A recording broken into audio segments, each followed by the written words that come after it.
Good evening, everybody. Michelle, are you ready for us to get started? Sure. All right. I would like to call this meeting to order at 7 p.m. Could we please have a roll call for attendance, please? Anderson? Here. Delgado? Here. Jacobs? Here. Larson is absent tonight. Levy? Here. Miller? Present. Wong? I'm here, but not logged on yet. Okay. All members then are present with the exception of President Larson. Thank you very much. Before we commence with the business of the meeting tonight, I would like to take a moment of silence for Board President Larson, who is grieving a loss, and for those in our community who are suffering due to COVID. I'd like us, if we could please join together in silence to extend our care.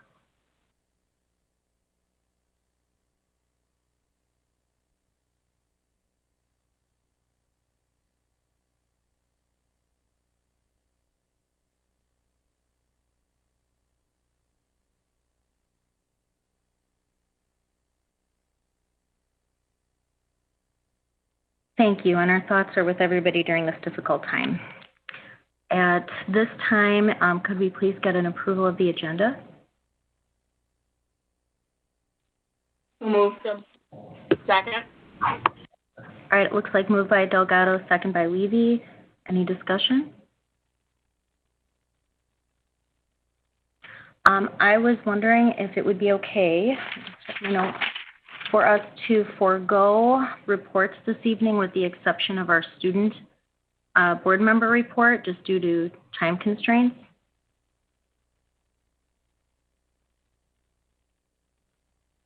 Okay, so do we need to include that in the motion, Ms. Schopp? You can, yes.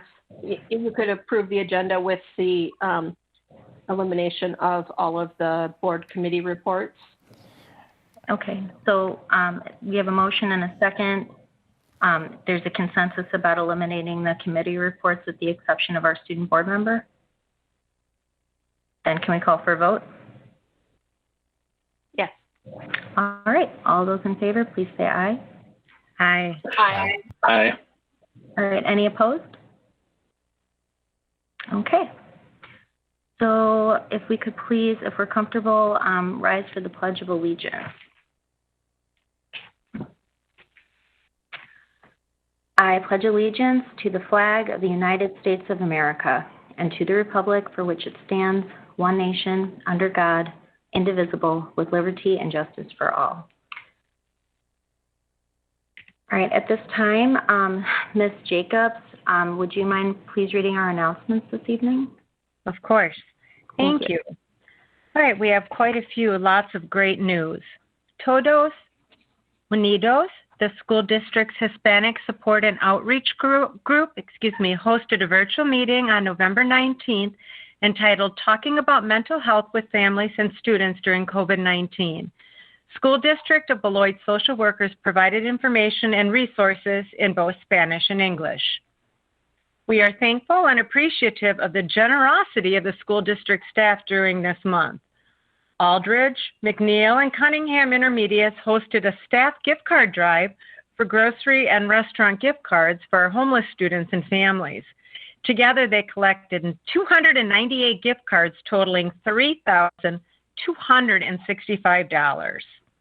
And together, our district staff hosted a food drive and were able to provide Thanksgiving dinner with all the sides to 100 families in our district. For families who are unable to pick up their Thanksgiving basket, we have made arrangements for delivery. The school district received an anonymous donation of hundreds of knitted hats, scarves, and mittens. These will be distributed over the next week. The district hosted a Pay It Forward campaign on social media, and 40 people participated by paying it forward with random acts of kindness.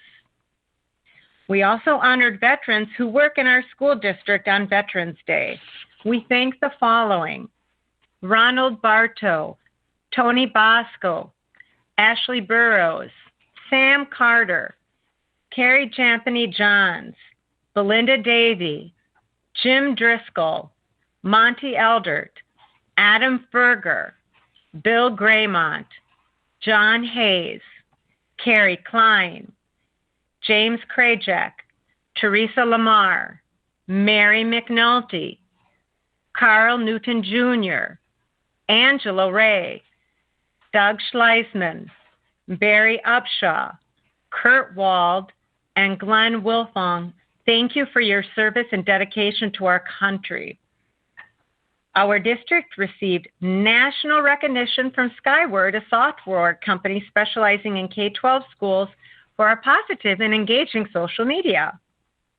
Congratulations are extended to the BMHS business students who scored in the top 10% in the country of high school students taking the High School of Business final exams. Wow. Congratulations to Jalissa Donald, Dalton Rakowski, Anthony Smith, and Jason Terrell. Congratulations to our boys and girls swim teams. For the 16th year in a row, the girls swim team won a National Academic Award for Gold for their combined high-achieving GPA. For the second year in a row, the boys swim team won a National Academic Award for Gold for their combined high-achieving GPA. And congratulations to our Rotary Students of the Month for October and November: Rebecca Decole, Natalie Bittner, Christian Bell, Christian Cacique, Miguel Garcia, and Eric Funk. The Beloit Rotary Club honors outstanding high school seniors through its Student of the Month program. Students are recognized for their academic standing, extracurricular activities, community involvement, and leadership and service to others. And really, it has been my pleasure to read the announcement this evening. That is just fantastic. Thank you, Vice President Miller. Thank you so much, Board Member Jacobs. Yeah, that was really fantastic. I believe we have at least one public comment this evening. Ms. Schultz, would you, how many do we have this evening? We have 2 this evening. Awesome. All right, thank you. Let's see, I think there's a thing to read, right? Yeah. Jump over to that. All right. Great. All right.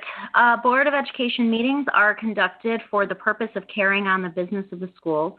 The board, as a representative body of the school district of Beloit, wishes to provide an avenue for any individual to express interest in and concern for the schools.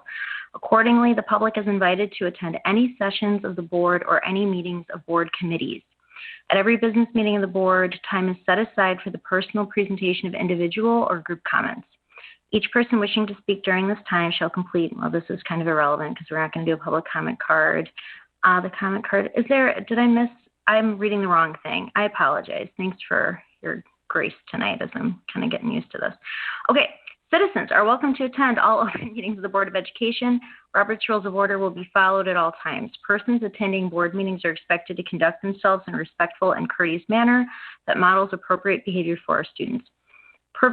Persons wishing to comment are expected to comply with the following norms in order to maintain a respectful and orderly meeting and to protect all persons, including members of the public, district employees, and district students from personal attacks or discussion of confidential matters in a public forum.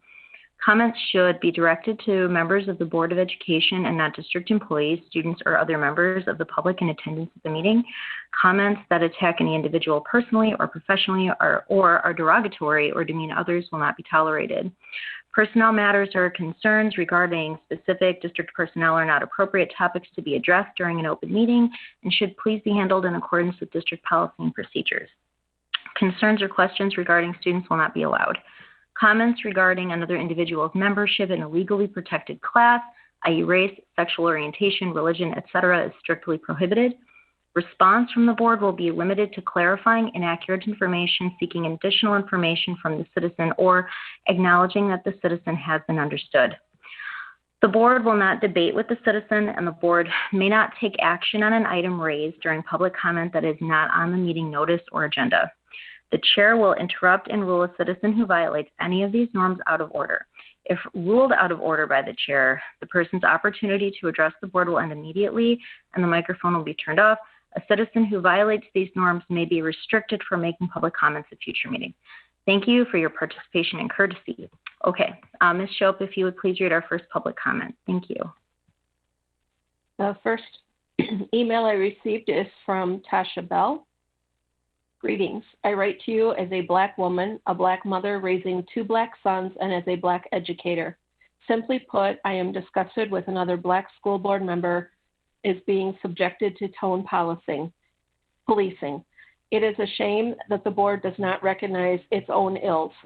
Tone policing, by definition, means a conversational tactic that dismisses the ideas being communicated when they are perceived to be delivered in an angry, frustrated, sad, fearful, or otherwise emotionally charged manner. Black women are very familiar with the stereotype of an angry Black woman. I will not sit back and allow this board to paint Amy Levy as a stereotype. Amy Levy is a highly educated woman and deserves better than her colleagues trying to silence her voice. She deserves a chance to speak, but more so, she deserves to be heard. Shame on this board for allowing stereotypes to permeate its decision-making. This board repeatedly allows the tone in which Black board members speak to be viewed as being divisive, uncontrollable, angry, mean-spirited, impolite. Implicit bias training should be mandatory for this board, especially when this same board allows racism a comfortable seat at the table. Racism oozes from the boardroom down to the classrooms in the school district of Beloit. If this makes you feel uncomfortable, I urge you to be so uncomfortable that you aim to make a change. Look at the staff that has left the district, explore the curriculum, look at the funding for co-curriculars, look at school zones, spend time within the community, meet with parents and listen. As elected officials, it is on you. As a Black woman who has been told too many times that my tone makes people uncomfortable, I know how hard it is. The tone in which one speaks should not weigh greater than the message. One should not be judged based on how they make someone feel. Why? Because too often respectability and assimilation are used as tactics to strip Black people of themselves. It forces them to choose between being themselves or being palatable to people who aim to destroy them. It is essential that this board recognize the harm the words they are using to describe the only Black school board member. Our young girls should be inspired by Amy Levy, a proud graduate of Beloit Memorial. They should be able to celebrate her and strive to be like Amy instead of hearing people describe her with negative and stereotypical words. Do better. All right, as chair, I'd like to acknowledge and thank you for that public comment. Ms. Shope, if you could please read the next one. The second email I received is from Evelyn Galindo. Dear school board members, my name is Evelyn Galindo, and I am a Spanish teacher at Beloit Memorial High School. I am writing with regards to the motion that you will be reading and voting on tonight to give the superintendent ultimate discretion over school reopening plans and criteria. First of all, I think it is clear to many that the current superintendent, Dr. Kieser, has done an amazing job leading our district through this very difficult year, and I have no doubt that he will continue to exercise the same sound judgment moving forward. However, it is important to keep in mind the caveat that the policy you are voting on awards that power to the position of superintendent and not to a person. We do not have the track record yet in the district to give this level of confidence to the superintendent position, given the high turnover and instability that we have seen in recent years. Also, the position is currently in interim standing. The novelty, seriousness, and the unknowns in the current public health crisis call for a level of community and staff trust in well-established relationships with district leadership, and this takes time to build. We are not there yet. In the meantime, the most responsible way to go forward is to maintain a system of checks and balances in school reopening plans and criteria similar to what the process was in August of this year. Delegating this responsibility solely to the position of superintendent at this time is unnecessary and not appropriate. Instead, the school board should maintain the ultimate say in reopening, as board members have built relationships over time in the community and are elected to serve and represent us. Thank you for all of your time and service. Okay, I'd also like to acknowledge that comment and thank you for taking time to write. There's no other public comment, Ms. Shope? No, those are the only two that I received. All right, thank you very much. At this time, I'd like to turn it over to Dr. Kieser for his superintendent's reports. It's my understanding that Dr. Kieser is going to move from items 4A right into 4B. And Dr. Kieser, you'll let us know when there's space for questions. Is that right? Correct. In addition, the 4B is actually going to split into 5A, which is the presentation overviews. So I appreciate that, Vice President Miller. For the first part of my board report, I wanted to give, as I have in the past, opportunities to have the board provide in public meeting opportunities to give feedback in regards to information that I have been sharing around and decisions that I have been making around the schools during this time. As we sit going into the Thanksgiving break, we have seen with our daily screener our percentage of staff who have been what we call screened out or preventatively working from home go from 11.9% down to 8.1% as of this evening. And in light of the positivity rate as of last week in Rock County being at 31%, it has been my work moving forward to make sure that we have our systems in place to make sure that our staff, when they are in the building, are following the proper health expectations that we have laid out since the beginning of the school year. What we have found is that when we follow those procedures, we maintain a 2 to 3 times lower rate based on our screener, which is a preventative measure, than the actual 14-day positivity rate as measured by the Rock County Health Department. Furthermore, I want to clarify in terms of the conversations that I've had last time and getting feedback around the small group support approach to distance learning. That conversation started here at the board because I wanted to get the board's feedback, but in light of what our community spread has been, that conversation has been put on hold until such time as we start to see the trends in the community moving down. The plan moving forward for the small group conversation would have to go through a conversation at the building level, starting with administrators, and go through several iterations before we would even get to a point where we could put into action these ideas of the small group process. But I wanted to make sure that that process started with board feedback so that as I move forward, when it is appropriate to do so, I was doing so in a manner that was in alignment with the board's direction.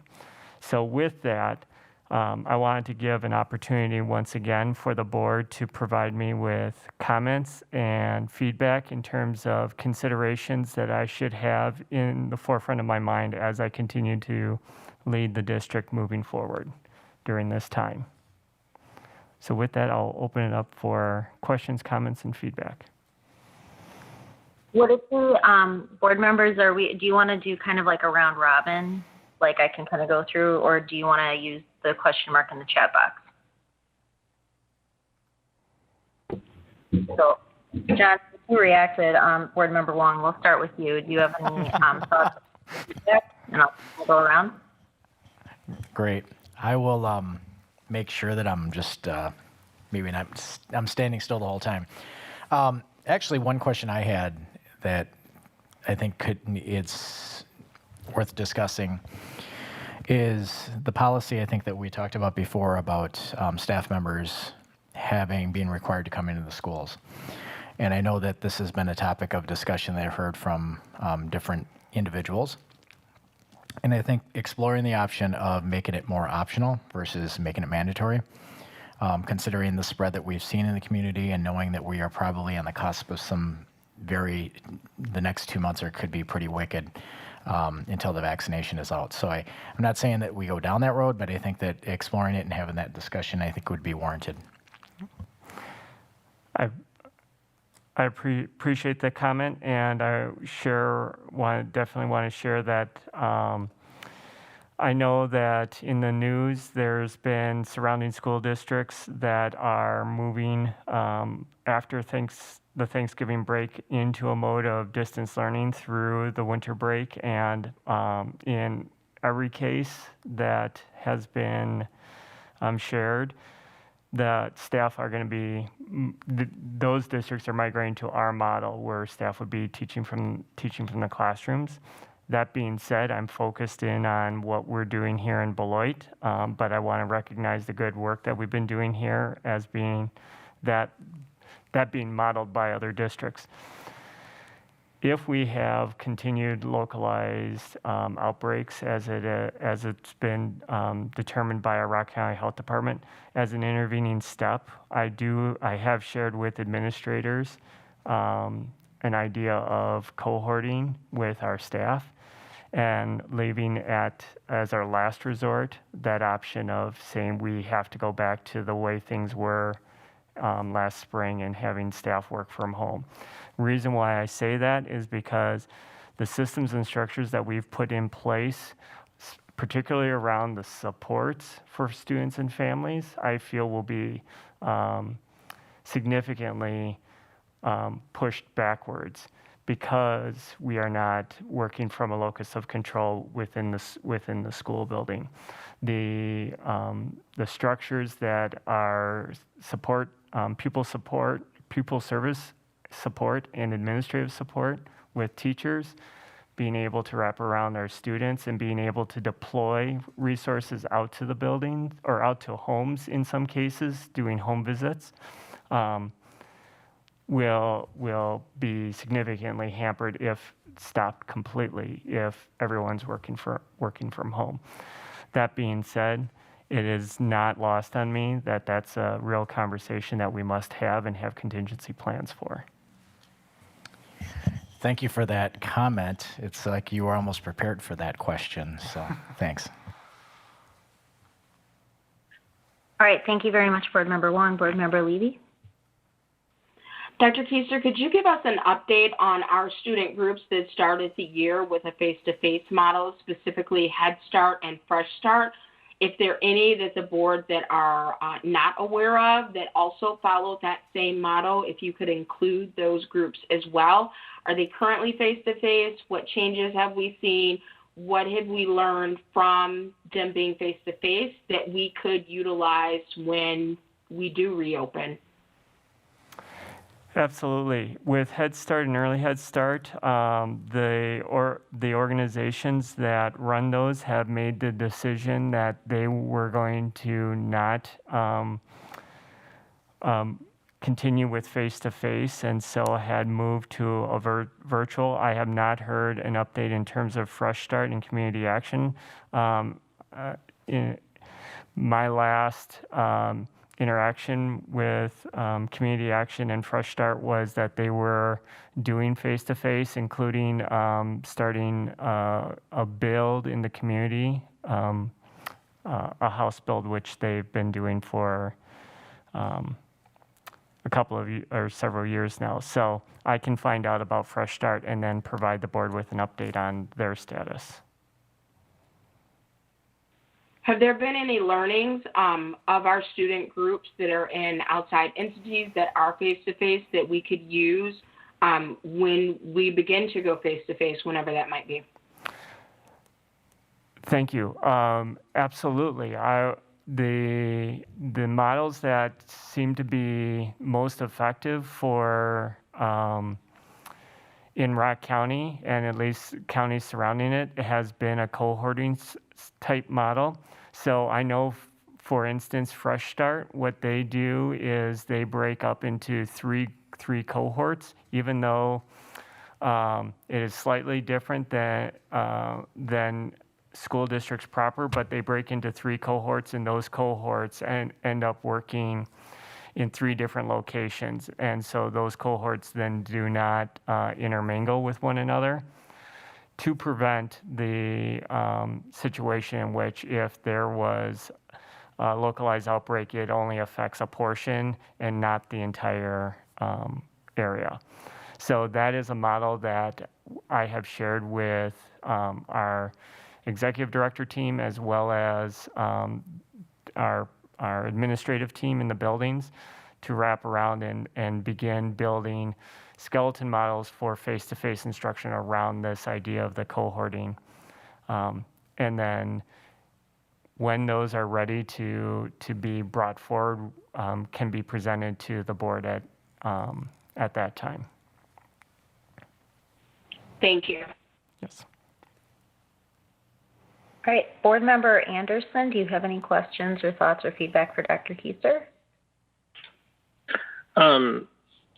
The only things I would have is pretty much the same things I said on the last time I brought it up, is just making sure that we have a very clear and laid out, or just like a laid out plan on how we're going to address cleaning and keeping the buildings clean for our students. And then also making sure that, again, everything is voluntary for the teachers, because we want to make sure that they are comfortable in that environment.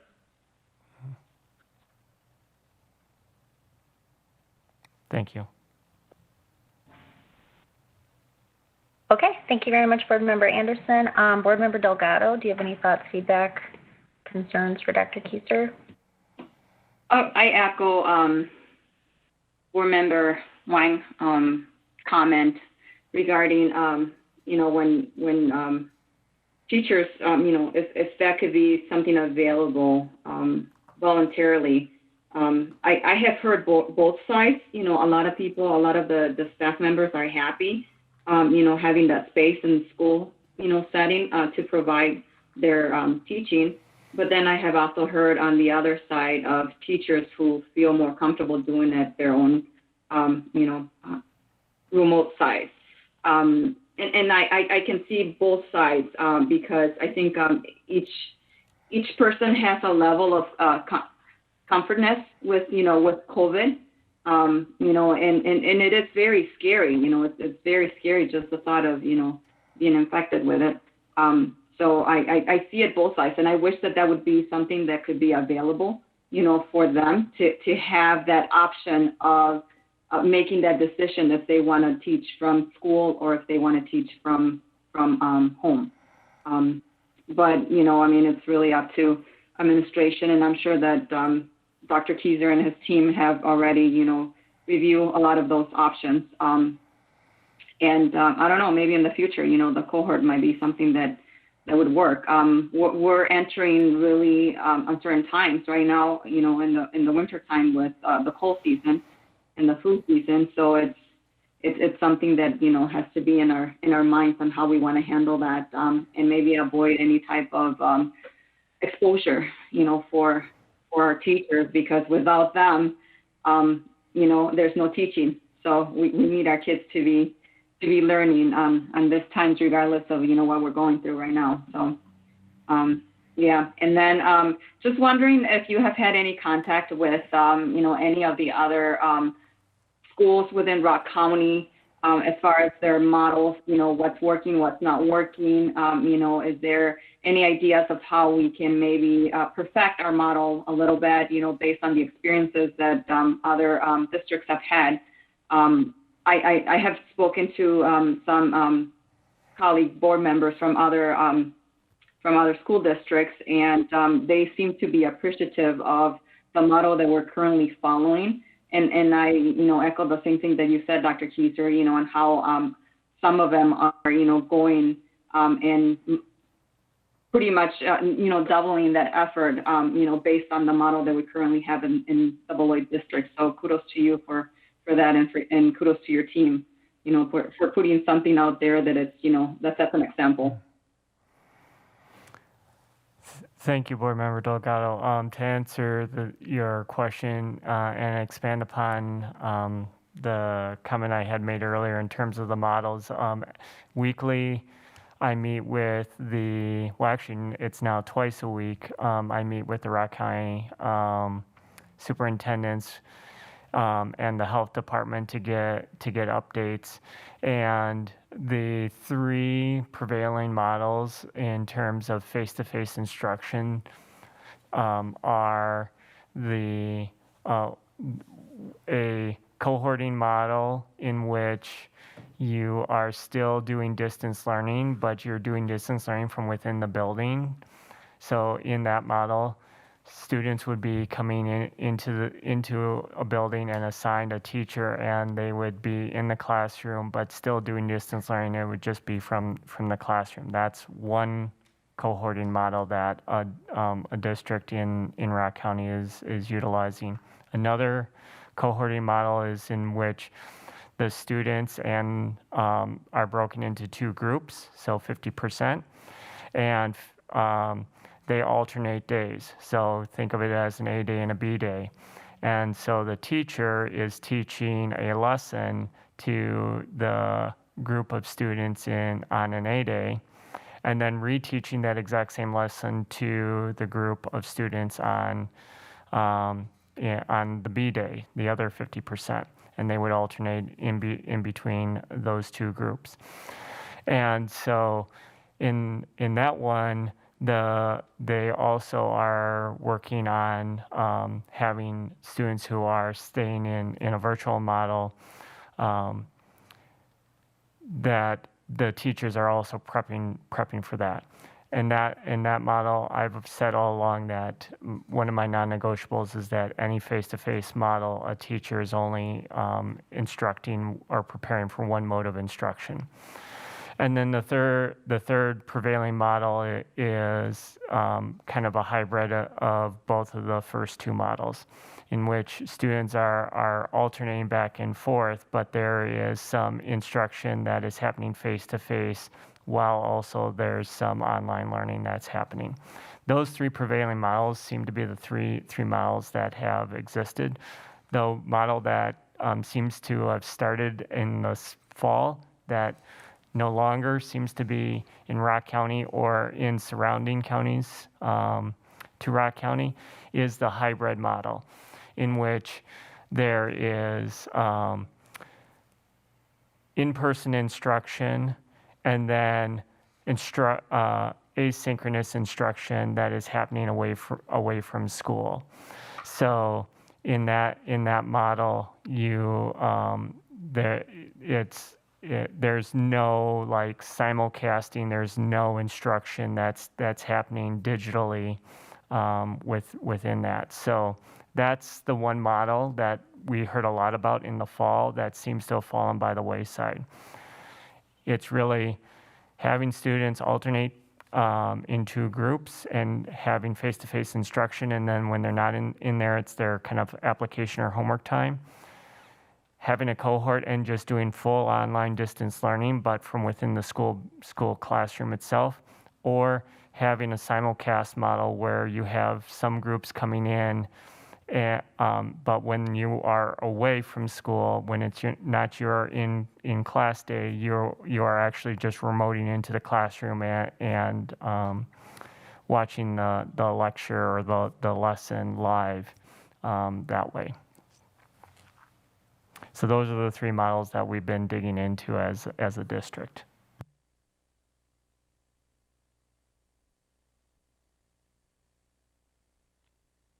Board Member Delgado, do you have any other follow-up questions for Dr. Keister? No, that's good. Thank you. All right, no, thank you very much. Board Member Jacobs. Good evening. First, I would like to just once again compliment the entire district. It was a lot of fun reading those announcements tonight.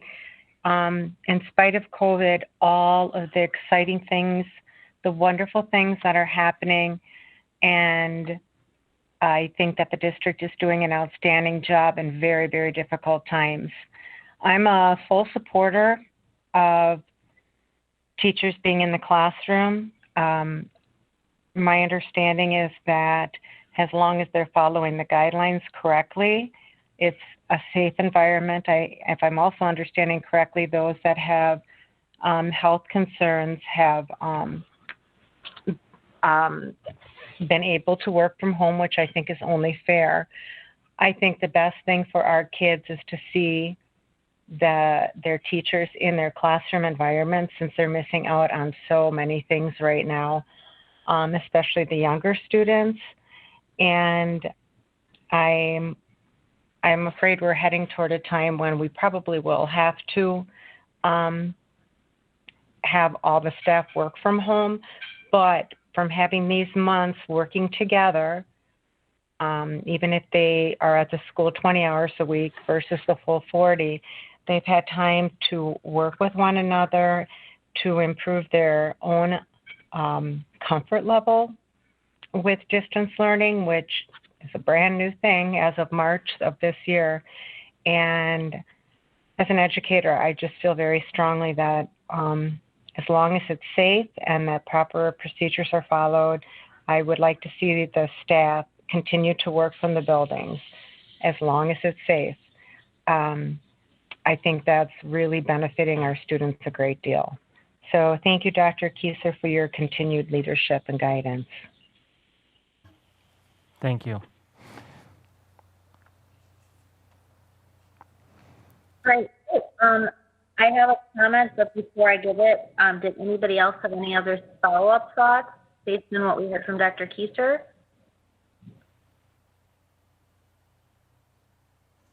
Okay, so I guess a couple of questions. First of all, thank you very much for the opportunity to give the feedback and ask some questions here. I guess you had mentioned home visits, and I know you and I had talked about that before. I think that there are some really innovative things that our district has done to accommodate the needs of our students during distance learning. Would you like to take an opportunity to kind of talk to us about how that's going and sort of how the district so far has been able to meet the individual needs of our students, and how when the numbers are acceptable, a potential move to the small person or the small group of students kind of model, how that would build upon those efforts?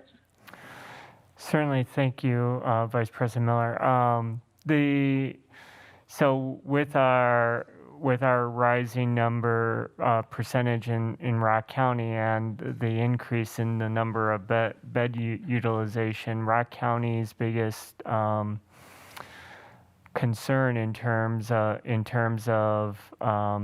not just the positivity, but the level of capacity to support that positive percentage. And so what I would be looking for us to start to move forward the process, and it's still about, planning for the time in which this can happen, but I would want to see hospitalizations usage going down, and I would want to start to see a downward trend in those positivity percentages, because again, when the board approved the model, the board approved the metrics by which we would go to reopening. As it stands right now, the metrics have not changed for that, and so any change to the model is something that would come before the board for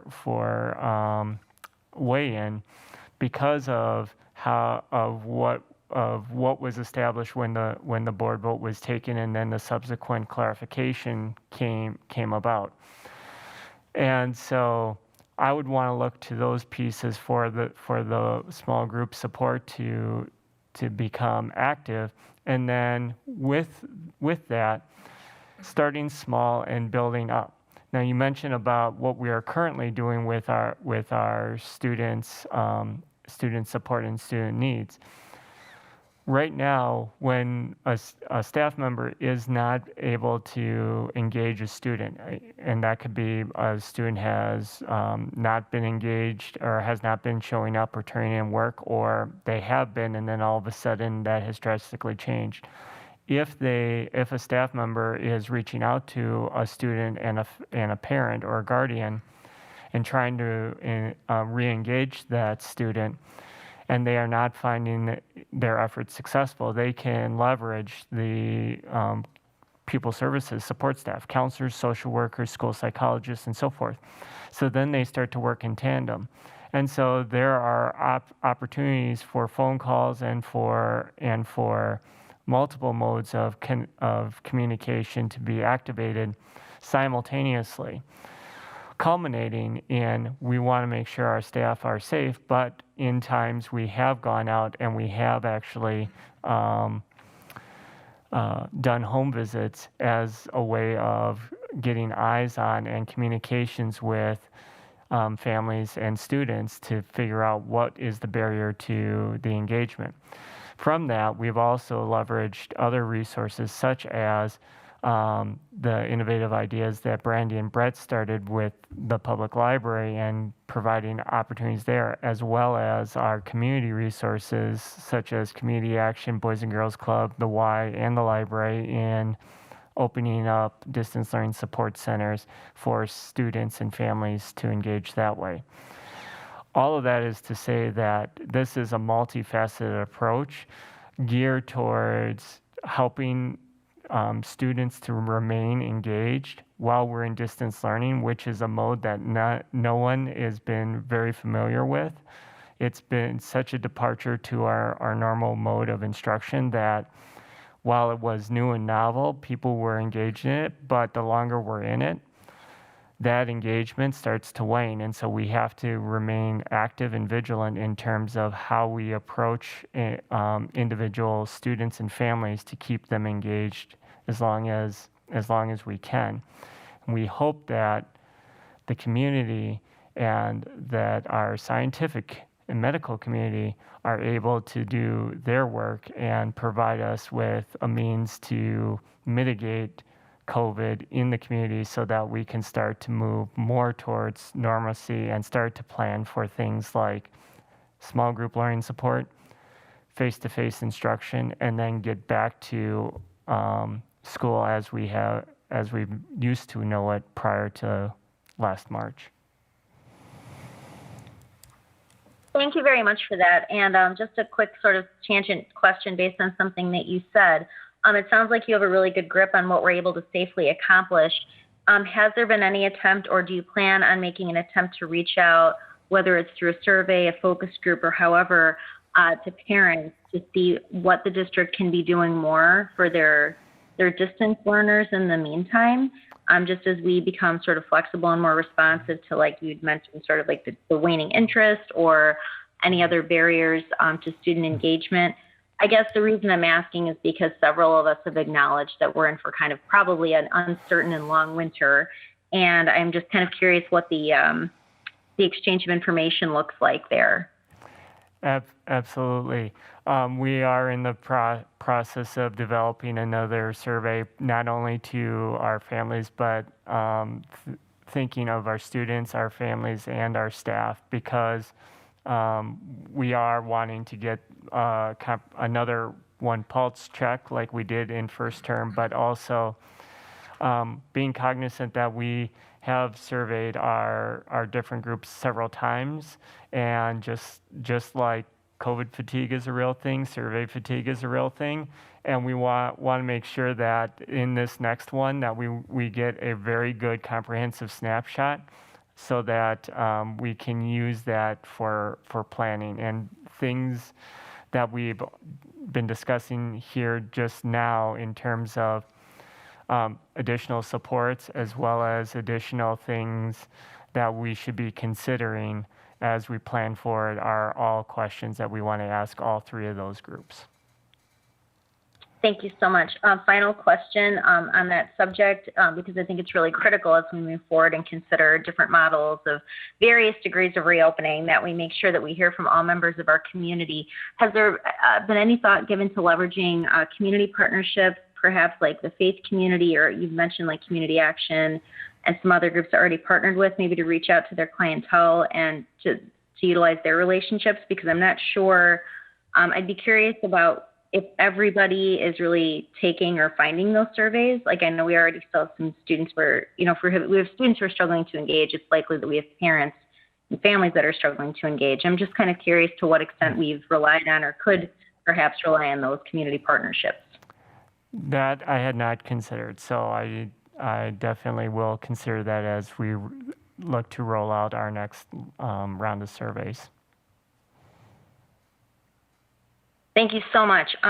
Any other questions from board members before Dr. Keiser moves on with our agenda? All right, thank you very much, Dr. Keiser, and thank you everybody for the very good input. Thank you very much. So I had mentioned in terms of this next piece, so I'm going to be turning it over here to the Pupil Services and Teaching and Learning team to talk about an overview of behavior and discipline, which will dovetail into the board development session around the administrative hearing and expulsion overview. I thought these two structures married well together as an overview, and it has been a topic that board members have asked for an overview on. So we will do the first half, and then just short of getting into the administrative hearing and expulsion process, we will take questions on the first half, and then we will transition into the board development piece, which is focused in on the administrative and expulsion process. So with that, I'll turn it over to the Pupil Service and Teaching and Learning team, and I will share the presentation for them. Thank you.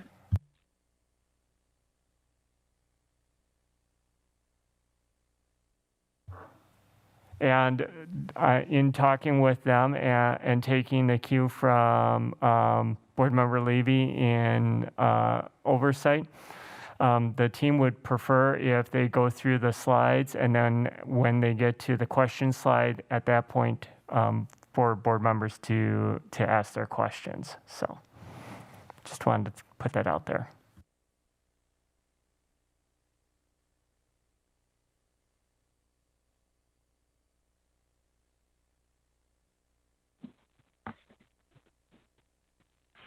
Okay, thank you, Dr. Keiser, excuse me, Board of Education. Good evening, everyone. As we start this presentation, I just wanted to kind of revisit the revisions we made to the Board of Education 443-447 Student Code of Conduct policy in July. And that policy update was really focused on including language around positive, proactive, and equitable discipline systems and structures. And that's kind of the continuous improvement process that we're in right now, and honestly we'll be in for a long time as we continue to develop systems around student behavior and discipline that honor and meet the needs of all of our students and all of our stakeholders.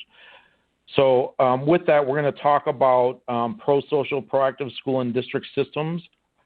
And on the next slide, yep, Dr. Keiser, thank you. And we really broke these down into two distinct areas. First, talking about district level structures and supports, and then talking about building level structures and supports. And I'm sorry, Rochelle Elliott, another director, is going to work on this presentation as well, and Kelly Grurud, another director, is here also. And we'll facilitate this process before we turn it over to Melissa and the Pupil Services team. Ms. Beavers, sorry, and the Pupil Services team. Again, to look at the district level kind of prosocial, proactive school and district systems, looking at really having a strong universal approach to social emotional learning. And as you're well aware, the high school adopted 7 mindsets earlier this school year, so that we do have for K to 12 social emotional learning as a universal expectation and opportunity for all of our students.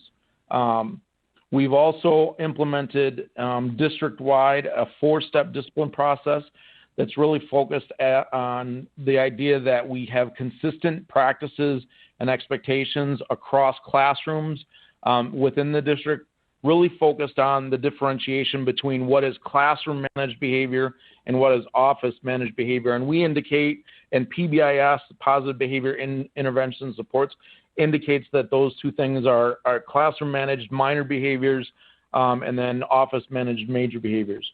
And then also at the district level, making sure that our principals, our staff, everybody understands and is very familiar with the code of conduct from a proactive perspective and understanding, the expectations of the code of conduct, not just for, student level expectations, but also about how we engage parents, how we engage our systems to make sure that that discipline process is pro-social and proactive. And then also from the district level, again, making sure that our buildings have strong multi-level systems and support structures, that we're at the district level working to support the PBIS teams in the buildings and making sure that that's an expectation that we're following through to support those teams. And then also that the district works closely with buildings to make sure that their data dashboards are being aggregated and analyzed and responded to in a regular manner so that buildings are able to respond to that data in a timely fashion. These are really district level expectations, and with those expectations, we're building structures and supports to really help the buildings do that work in a way that's responsive. And then when we go over to the building side, it really all starts with our equitable school improvement plans and making sure that we're really digging into the data through an equity lens to make sure that our buildings are working plans or making plans that address, again, the needs of all stakeholders. Really having strong positive behavior intervention support systems, and those systems start with strong building level teams that do annual assessments and use that data to adjust their plans as they go, that they really establish and review their building level student norms and expectations. And if you're in buildings, you see things like home and proud and pause and go blue and soar. And those are really building level expectations that Ms. Elliott's going to talk about shortly. And then again, building structures so that our social emotional curricula are being implemented universally, and that curricula in conjunction with building level cool tools, which are kind of those lessons that are designed to specifically address those data, again, are part of those systems at the building level. And then as we start to move out of that kind of tier one universal approach to those systems, we also have building structures like the Students of Concern team, the Student Intervention team, and then again, that four-step discipline process that as those, the universal learnings that students have access to and teachers are presenting, as students, present need for additional support, we have the structures in place to be able to do that.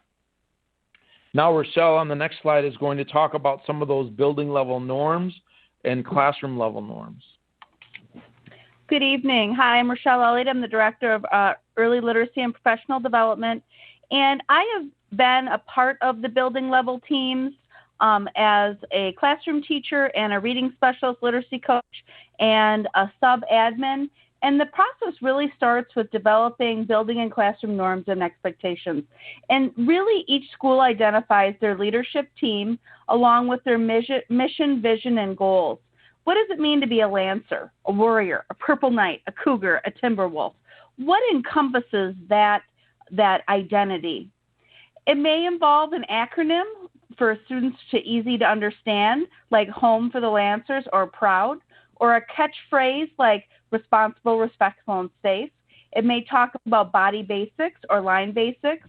Each of these individual reflections really show a building's individual identity.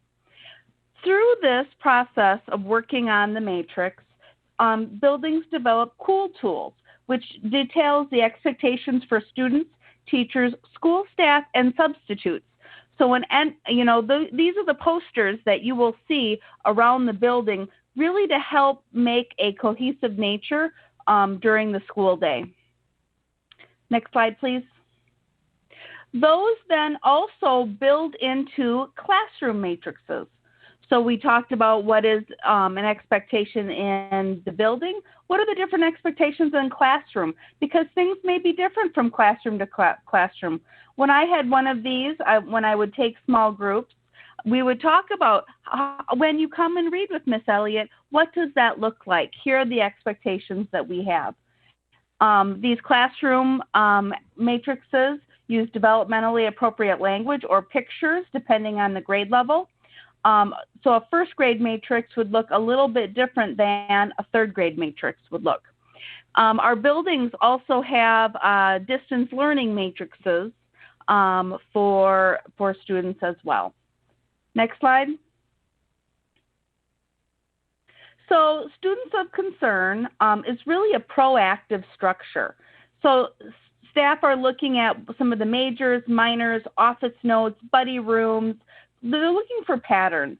Are there common areas like we're having issues with first grade playground or second grade bathroom, seventh grade hallway? And this is an opportunity to maybe reteach whole groups or small groups. What are those expectations of being a Lancer or a Warrior? If students are continuing to maybe have struggles, that would work into a student intervention team. And Tony is going to talk about the SIT teams. Thanks, Ms. Elliott. Again, the structure that we're talking about, the systems that we're talking about are kind of progressive in terms of those universal approaches that all students have access to, all staff are expected to really understand and teach. And then as the student needs continue to progress, what are those layers of support that the buildings are creating to support those students? The student intervention team is really a more intense, individualized approach to meeting the needs of a particular student. And this is the process by which you're having a complete wraparound. The parents are involved, there may be community agencies involved, and we're really looking to kind of dig into some of the root causes of the students' behavioral struggles. Really looking at the student's data, the antecedents, the environment, all of those kinds of things, and get that student intervention team wrapped around that student, wrapped around that family to try to make an individualized plan and then progress monitor that plan over 6 to 8 weeks to help that student really learn the universal expectations that we're trying to help them develop. And then as we go to the next slide and talk about the building 4-level discipline process, when we look at this process, we implemented it toward the middle of last year, K through 12. And this process is really looking at trying to make consistent the approach that we use both in the classroom and also in the office. When we look at steps 1, 2, and 3, we're really looking at those kind of verbal cues that teachers are giving to students about things that they need to adjust in the classroom. Then when we go to steps 2 and 3, we're talking about giving students an opportunity to refocus. And then finally in step 3, an opportunity for the teacher to explicitly reteach the expected behavior. When we look at this system, we're really bringing in language from restorative practices, language from trauma-informed schools, and building those things into this system so that as students and teachers are working together through these processes, it really is a team approach. And then the other thing to consider with this is as we look at what's classroom managed and office managed, there are times where a behavior in the classroom based on the code of conduct would automatically become office managed. And that's really the difference between what we call minors, those classroom managed behaviors that teachers and students are working together on, and then those majors which now become office managed. Next slide, please, Dr. Keyser. And then this is, again, the progression of discipline. And what we want to do include when we looked at the revisions to the code of conduct and then as we continue to look at these systems moving forward is what are those classroom level structures that really support student growth and the development of those prosocial, social emotional learnings that we're looking to develop. at the classroom level, that's really where we're developing that team approach. We're involving parents in the process, and we're really looking to support the students and keep them in the classroom as much as possible. We know that exclusionary discipline processes and practices, punitive discipline practices and policies have sometimes the opposite effect of the intent in terms of helping students, stay in class and develop those universal understandings. So as students and the teachers work together on the classroom, managed or minor behaviors, and the 4-step process moves into, through steps 1, 2, and 3 and into step 4. That's where the code of conduct and the 100, 200, 300 level offenses come into play as far as that progression of discipline.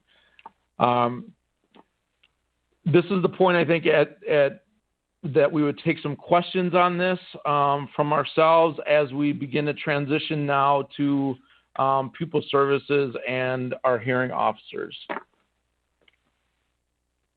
Thank you very much, both of you, for that lovely presentation. I know we have some folks in the chat box who have some questions. Board Member Jacobs, would you get us started, please, followed by Board Member Levy? Hi, sorry, thank you. Hello. Yeah, I'm a little confused. So the progression of discipline, so what I'm looking at with the 4-step discipline, no, that's not what I'm looking at. The classroom managed minor, the 100, 200, that's not the code of conduct, correct? I believe the 4-step process was part of the code of conduct revision this summer, if I'm not mistaken. Is that the whole code of conduct?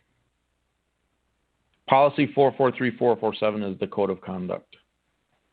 So this is not the whole code? No, this is just a graphic to kind of show the code of conduct. It's not the code of conduct. That's the board policy. Okay. And then I don't get the difference between a students of concern team and a student intervention team.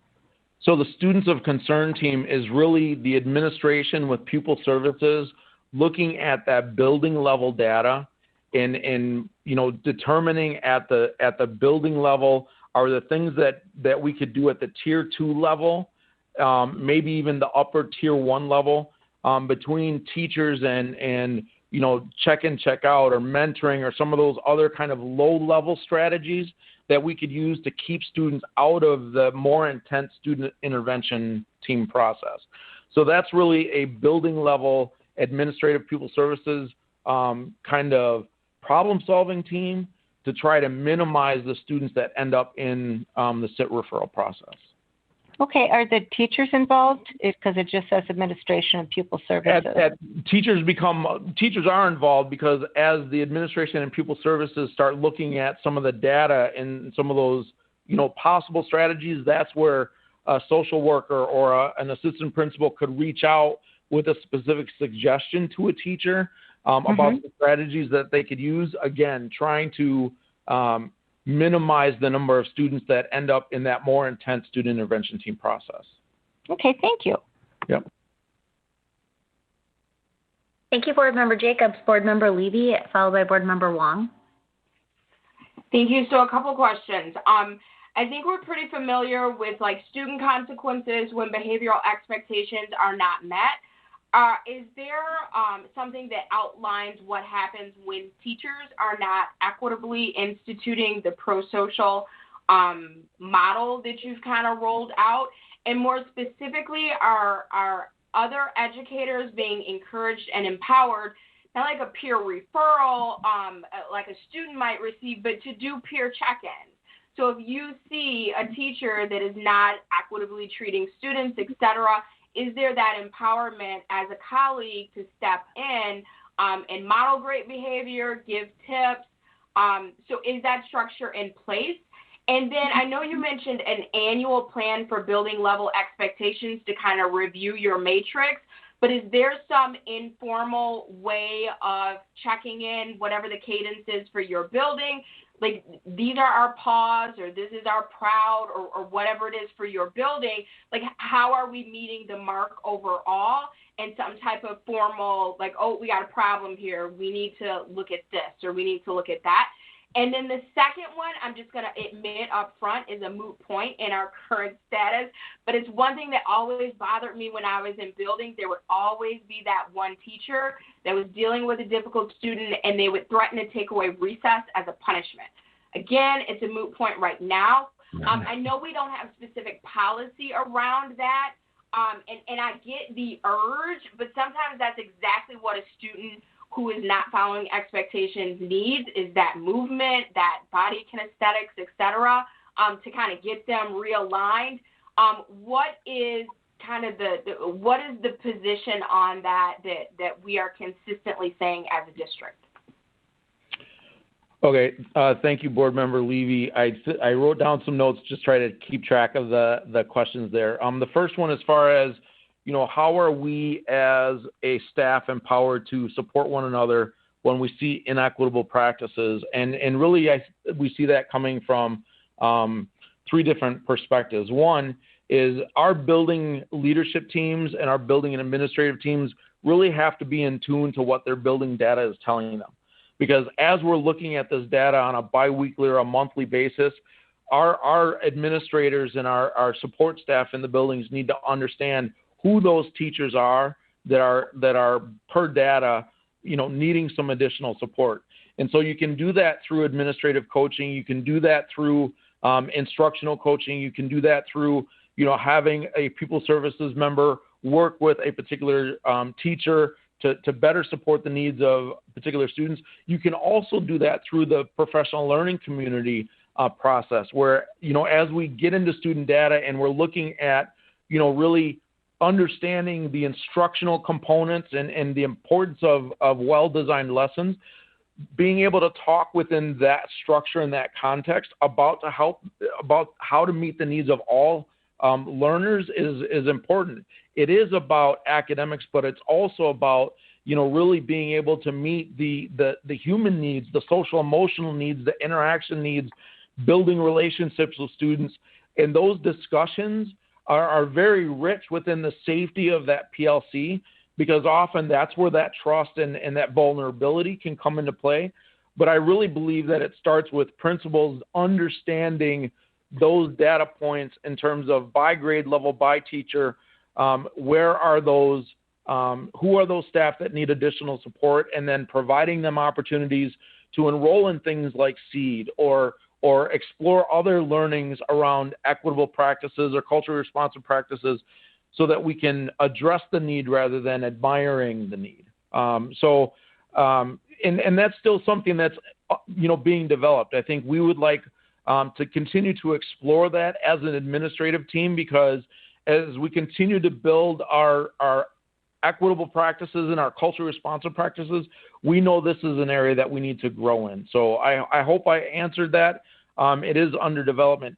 When we talk about and I referenced tiered fidelity inventory and climate survey, really the cycle of assessment for our PBIS teams is looking at, as a school year ends, those PBIS teams are doing annual assessments, those two, the climate survey and the TFI.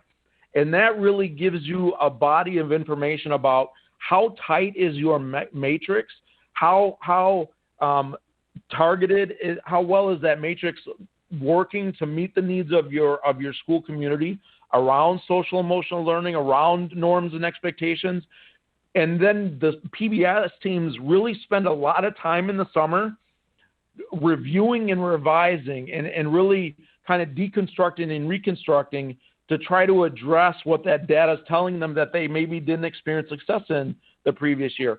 And also that construction should be happening on a monthly basis as they're looking at their data and then designing those cool tools to address some of those either classroom minor things that they need to reteach so that students have that universal understanding, or, you know, some of the major data that tells you at a school-wide or a grade level that we need to do some reteaching around these particular norms and expectations within our school's matrix.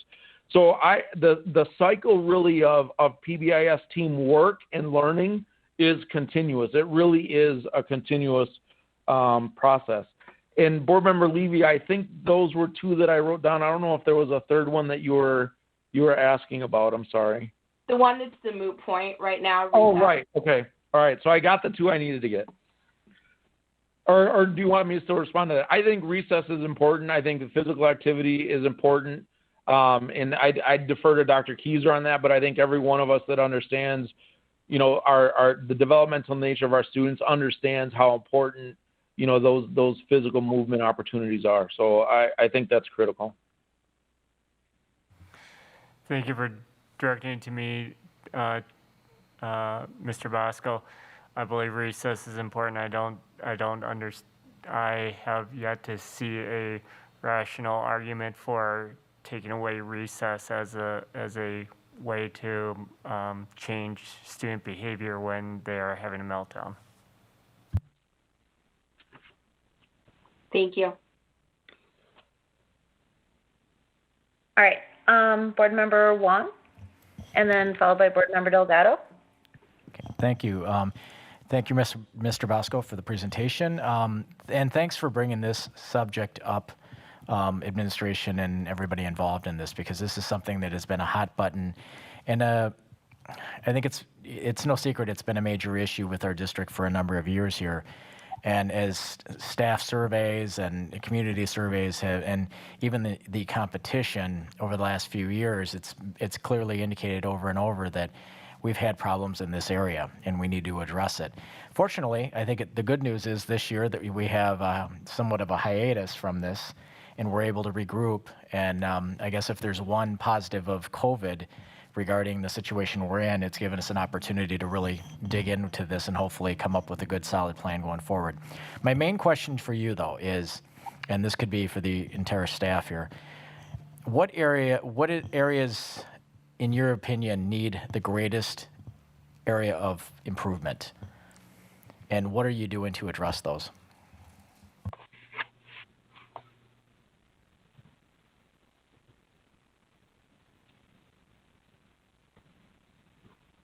Ms. Beavers, Dr. Keyser, I have some thoughts, but I'll defer to anybody else that would like to.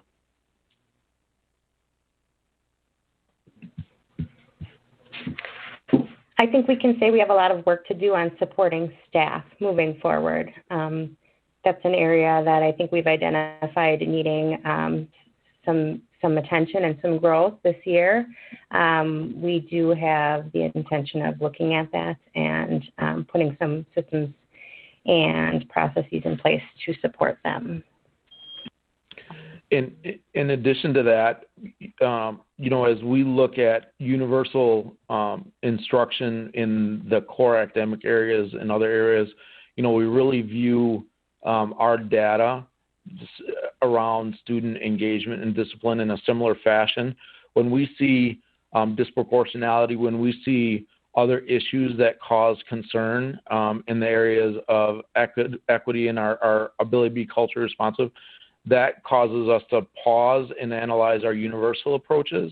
And we're in the process of discussing kind of a K-8 audit of our social emotional learning curriculum to really see if that, in conjunction with those supports for staff that Ms. Beavers talked about, are really meeting the needs of our students. We've had second step for a very long time, and I think that's something that the district is interested in looking into as well. I would also like to say that I think an area of growth is helping buildings get time to aggregate that academic discipline and equity data. I think sometimes life or school happens and some of those items don't get as much attention as they should, and really making sure that we're helping them analyze that data so they can make those adjustments. And then I'll just very quickly add, we've also been talking about the intersection between engagement in the classroom and social emotional learning as well, and how we can leverage our academic curriculum to help re-engage students. And make those classroom environments exciting and engaging so that they want to participate, they want to stay in that room. Great. Thank you for all the additional comments. All right, thank you very much. Board Member Delgado.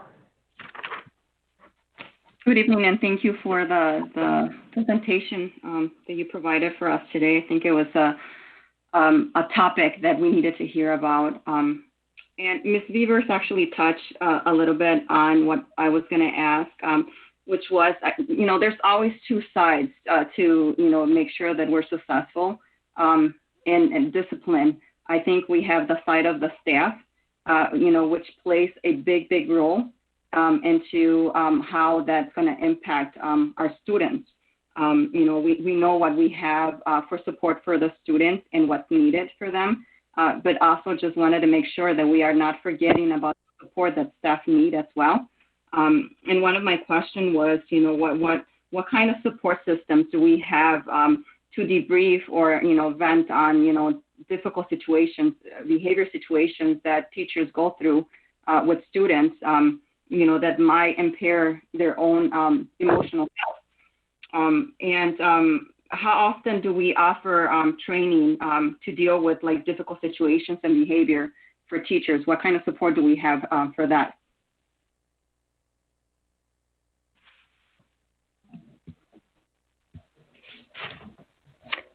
I think up to this point, again, that's an area that we've identified as needing definite attention is the support of our staff members. We've done a lot of focused training on trauma-informed care and adolescent mental health. In fact, this year alone, we've trained over 10% of our staff in adolescent mental health. So it's an area of focus for us, and we're exploring ways to build upon what we've already done to support more in the area of behavior management. Do we have any support systems established for staff members? Like groups or anything like that? I guess I'm not understanding. If a significant incident happens, there's usually a debrief, but it's nothing formalized. Okay, and that's what I was looking for, some type of debriefing after a bad situation or, bad behavior. Sure.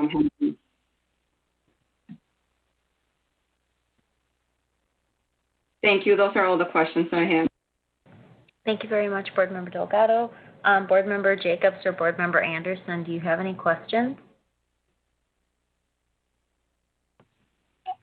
Board Member Anderson, I'm going to butt in front of you. No, I don't. I'm excited about the things that are in place, and I'm more excited even about the things that I know Missy is going to be getting into place, and I just think our district is doing a great job in spite of COVID. Thanks. Thank you, Board Member Jacobs. Board Member Anderson? I don't have any questions, but I am glad to see that we're having these discussions. Thank you very much, Board Member Anderson. I had emailed a question ahead of time, and so just for transparency, I'll ask it again out loud, and I was very happy to get the answer that I did get, so thank you for that.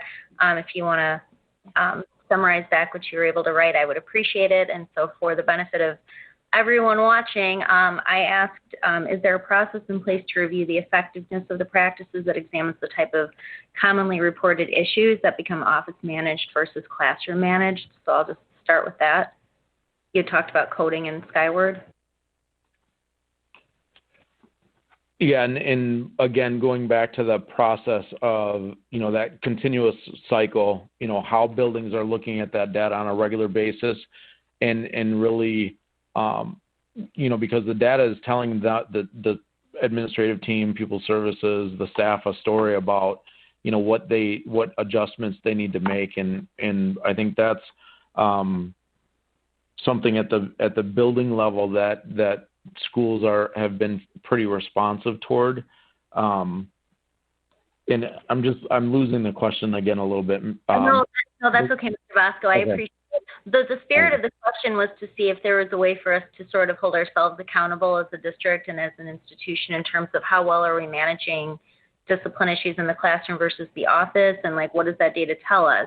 And I guess what you had written back, or what somebody had written back, was about how because of being able to code in Skyward, the number of classroom managers versus office managers, that kind of. Yeah, absolutely. And again, that's a part of the continuous data cycle, so that we're aware of, because the point of looking at minors, the classroom managed, is really to proactively address those things before they become majors. And again, we only started inputting minors into Skyward last year, and there were kind of some pilot things going on, and again, with COVID, we weren't able to implement that fully. But that is a part of the system that we, having been in a building and seen how we used Google Forms and sheets of paper and all kinds of other ways to track minors, this is a much more scientific approach to really being able to monitor and adjust to that data. And the other part of that, is also going back to that 4-step process to make sure that as teachers are interacting with students, that they are operating under a consistent set of expectations about how those interactions need to play out in terms of, really using your matrix, right, your school expectations to kind of drive that relationship building and then the establishment of those expectations, as opposed to, sometimes some less consistent approaches to those interactions with kids. So we're really trying to structure that in a way across the district that's based on that local school's beliefs and norms and expectations that have been developed collaboratively between student staff and the school community. Thank you very much for addressing that. And if there's not, I guess like just my follow-up question, that I just thought of this while you were presenting, so I don't want to put anybody on the spot. If this is something that you want to come back to at a different report, update, or meeting, that would be fine. But the spirit of my first question had to do with just how do we hold ourselves accountable. And then I was curious about when you talked about the development of these matrices, back to your first slide, I guess I'm curious, like what accountability do we have to ourselves in making sure that we're kind of honoring the different just kind of cultural experiences that our students bring to our school community? And I guess what I mean by that is, I have to admit I'm in a class right now, so it's kind of fresh in my mind, but, we're reading about, we have to embrace a building culture of being more of a salad bowl versus a mixing bowl, just to make sure we're reaching all of our kids. And so if you could address that and how that kind of philosophy of education is driven into this plan, and kind of how we hold ourselves accountable to that as a district, I would be curious. And again, I don't want to put you on the spot, so if this is like a follow-up for another time, that's fine. Well, I think that would... I'm torn because I kind of have some answers, but I think it might be better just to, let that one, kind of let the team kind of wrap around that a little bit and come up with a response. That's okay. I agree. Okay. No, that's perfect. Well, and yeah, I just like final thoughts. We had recently gotten a comment from a community member asking us to kind of rethink, like, how will we reimagine schools as we reopen after COVID? And I would be curious in your next update, if you could speak to kind of that, like I can't remember who asked it earlier. Somebody was clever enough to ask, what changes would you like to see, and kind of like what more supports would you need? And I'd love to see kind of your own vision for reimagined kind of practice and set of resources for what we can do for our kids in a post-COVID situation. So thank you very much for this. Thank you.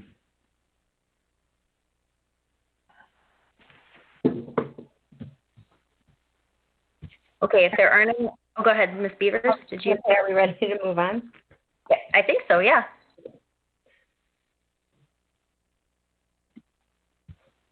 All right. Well, good morning, everyone. My name is Eric Weir. I'm the new Director of Special Education and Student Services for the district. So it's exciting for me to be here and get to meet all of you for the first time. So I'm going to review just some of the steps that our administrative teams in the buildings take when it comes to navigating the administrative hearing process.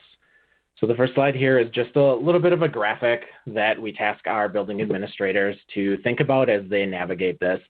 And that is, you have a student that violates one of the code of conducts and a referral is written. And we want them to obviously make sure that they stop and think before they proceed. So the question really is this violation one that would automatically require an administrative hearing, or is it a chronic repeat of a violation? If the answer to one of those questions is no, we would expect that the buildings would go back. They would work to support that student, develop plans that are going to increase the interventions to help support them in making positive choices in their behavior instead of the negative ones. If the answer to that one of those questions would be yes, then they would obviously go through and move forward with requesting the administrative hearing. So you want to move to the next slide. So within 24 hours of a violation that would warrant an administrative hearing, although we do let the administrators know that the preference would be by the end of the day. However, depending on that timing of when the violation occurs, we know that it could be chaotic. So no more than 24 hours though, an administrative hearing request would be written by the referring administrator, and then that report is submitted to Dr. Keyser, to Wendy Porter, Melissa Beavers, and then Michael O. If it is a student with a disability, the administration must also then contact that student's case manager or the building program manager so that they are aware of the incident and can support the process. For students with an IEP or a 504 plan, part of this process requires then a manifestation. And we're saying that that manifestation needs to be held within 2 business days, preferably, but no later than 24 hours prior to that hearing date.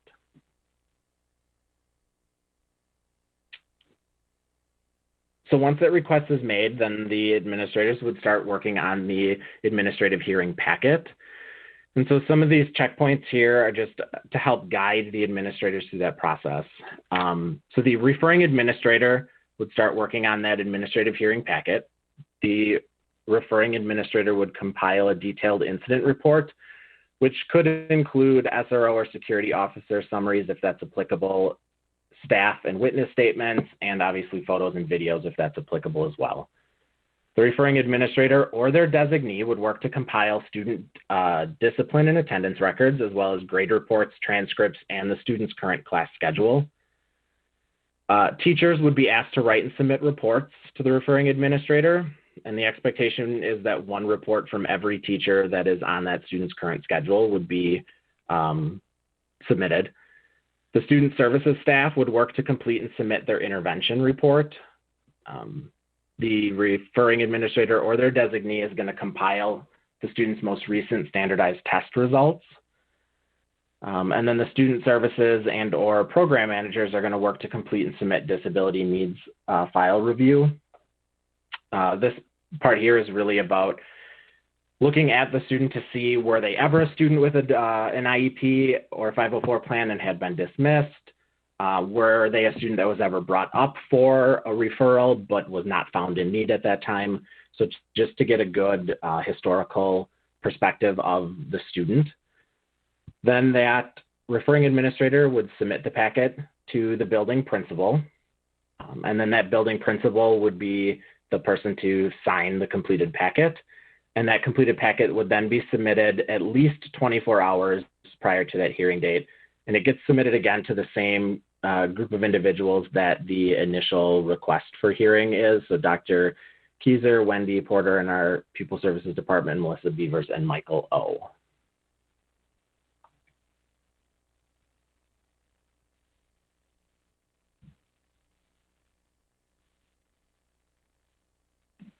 So I'm just going to add to what Eric said. The document that he went through right now is we created that as a cover sheet when we went through and reviewed the administrative hearing packet in order to kind of tighten up the process.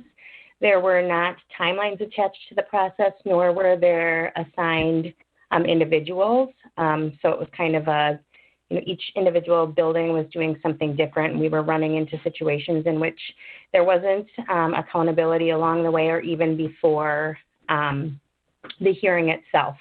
So the reason why we put some of these timelines in is so that we could add in that accountability, have a review of the packet in order to be sure that we are submitting a complete packet to the independent hearing officer at the time of the administrative hearing, have that time to go back and forth with the administrative team in the building if we need to, if there's something missing. And then we really looked at the packet in and of itself to make sure that it included the information that was needed to make the decision at the administrative hearing table. Hey, thank you very much for that. I believe our first question is Board Member Wong and then Board Member Levy. Go ahead, please. Yeah, could someone please describe for me what is defined as a chronic repeated violation? Yep, Eric, I'm going to let you take that one. Yeah, so it would be a student that continuously displays behavior that violates one of the code of conduct. So it would have to be like frequent. It's hard to say it like in a set number, but it's not going to be just a one-time occurrence and then maybe, you know, a month or two later they violate that code again. It would be something that we would be looking at as constantly coming up, if that helps. I know it's hard when you don't quantitative, but it's a little hard to actually assign numbers to these.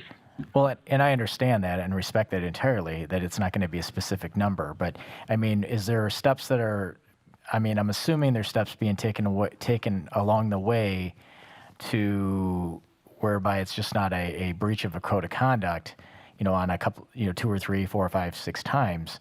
I'm assuming there's measures that are being taken to hopefully reduce that down, to make it so that it's not as frequent.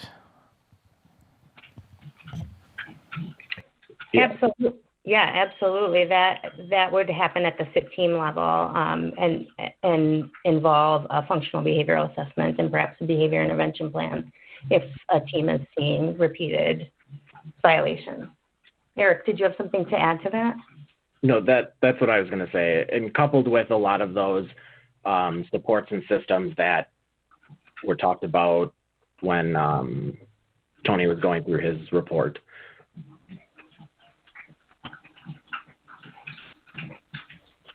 Board Member Wong, does that address your question? Yeah, I guess it does. I mean, I know it's a tough question. I just, you know, having, I guess, been here and seen various packets, you know, you just kind of question, okay, at what point or what else are we doing to help these students to understand what the problems are? And I guess that's, my hope is that it's not just, you know, repeated. I would expect there's a variety of things that are going on in between there and the expulsion hearing. Yeah, I guess in some of the packets that I've seen in the past, it just seems like it just is the chronicness is very large and extensive. And that will be a focus of our work to address some of those concerns.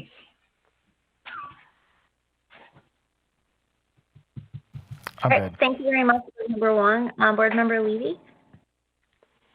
Thank you. Mr. Weir, I hope I pronounced your name correctly. Welcome aboard. Thank you for the presentation. A couple of things. One of my frustrations in reviewing these packets has been that a packet that reached us was incomplete, which in my opinion is completely unacceptable. So I'm glad to see that check is in there, that the building principal is signing off on it and attesting to the completeness. Another issue that I had, and I'll piggyback off of Board Member Wong's comment about what are chronic repeat violations. If chronic repeat violations exist, my expectation is that we also have chronic repeat interventions. And that has also been my frustration. If we have a list of offenses that a child has committed and we have 1 or 2 interventions, then that says to me that we either have not done our due diligence to intervene and sufficiently support that child, or we have failed to document what our interventions are. Both of those, I think, are critically important. And then I guess my final question that I would love for you to respond to, it's my understanding that if my behavior is a manifestation of my disability, then the consequences of whether or not I am suspended or expelled are completely different than a student that does not have a disability. So working under that context, I'm curious as to why that manifestation meeting is allowed to happen theoretically so late in the process. You said hopefully within the first 24 to 48 hours, but definitely at least 24 hours before the administrative hearing. So, but that's also the deadline to submit the packet for the administrative hearing. So technically under what you just described, we could have each teacher provide their reports, administrators compile information, and then we have the manifestation hearing and realize that the behavior is a manifestation of my disability and I shouldn't go to an administrative hearing. So if you could provide some perspective as to why those timelines seem to be concurrent, that would be really great. Thank you. Yeah. And actually, when we were putting this kind of checklist together, we had some kind of good conversation around this. The hard part with pulling the manifestations together is coordinating all the valuable team members' schedules. So you have the different members of the IEP team, so the special education teacher, administrator in the building, student services staff that might provide services, other related service providers. It's obviously best practice to also have the families involved in those processes. And so the thought process behind putting it that we really want it within 2 days, but absolutely no later than that 24-hour really came from acknowledging that it oftentimes takes a day or two just to pull those teams together.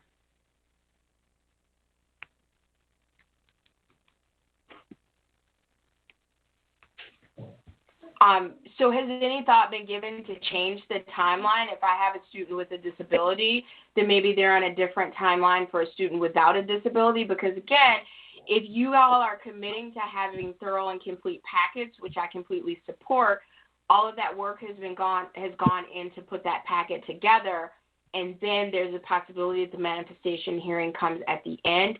And if someone could speak to the interventions matching the level of need that the student is demonstrating, I'd appreciate that. Thank you.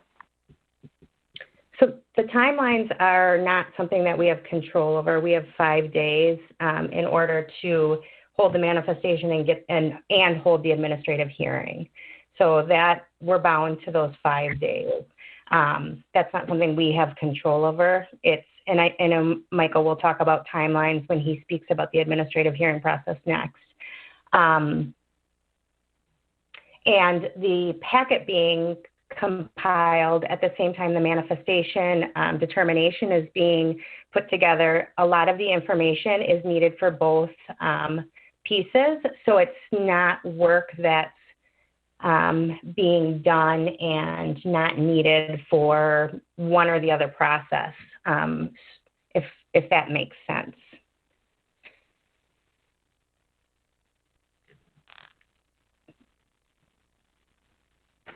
Board Member Levy, did you have follow-up or any other questions? No, thank you. That was clearly understood. But the final point, if someone could address that, is the number of interventions matching the number of like demonstrated needs showed by the child. If someone could speak to that, that would be great.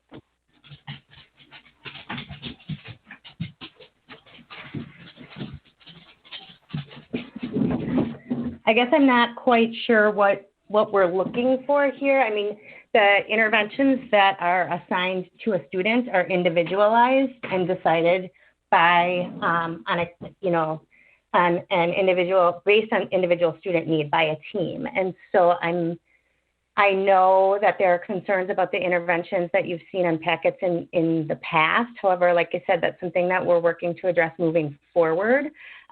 So I'm not quite sure what you're looking for an answer on that one, or that I have the answer that you want for that one. No, it sounds like you are making a commitment that if we see a packet with a student that has 10 incidences, right, and 2 interventions, I would think that is as inappropriate. But it sounds like you are making a commitment that that is not something that we would see moving forward, and that's great. Thank you. Yep, and I think historically there hasn't been eyes on packets prior to them getting into the hands of the hearing officer. So we're looking forward to that. Additionally, I just wanted to add, there have been a couple of years in which administration has not been trained on this process. So we were lucky enough to get in front of all administration in the district a couple of weeks ago and go through this process with them and talk them through some of the new timelines and the packet information and what we expect to see, because that has not been done for some time. So just to mention one, for example, the incident report. A lot of people were cutting and pasting the violation or the referral that's entered into Skyward. Well, that's not considered an incident report. So we were able to really specify what we're looking for in that section, because Michael will speak to this later, but what Michael receives, that's what he's making a decision on, a very heavy decision, you know, that could impact the student's life, that would impact the student's life moving forward. So we were able to get in front of all admin last week and go through the process and the expectations and lay out the new timeline and the new that cover page with the checklist and answer any questions they had. So we felt really good about that as well. The other thing we have done is we're working on entering this into a fillable PDF form, so there won't be spelling errors, hopefully, or you know, it won't come handwritten, which has been an issue before as well. Thank you. Thank you. All right, thank you both. Dr. Keister, I believe you're next. Thank you. Actually, I don't have a question. I was handed information I want to share out to the public. If you are experiencing problems with watching our meeting on YouTube, it's an issue that is on their end, and our tech team is monitoring the issue. Thank you very much, Dr. Keister. Yes. Is our meeting still being recorded so that it can be posted completely at a later time? I'm being told that it's about the blurriness of the picture, but not the audio. So the audio is coming through. Okay, thank you so much for clarifying that. Are there any other questions before we move on to item 5A?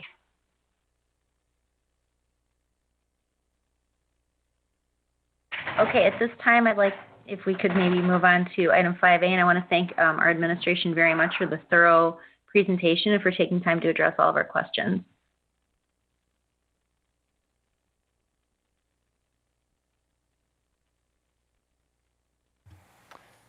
All right, so Mr. Ulrich and, hold on a second, I just lost my screen, and Mr. Holland, you have, I guess you're up to the plate. All right, I'll turn over to Ms. Beavers just to introduce each individual and then just how these two interplay with one another. Thank you. Hi, so it's me again. So I'm going to introduce Michael Ulrich first. Michael is our independent hearing officer. He's responsible for the administrative hearing process, and following him will be Mike Holland. Mike Holland is our independent officer for expulsions, and I know they'll introduce themselves and answer any questions you guys have after they're done presenting. So Michael, I'm going to hand it over to you. I know he's participating by phone. Good evening, Board of Education. This is Michael Ulrich, and Melissa, thank you for the introduction. I am currently in my second year as the administrative hearing officer for the district. Although my duties in that role this year, due to COVID, have been extremely limited, and we haven't done any administrative hearings. But my portion of the presentation tonight is to just go over those timelines and what the administrative hearing actually looks like. And so just to recap briefly, my involvement begins when I receive an administrative hearing or a request for an administrative hearing form that's completed by a building administrator. That form obviously states that there was a violation of the code of conduct, that a student's been suspended for 5 days, and then it's my obligation to schedule the administrative hearing within that 5-day timeline. As Melissa referenced, that 5-day timeline is statutory here in Wisconsin, where the school district cannot suspend a student for more than 5 days without providing that student with a notice of expulsion, which I'll get into in a little bit. So that's where the timeline comes from, is that we first start with that 5 days. And so when I get the request for an administrative hearing, I'll get it scheduled with myself and the building principal, and then send out a notice of that hearing date and time to the family and the student. Over the course of the next couple of days, I will be informed by the district and receive the, well, at least under the new process, I will receive the administrative hearing packet ahead of time to make sure that it's complete. And also in the case of a special needs student, receive information as it relates to a manifestation, wherein we would cancel then my administrative hearing if the conduct is found to be a manifestation of the student's disability. The process improvements that are being made by the district and as described so far tonight are really exciting for me because sometimes those manifestation hearings were held literally the same morning, just a couple hours before my administrative hearing was scheduled to be held. And so then I would be kind of waiting to figure out whether or not we're having a hearing at all until the very last minute. So I think the process improvements that are ongoing will be a big help in my role.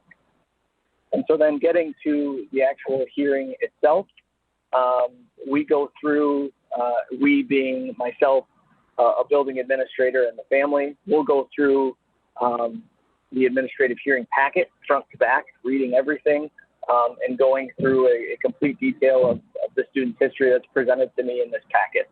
As Melissa referenced, I'm making a decision that day based on that packet alone, unless I've got any prior history with the student from a prior administrative hearing. In the most cases, I do not know the student and don't know anything about them or interventions that are in place or prior discipline history or anything like that. So the administrative hearing packet is a very crucial piece for me so that I can get as much information about the students, the conduct, and then try and figure out what the best route going forward is. So through that process, then we go through the packet front to back, read about all of the discipline history, reports from the teachers, academics, attendance, everything that's in the packet we go through. And then the very end of the packet is a recommendation from the building administrator. That recommendation typically can come in one of 3 different forms. The first and oftentimes what I like to see is a return to the building for the student. Sometimes administrative hearings are used to try and give one last chance for that student before even further discipline is put in place through either an alternative placement or a potential expulsion if the conduct warrants it. And so one of the kind of 3 outcomes, and they're very general and broad outcomes, is certainly a return to the placement where the student had or where the student was. The second placement or second alternative being finding an alternative placement for the student within the district. It's, I would say, a rare occurrence that we would transfer a student from intermediate school to intermediate school. More often it's, from an intermediate school to Beloit Learning Academy or to Beloit Virtual School for a period of time, or from Beloit Memorial to either of those options as well. And that transfer is made in lieu of proceeding with expulsion. And so we basically say, look, the conduct here warrants a potential expulsion. However, there's one last chance that we're willing to give the student in transferring the student to another location within the district, and hopefully that new setting will provide better outcomes for the student. The last option then is basically expulsion if the conduct does warrant that. If an expulsion is indeed warranted, I'll inform the parents and the students of my decision to proceed with an expulsion. That will come with a notice being sent out that same day then, or a notice of the expulsion hearing. As I stated previously, with the 5 days can then get extended up to 15 days of a suspension before that expulsion hearing has to be held. So then I will coordinate with my calendar and Mike Collins' calendar and the family, if we can get some dates at the administrative hearing to figure out what works for them, what works for the administrator, to get that expulsion hearing on the calendar within 15 school days of when the conduct occurred, and that would likely be 10 days after the administrative hearing. So I would send out written notice of that expulsion hearing. There are certain things statutorily that are required to be in that notice that are in our form documents. And then along with that, I would provide the student with my recommendation and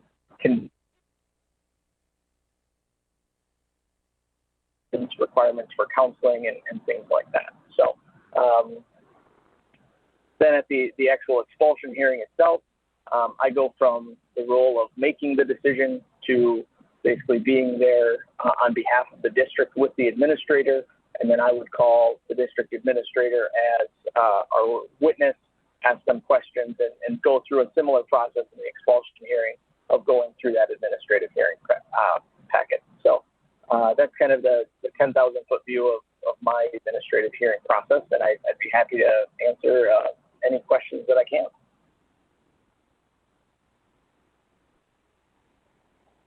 All right, I don't see any questions in the chat box. Are there any questions? All right, Board Member Levy, thank you. Thank you. A few questions.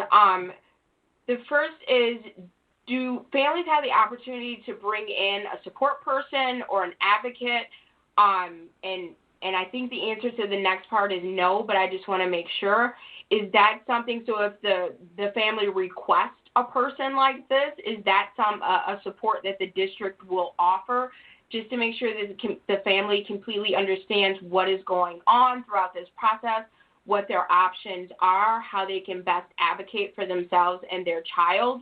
And then a more broad question, if the administrator is in the room for your portion of the hearing, is there a reason that the administrator is not presenting the case and instead you are?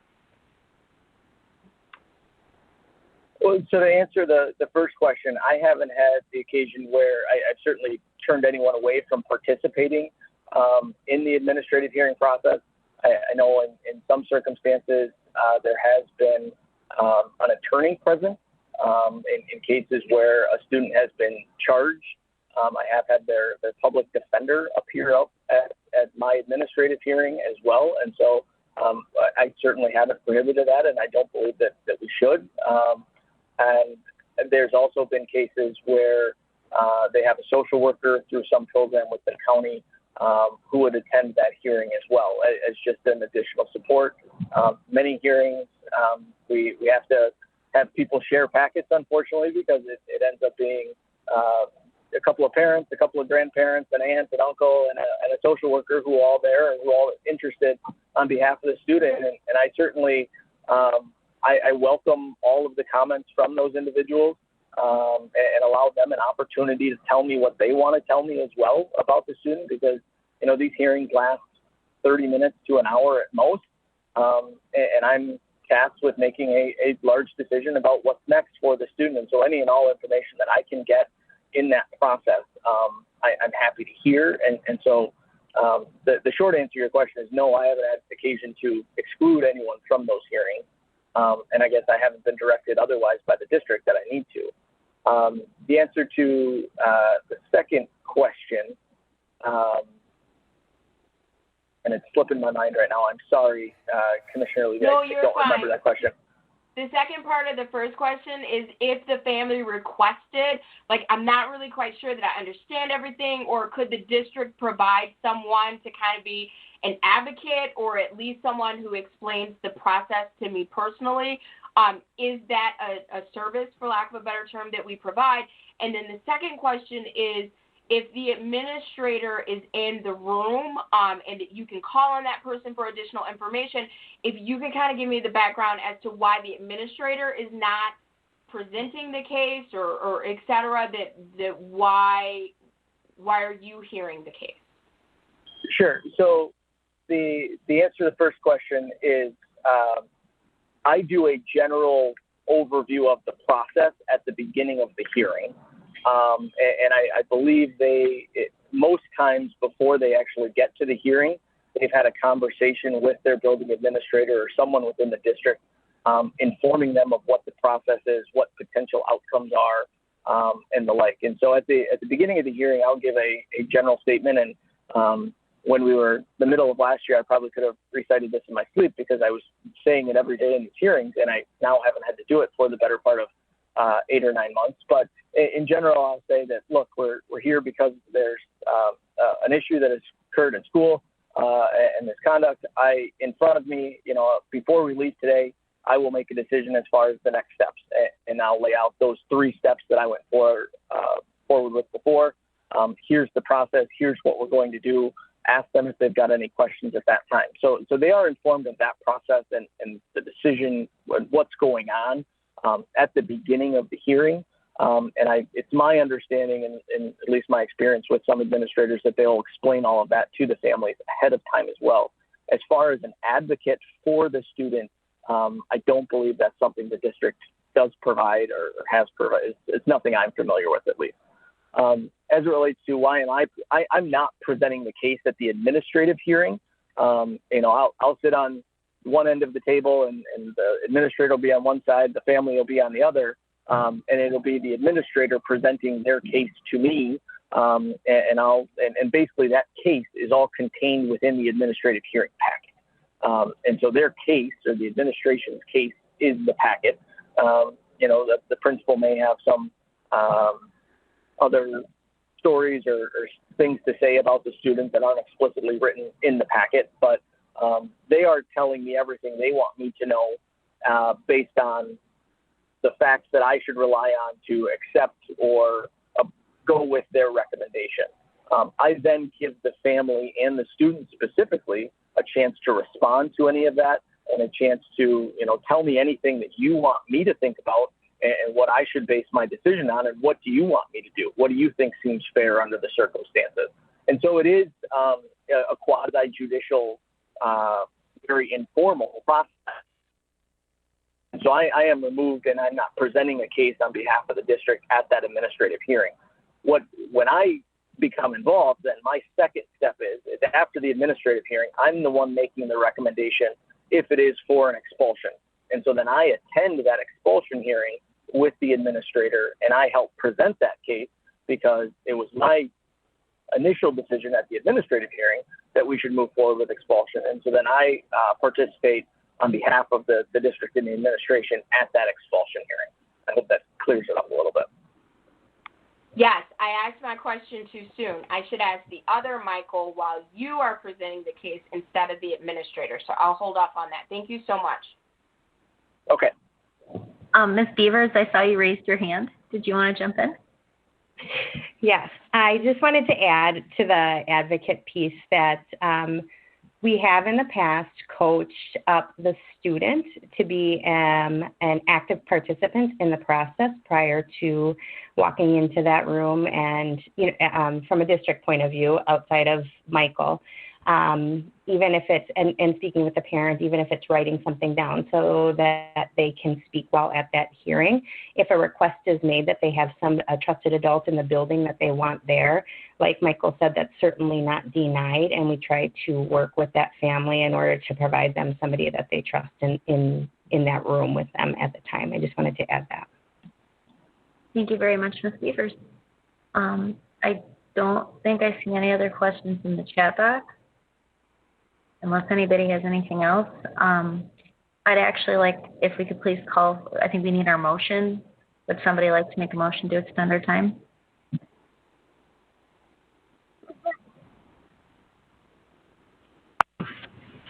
I would like to make a motion to extend our time for another hour. Second. Okay.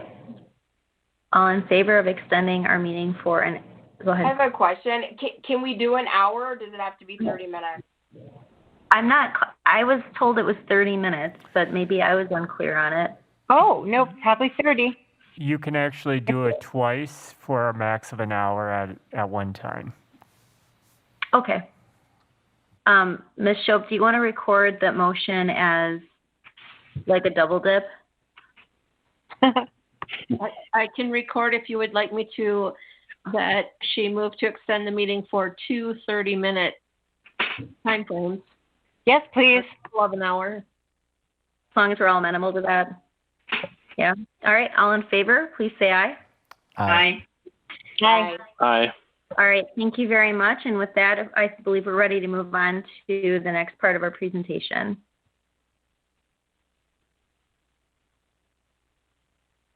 Okay, you're ready for the expulsion process? We are ready. Okay, I'm Mike Holland and I'm the expulsion hearing officer.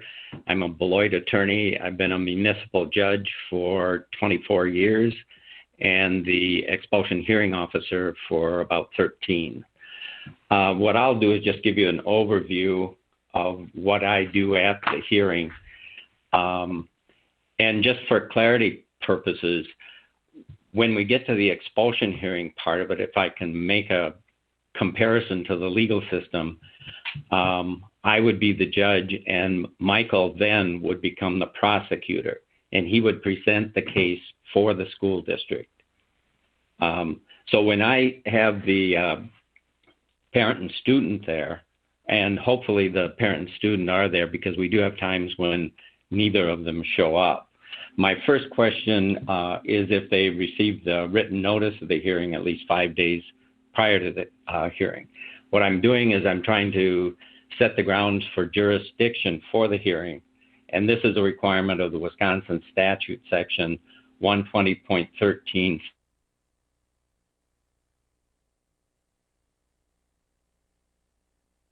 For the expulsion hearing, but also for the review by the board.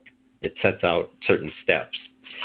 Anyway, so once I've established that we have jurisdiction by proper notice, I then, if the student and parent are there, I ask them if they request a closed hearing. And what that means is that it's not open to the public. And normally, if they want an explanation, I go further and tell them that no one else other than those of us present and the school board will be aware of what goes on at the hearing. And this is also meeting some of the statutory requirements. So I always recommend that it be a closed hearing. I also ask them if they wish to be represented by an attorney, which they would pay for themselves. By statute, they are not provided an attorney by the school district or anyone else. So, and if there is a request at that time, I'll grant a continuance until they can hire an attorney. And that has happened several times over the years.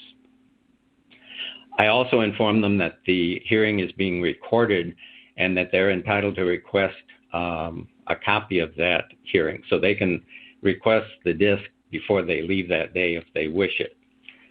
And then I go through the procedure. And basically this is the same as a court procedure. I tell them that I will swear in any witnesses, testimony will be taken, and usually the administrator is the primary witness, and I will allow them to cross-examine the administrator after their testimony has been completed. I also will inform them that if they wish to give any testimony themselves, or if the student wishes to give a statement on his own behalf, I will swear them in and allow them to do that, and that Michael would be able to question them regarding that also. After the, and I've just to hit the pamphlet. This is the first time I'm provided with the pamphlet. And the main testimony at the expulsion hearing is the administrator running through the pamphlet and giving sworn testimony. And then I will accept that as exhibit number 1 in all instances. If there's a video of the incident itself, I will accept that, and usually as exhibit number 2. The only testimony that, or the only evidence that I can consider when I make my decision is what has happened within the four corners of the hearing. I can't use any, that's why I have no prior contact with the information regarding the expulsion hearing with the student or with the parent. It would be inappropriate for me to do that. I'm supposed to be the objective fact finder. And in my order, and always I give an oral order at the hearing, and then I reduce it to writing, and that's what's provided to the board. I also informed the student and parent that within 30 days of the hearing, the order will be presented to the school board, and the school board will either accept it, reject it, or modify it. And they will then be notified of whether it was accepted, rejected, or modified. Let's see here. And I guess I should just sort of explain in my order, it's actually sort of divided in two parts. The first part, and I make a statement in it, the hearing officer makes the following findings of fact based on a preponderance of the credible evidence. We're not held to the criminal law standard of beyond reasonable doubt. It is preponderance of the evidence.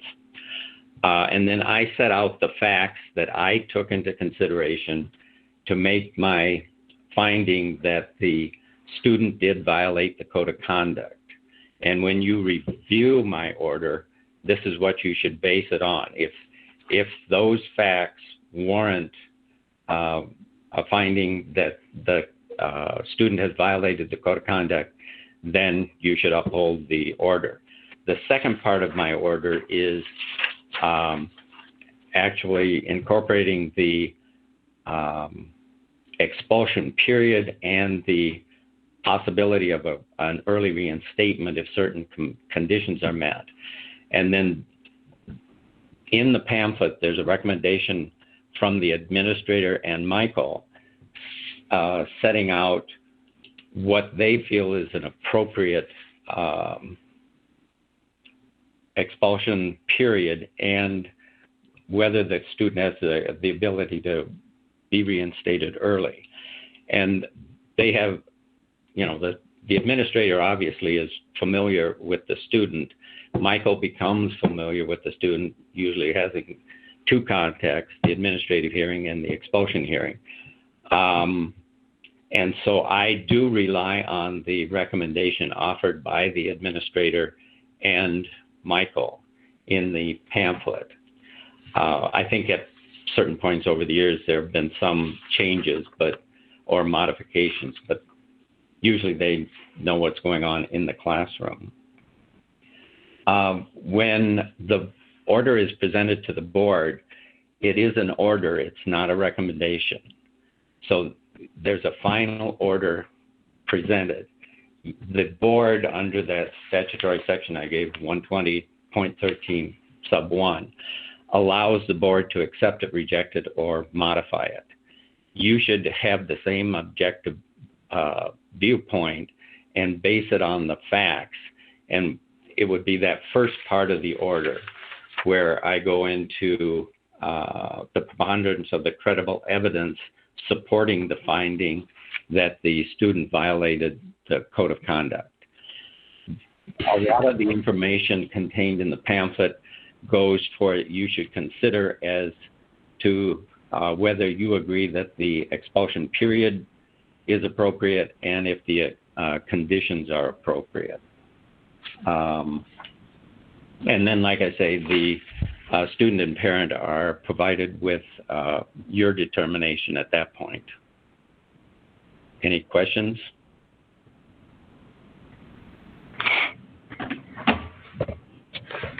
Board members are free to put their questions to indicate that they want to ask a question in the chat box. Right now, I don't see any. Are there any questions? I do. I guess my question didn't go through. Is it okay if I jump in? Oh, I apologize. Yeah, go ahead. No problem. A couple questions / clarifications that would be really helpful for me. You said that you offer the students and families the opportunity to have a closed hearing, and if they opt yes, that no one outside of that room will know what happened in the room. How do you balance that with Skyward outlines the incident that led up to the possible expulsion hearing, if the student was expelled, the date that that happened, etc., and anyone with district access is able to access that information. So is that something that's outlined to students? My next question is, I think it's great, and thank you for outlining the process that you offer, like witness statements, and they can cross-examine people, etc. But I have never seen that information included with the packet, with the incomplete packets. So are you saying that everyone declines that offer? Because I've never seen that information included. And then my final question is, and thank you also for letting people know that they can have representation, and it'll be a continuance until they can find that, etc.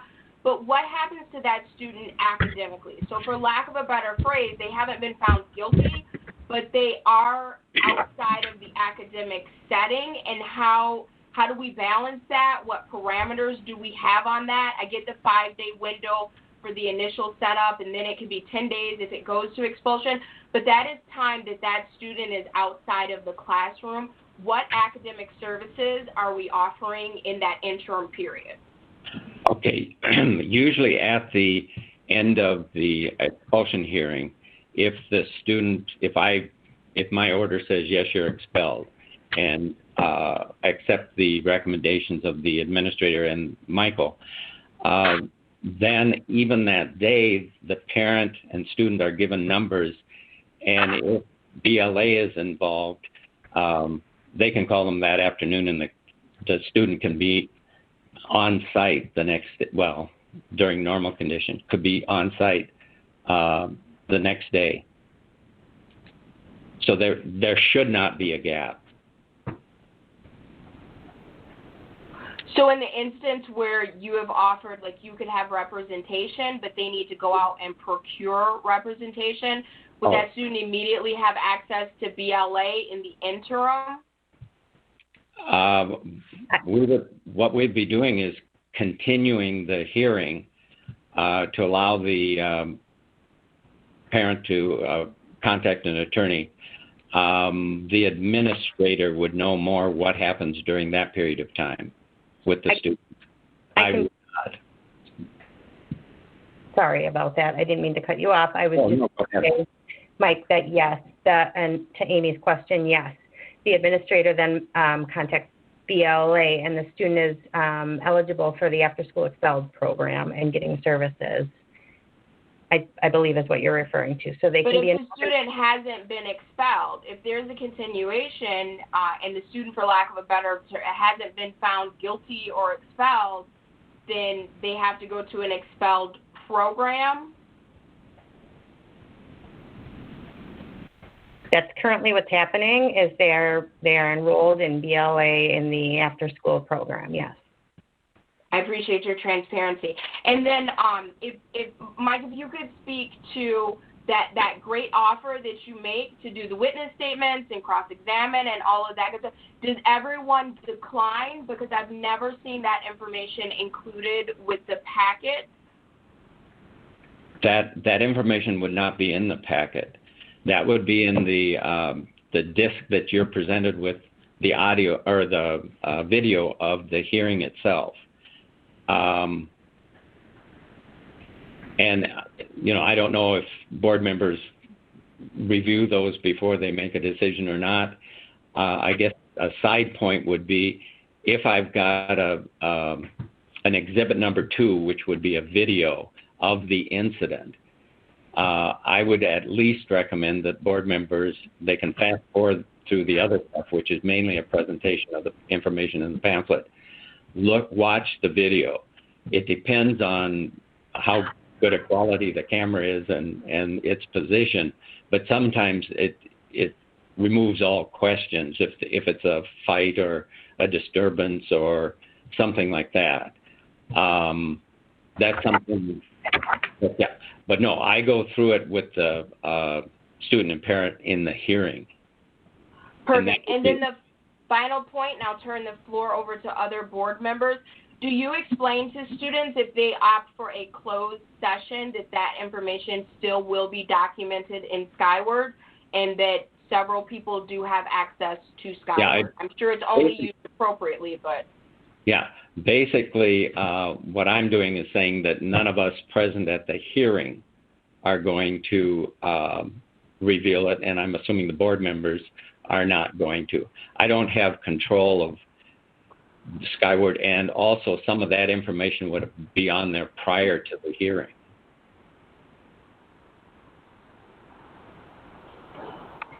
Thank you. So students are made aware that that information is contained there. Well, and then, I mean, you're familiar with the student population. Pretty much everybody talks about what's going on. Everybody, you know, we cross out names, but the students know who are involved, and that we have no control over. If I can just jump back in here real quick, just to address Commissioner Levy's question. In my notice of expulsion hearing letter, I do state, and there is a paragraph that's in the standard letter that states, at the expulsion hearing, the pupil, and if the pupil is a minor, the pupil's parents or guardians, may be represented by counsel, may present evidence, cross-examine witnesses, and review and obtain copies of evidentiary materials. And so that is the letter setting forth the date and time for the expulsion hearing, which they're required to receive at least 5 days before that hearing. So they do have some lead-up time before Attorney Holland states that at the actual expulsion hearing, they are provided with that information at least 5 days ahead of that as well. So. Perfect. Thank you so much. Are there any other board members who have any questions that they'd like to share?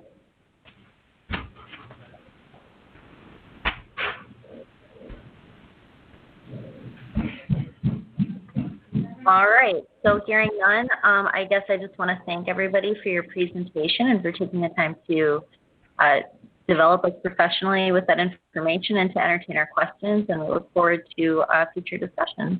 So thank you. You're welcome. Thanks for having me. Yes, thank you. Thank you. Thank you.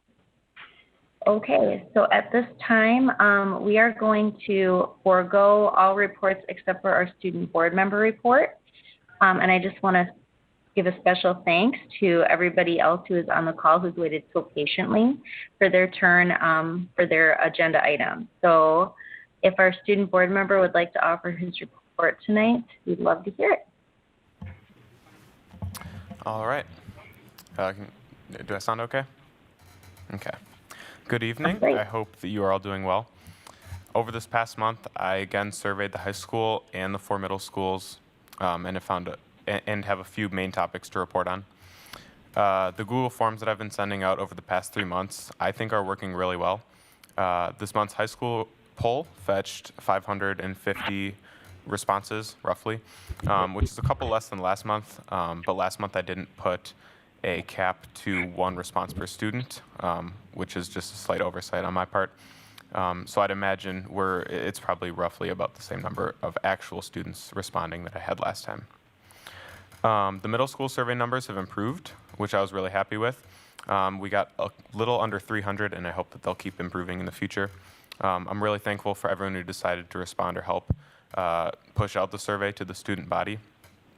One really good thing, McNeil had a really high percentage of their student body respond, so I just want to take a moment and say, great job, McNeil. So the past survey that I just did, I tried adding a comments and opinions questionnaire that students would have the option to write into in an attempt to get some more ideas and topics for the coming months, as well as to hear concerns that students have presently. So through this, I received about 50 responses totaled from all 5 schools. I was really happy to hear from the students, and we'll definitely continue to do this going forward. I think that is probably one of the better things I've tried experimenting with. So because of the opinions and concerns written in, my COVID-centered report has now a myriad of topics, which is good because I'm sure you guys don't want to talk about COVID too much more. The high school and intermediate schools seem to be in agreement that COVID is a serious problem. About 3/4 of high schoolers and 2/3 of middle schoolers say that they believe we should increase COVID safety precautions, with 40% of all high schoolers expressing that we should be back in a full shutdown or something very close to it. With this being said, I thought it would also be a good idea to see how seriously students are taking COVID and how seriously they're taking some of the suggestions we already have in place. I asked our students, again, both high school and intermediate students, how frequently they were wearing masks while in the company of their friends. The middle schoolers appear to wear masks slightly more than high schoolers, but when looking at the data, the pie charts are actually quite similar. Both surveys showed that hardly more than half of either population wears their masks more than half of the time while in the presence of their friends. And I really appreciated the students' honesty while filling out this question, but I think that it's the results are something that we should keep in mind when looking at any sort of in-person options. Speaking of in-person options, when looking at the idea of going back to school in any sense, over 3/4 of the high schoolers think that opportunities should be provided to students taking hands-on and trade classes. And through a separate questionnaire, it was suggested that back entrances could be used, designated workstations, limiting the in-person options to students who are planning on pursuing a career in that area of study are all things that maybe could be looked into if you haven't already thought of that. But I have a friend who's in construction 3 and just expressed, some concern there with, struggles of having it online. There were also a couple of responses to the questionnaire that attempted to point out the difference in opportunity that our students are getting when comparing our structure to that of other local school districts. The concerns effectively expressed the students and parents are beginning to get tired of the lack of school activities available.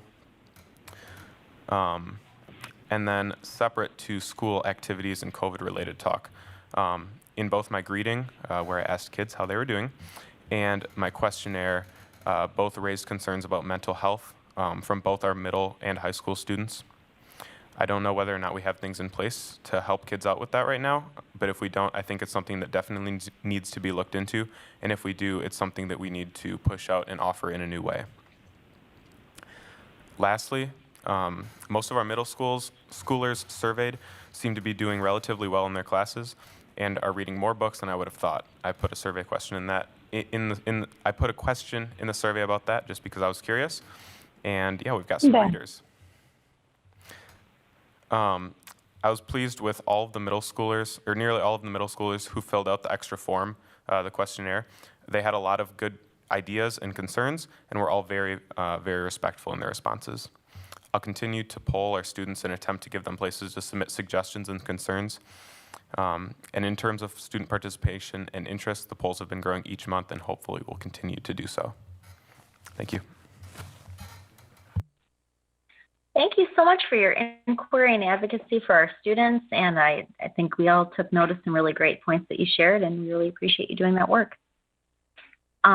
So thank you so much. So having said that, if everybody's okay, I'd like to move us along to item 7A, which is our implicit bias training for the Board of Education.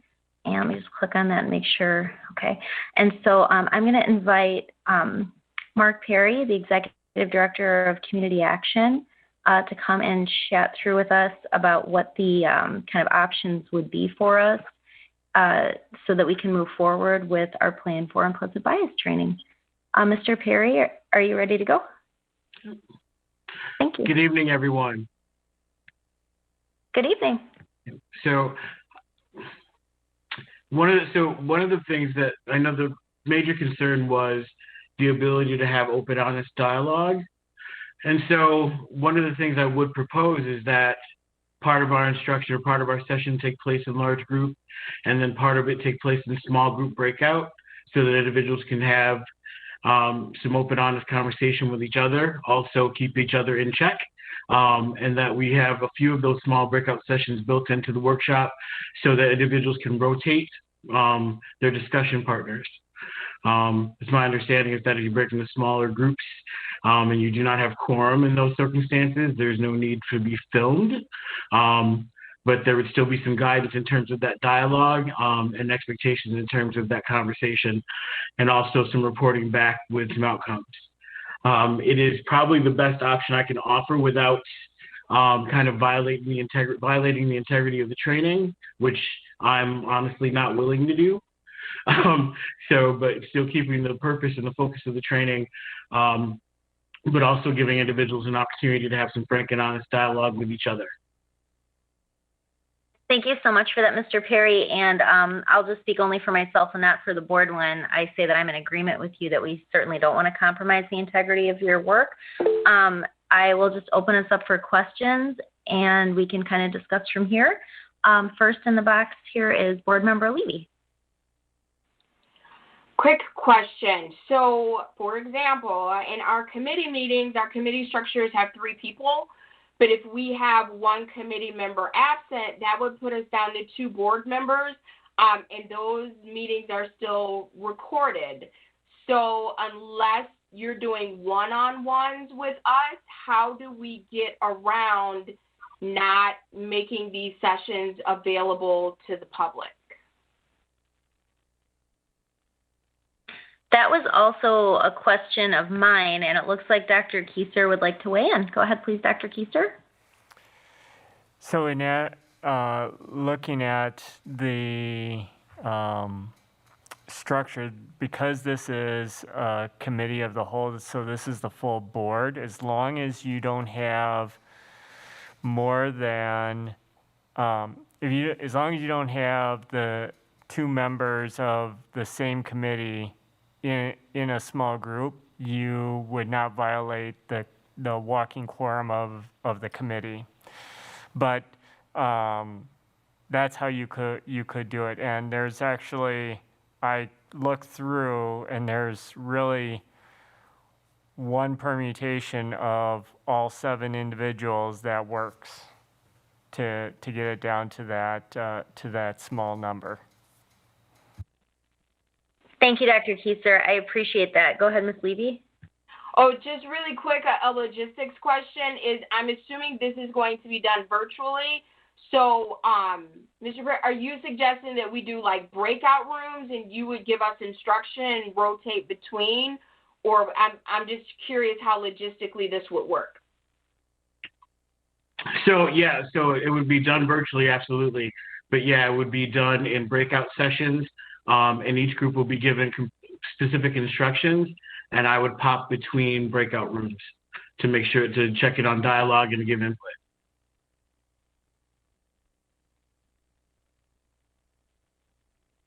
Does that address your question, Board Member Levy? It does. Thank you so much. Oh, certainly. Are there other board members who have questions or thoughts that they'd like to share? Ms. Jacobs, go ahead.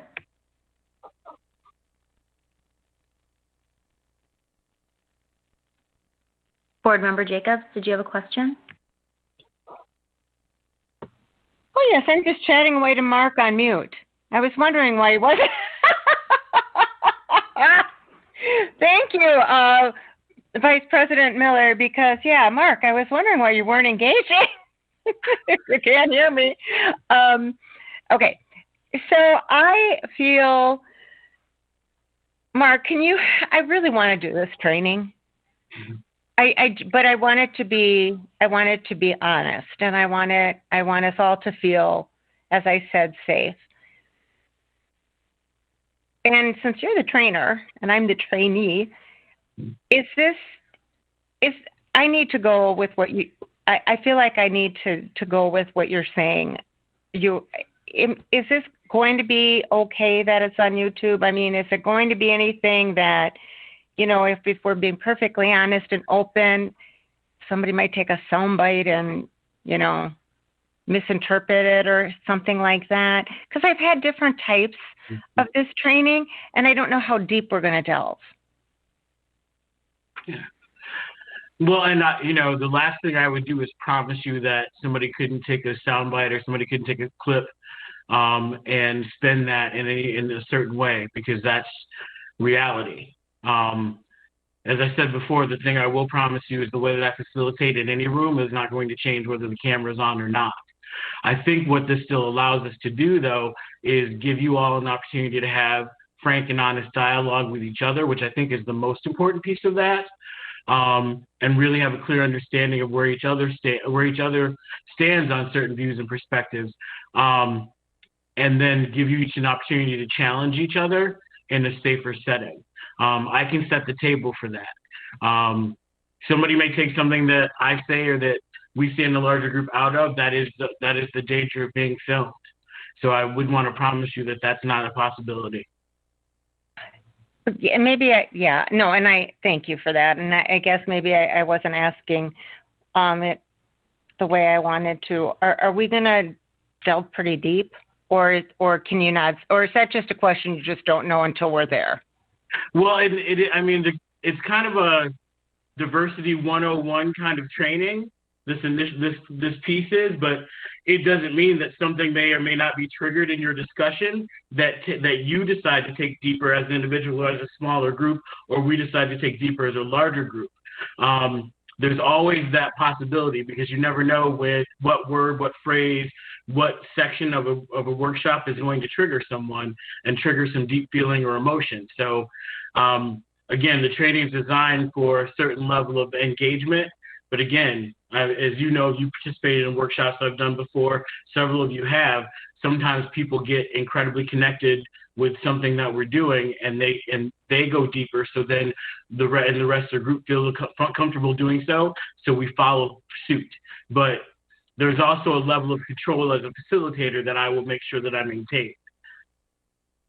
Okay, that's very helpful. And I don't know, this isn't, well, I guess it is kind of for you too, Mark, but directed for Vice President Miller as well.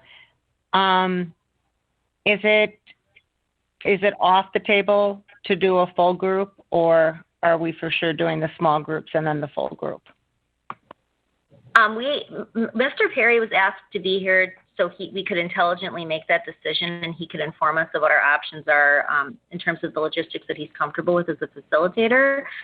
Ultimately, unless I'm misunderstanding, it's up to the board. We can decide to do it in a traditional sense as a whole group on YouTube the entire time, or we certainly appreciate Mr. Perry's efforts and flexibility in kind of contriving this alternative circumstance. So what we can do tonight as a board action is decide on, do we want to do it traditionally as a full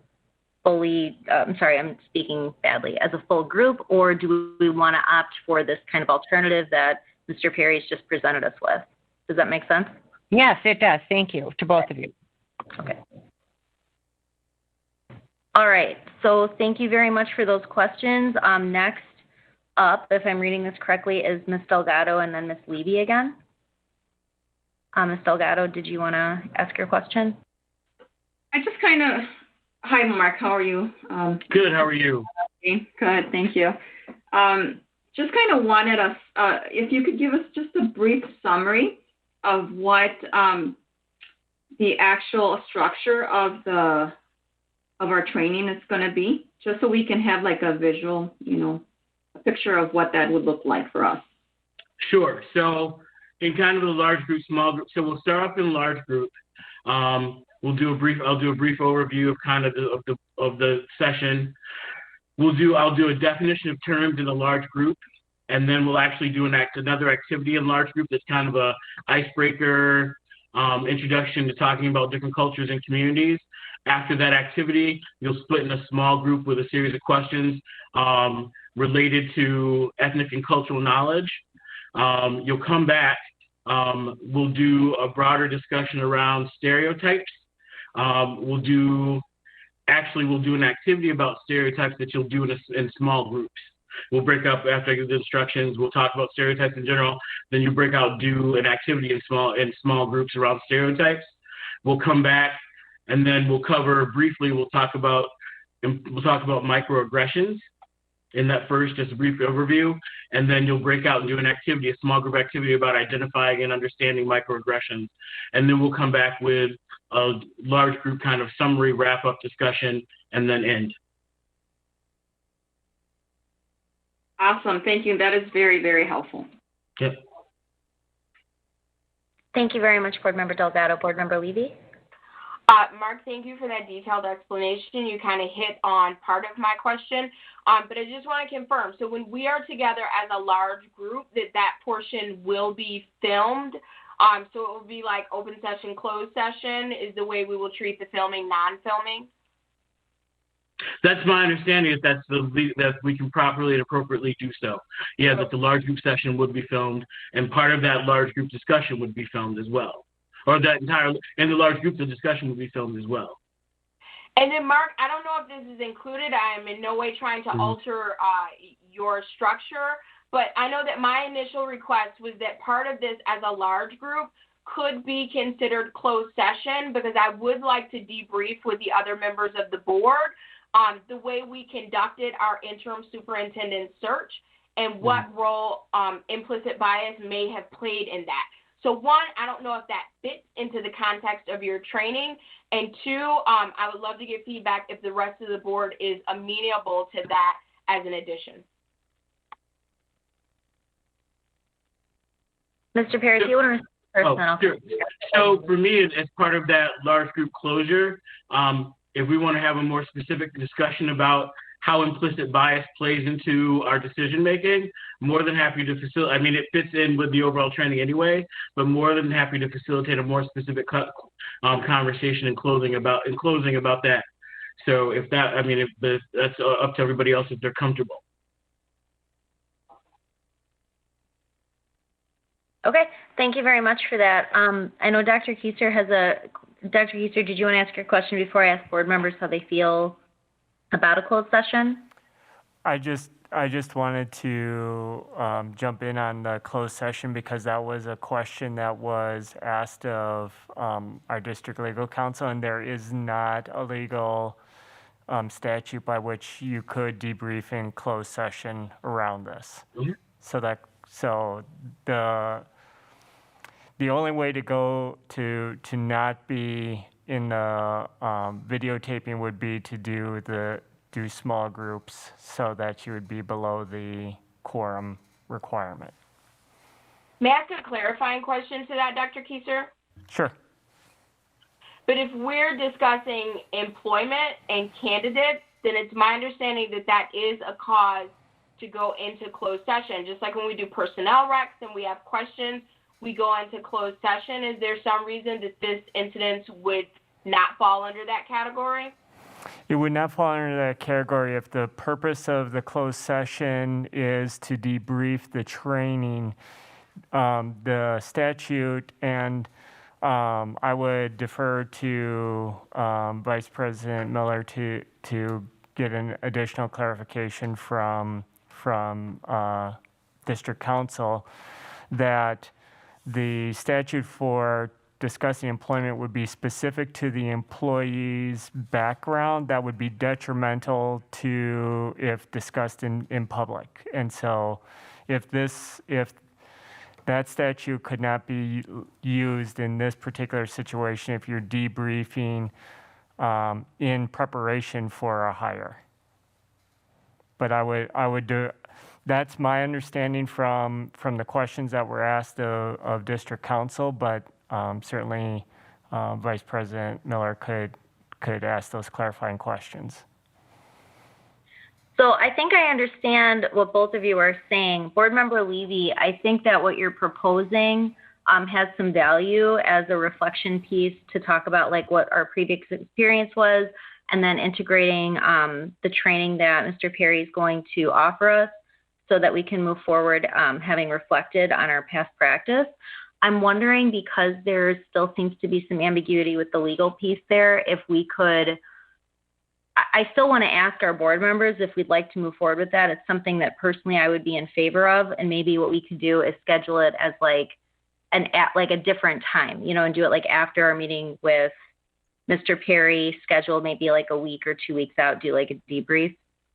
Is that, before I ask folks questions, Board Member Levy, is that something you would be open to? No, I think that's completely fine.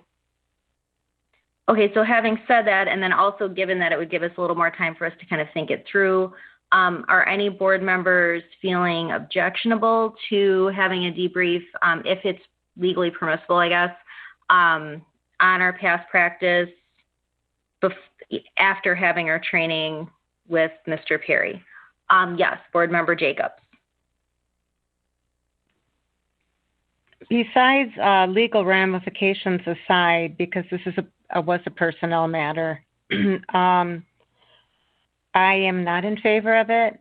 My hope is that through this training with Mark, that if there were implicit biases and we were not aware of them, Mark's he is an excellent trainer, and I trust that if we're each open and honest, and we did have them, we will find that out ourselves through this journey with Mark. Thank you for that comment. Do other board members have opinions on a potential closed session reflection and debrief on past practice?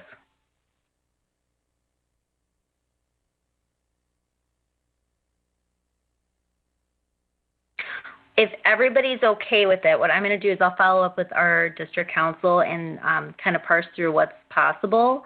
And then if it's okay with Dr. Kieser and with Board President Larson when he's back, I think that's something that we should put on perhaps our next agenda for discussion, and then we could take action at that time. Either way, I would just like to address Board Member Jacobs. I appreciate your comments very much. I do think that as outstanding as a trainer as Mr. Perry is, I think a previous discussion that we had was like kind of the need for ongoing kind of reflection anyway. So I do think that it's an appropriate agenda item to come back whether or not we pursue the closed session. So does anybody have questions about where we're standing right now?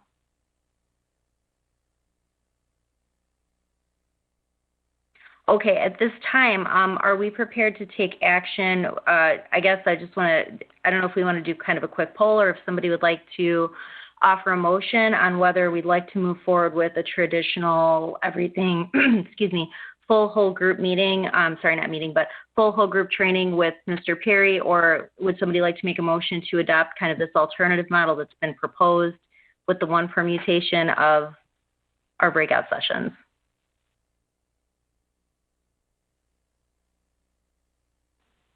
I move that we move forward with the implicit bias training with Mr. Mark Perry as our facilitator as a full group. All right, does anybody want to second that?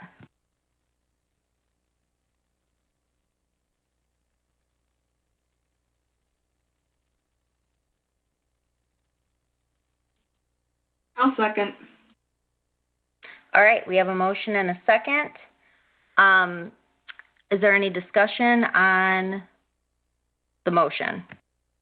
No, but I would like a roll call vote, please. Sounds good. Is there any other discussion on the motion before we move to a roll call vote? I would just like to clarify the motion, make sure I got it accurate. Sure. I have. Go ahead. Okay, sorry. I have to move to go forward with implicit bias training with Mr. Mark Perry as the trainer as a full board group. Is that accurate? I believe so. Okay. Then if you're ready for the roll call, I can do that, or if you were going to do something else first, I can wait. No, I appreciate that. I guess just any last call for discussion before we move to roll call? Vice President Miller, just want to clarify so that everyone's on the same page. You know, this would be a televised or YouTube full session of training. So just so that everyone is clear on that. I really appreciate that clarification, Board Member Delgado. Does anybody, because she offered that, does anybody have any questions before we move to our roll call vote or any other discussion items?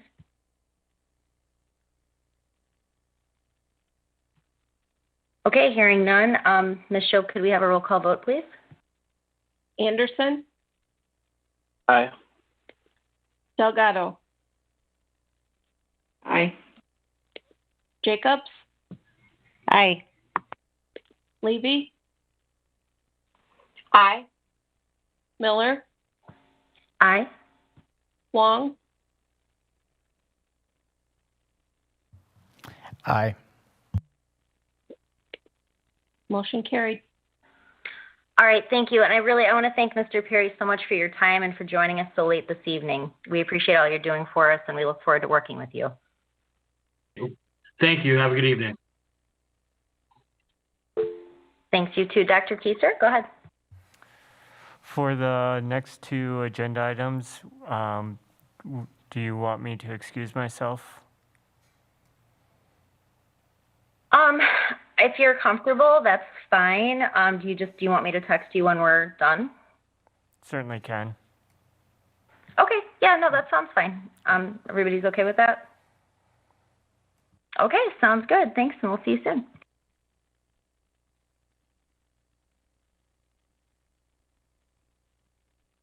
Sorry, I'm just flipping back over to the tab here. Okay, so we are at item 7B, which is the superintendent's salary range. And thanks for hanging with us, Dan Nerad. Are you here, sir? I am here. Lovely. Thanks again. I know everybody's got their jammies on, so thanks for doing that. All right. So, Mr. Nerad, would you like to present to us kind of what you have prepared for us for superintendent salary range? Well, thank you very much, and good evening, everyone. I know you're about doing very important work, and you've certainly been committed to this being very important work too. And so what I provided you was the part of our process that would present comparability data in order for you to make a judgment about what that salary range should be. To be clear, it is not our practice to post the salary in the brochure, but candidates ask, and I've already had candidates ask me, because if they're going to make a judgment about, a change in positions, in particular with a move, they need to know that as part of their consideration and even doing an application. Just very quickly in the way of background, it's out of the position tomorrow to give a full month for the posting. That's per the timeline. So the salary is important to know, but it's not part of that.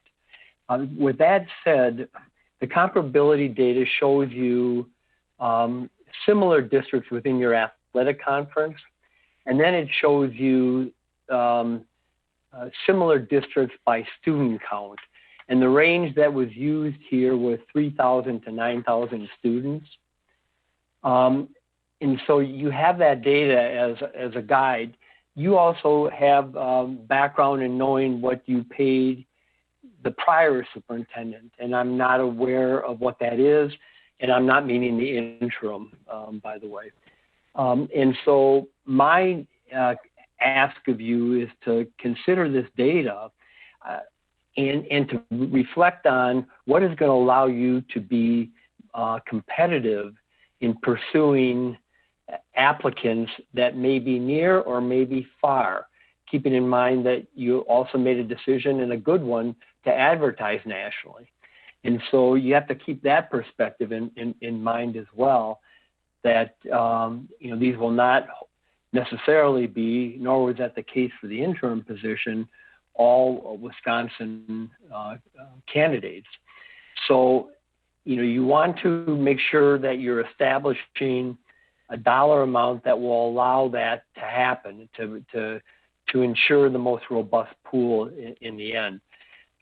You also may want to consider establishing a lower range and an upper range for that. And, that gives you some flexibility relative to the experience as a superintendent, which is not unfair to take into consideration. But so that's one way to approach it. And so, I'm hoping you had a chance to look at that data and to reflect on the amount you were paying the last superintendent, and whether or not that's an amount you're comfortable with, or I'm not recommending, although I'll weigh in and help you as you sort through this, what that salary amount should be. And the other thing I'm just encouraging to look at with the data that I provided you is you want to look at the years of experience is one consideration. So those far left columns show years in the current position and years as a district administrator in total. You also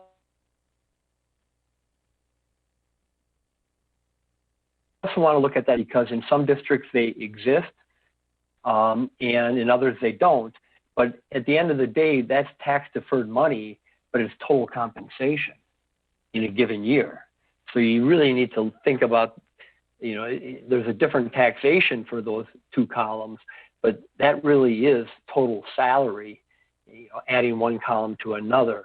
And so I'm hoping that this explanation is helpful as you sort this out. But I urge you to think about the idea of what will allow candidates to be appealed to this position in terms of the compensation, and maybe thinking about a lower range and an upper range based on the experience factor.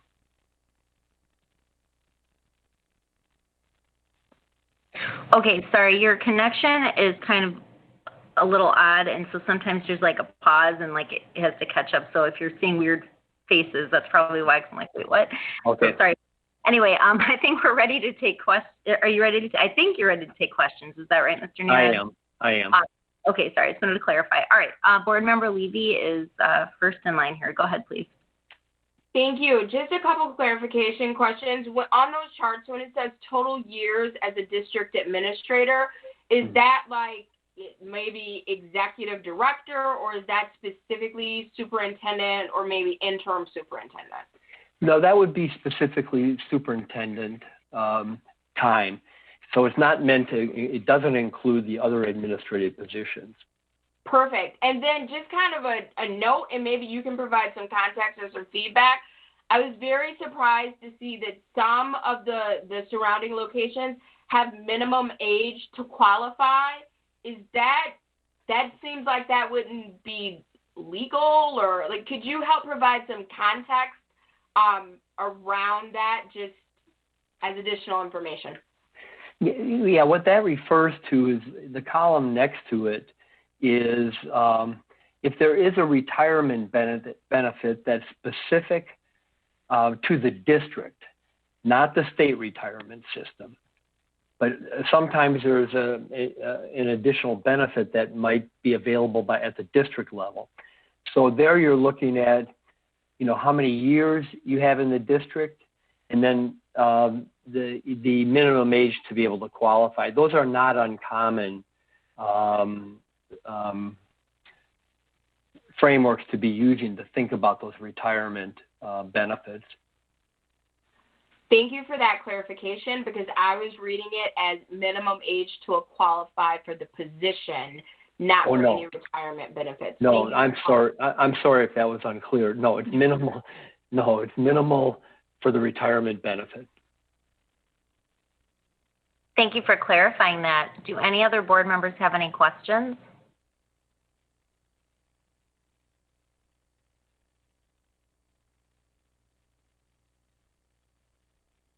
Okay, so we can't write a dollar amount on a slip of paper and like slide it across the table. So how do we want to do that? Mr. Neeraj, would you recommend us kind of each giving, you know, taking turns giving some thoughts about a range that we're comfortable with, or do you have like kind of a starting point that you think would be appropriate? I think a starting point might be with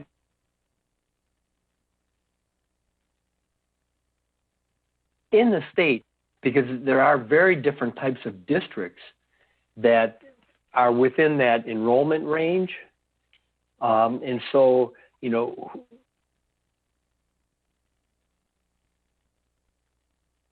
but check with you. You are a small urban district. And that really was reflected in just lots of the input that I got last week in the focus groups and the interviews. So some of these districts are more akin to that than others.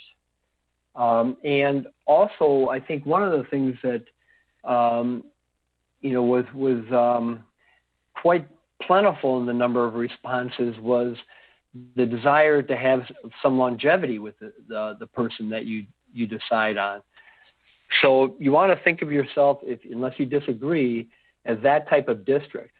And so it's not looking at, I can give you some advice to point yourself to those kind of districts. You have one very near to you, Janesville. And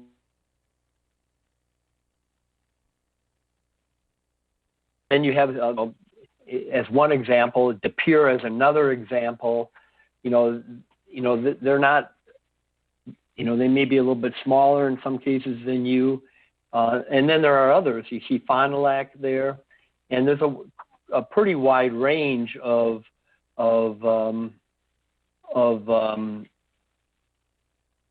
candidates and people in those positions. I mentioned Fond du Lac. I'd be a little careful there because they have the same issue you have this year with an interim. So when it says 0 and 0, that's referring to that salary's at 150. And so which of the, I can tell you Germantown being a suburban Milwaukee district fits more your profile. Howard Suamico, a suburban Green Bay district, fits more your profile.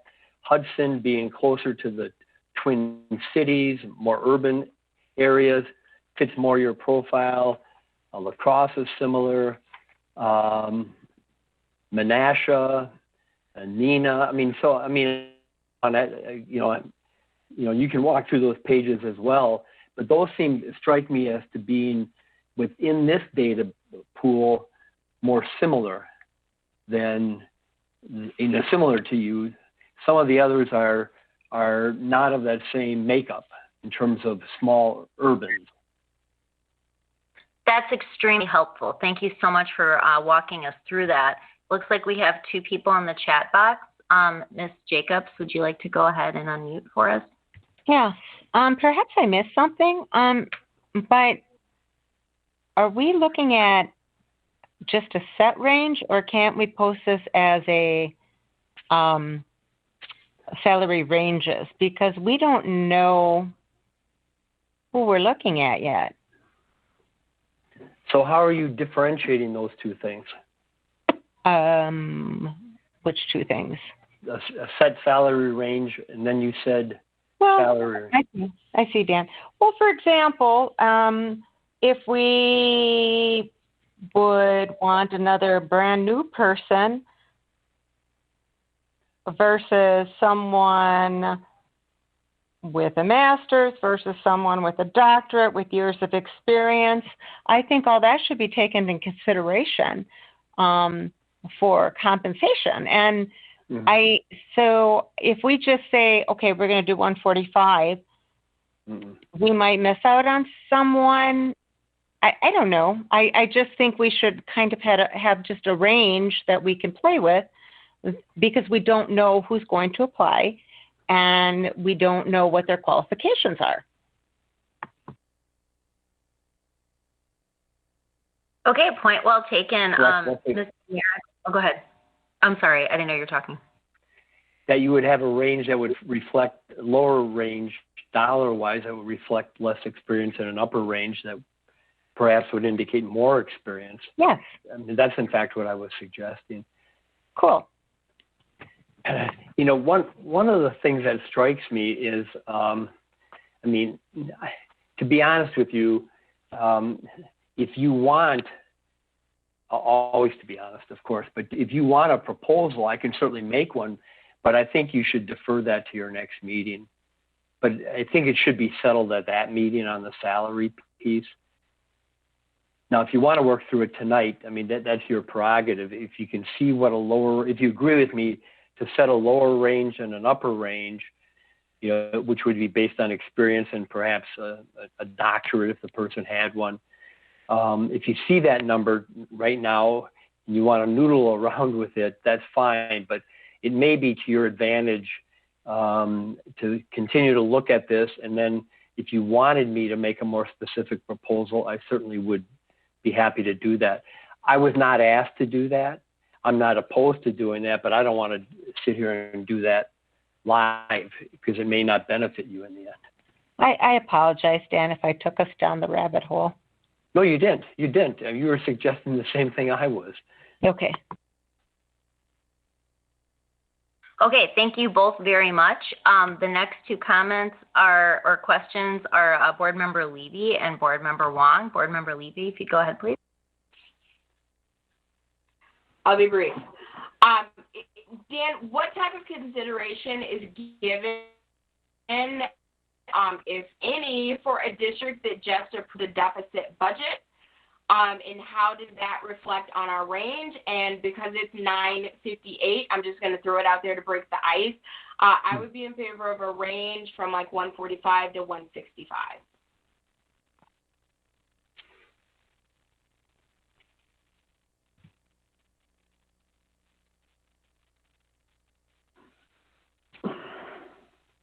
Okay, sorry, Doc. I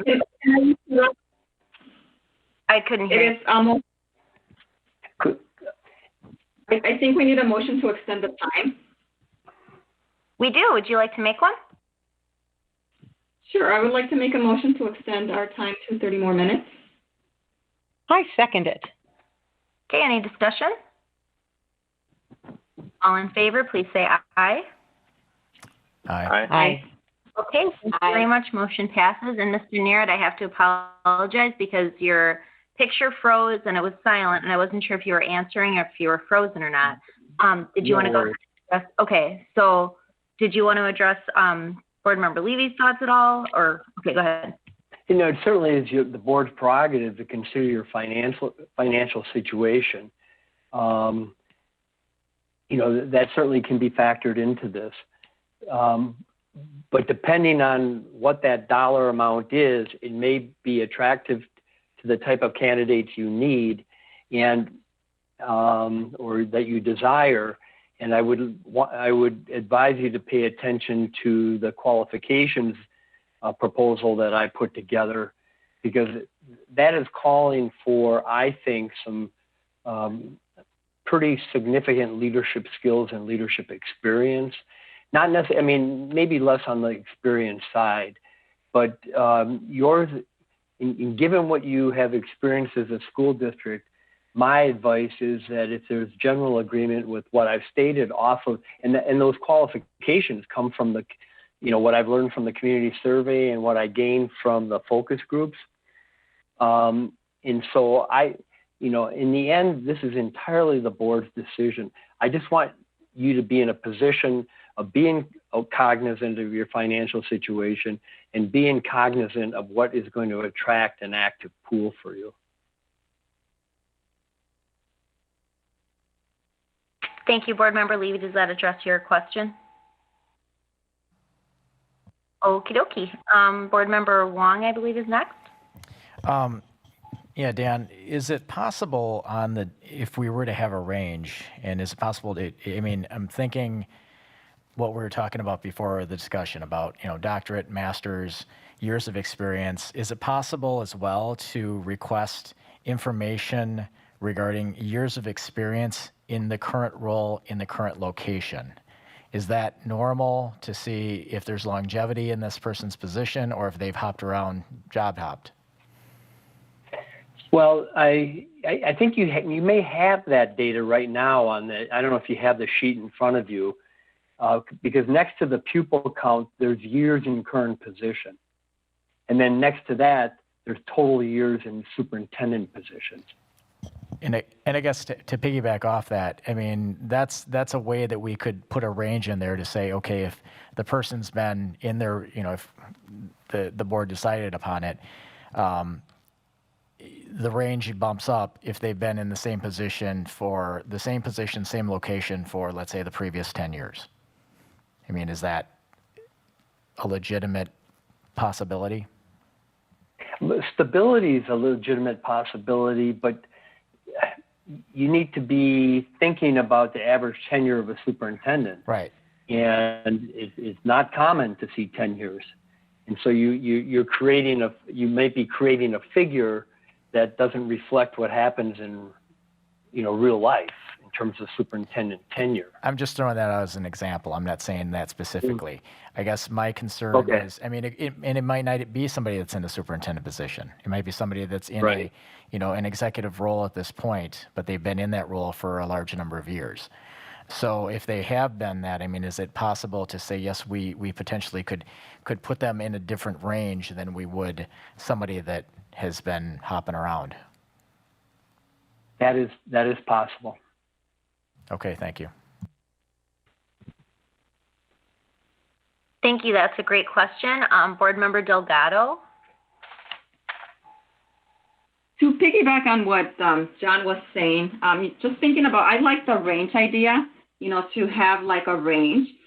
But I think if we want to keep, being equitable in mind, we would have to set some type of guidelines as to how we're going to be applying that range to, regardless of who gets the position, to make sure that it's going to be based on the qualifications, not necessarily, on anything else.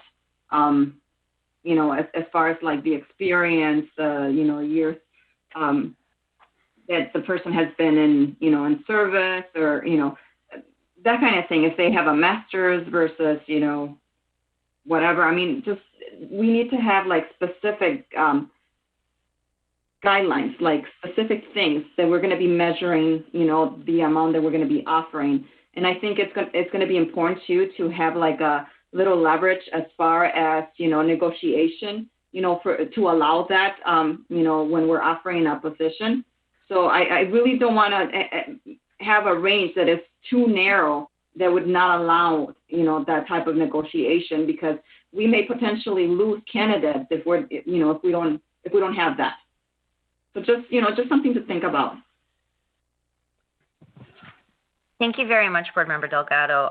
Board Member Anderson, did you have any thoughts or questions?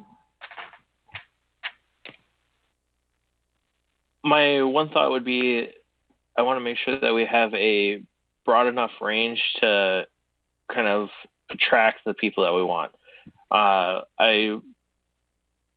It's not so much the lower side, but we also want to make sure we have a good number on the higher side for pay, because maybe that one person that's looking is like, okay, I have a bunch of experience, and if I move here, they're coming from somewhere else, that might kind of help bring them in and possibly stay longer.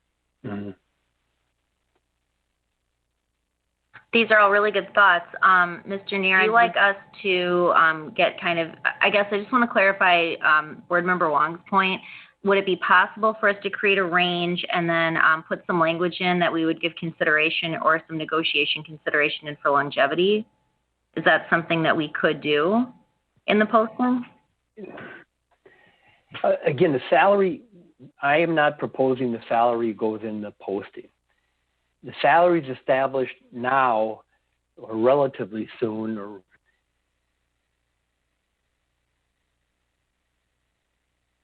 to be.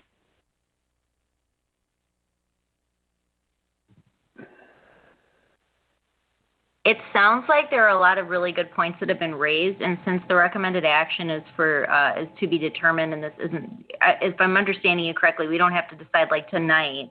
This is something that we could decide at maybe our next business meeting, or would you like it sooner? No, is that the second Tuesday in December? Mm-hmm. I think that would be fine. Okay, so I guess that would be fine. If everybody's okay, maybe what we could do, if everyone's comfortable, is if you want to kind of, think it over, maybe just when, and then I'll address Ms. Jacobs in just a moment. Maybe what we could do is when Kyle is back, we could each email Kyle sort of what our ranges that we're thinking about, and he could share that with Mr. Neerath. And Ms. Jacobs, I'll get to you in just a second. Is everybody kind of okay with that course of action? Yes. Okay, Board Member Jacobs, go ahead with your question, please. Okay, so the next Tuesday would be, are we talking about the December 8th? But it would be the December 15th because our training's December 8th, right? So this would be the 15th. Mr. Neerath, does that work with you? That can work. Okay. Thank you very much for clarifying. Are there any other questions, or is there any other business on this agenda item? Okay, so hearing none, let's move on to item 7C, which is the review of the brochure profile and essay questions. So Mr. Neerath, did you want to walk us through that? Yeah, sure, I'd be happy to. The brochure has been drafted thus far with district documents being used to be able to provide candidates information about the district. There's a little rearranging of the information, but all of what you have on your superintendent search page has been used to put this together. And that's not uncommon for us because we want to speak from one voice about what you have found important. What's not in the document, which I would like to add tomorrow morning, so we can have the rest of the posting completed and not lose any more time for applications. Keeping in mind that what you established was an application window of November 25 through December 23. And that's about as lean as I would want you to be on a window. I mean, it's an okay window, but I don't want it to turn into 2.5 weeks or 3 weeks on your behalf. And so that's my advice. So the piece that is remaining, unless you have some questions about, the contents of the brochure itself, but keeping in mind where that the content comes from, and I find it to be good content, is that qualifications need to be added to it. And so one of the things, this is how this is all done by WASB. We go through the community survey. The consultant spends time looking at those results. I shared that, the survey results with you as well. And then we go through, or, sometimes it's happening concurrently, and it was pretty close to concurrent here. Then we go through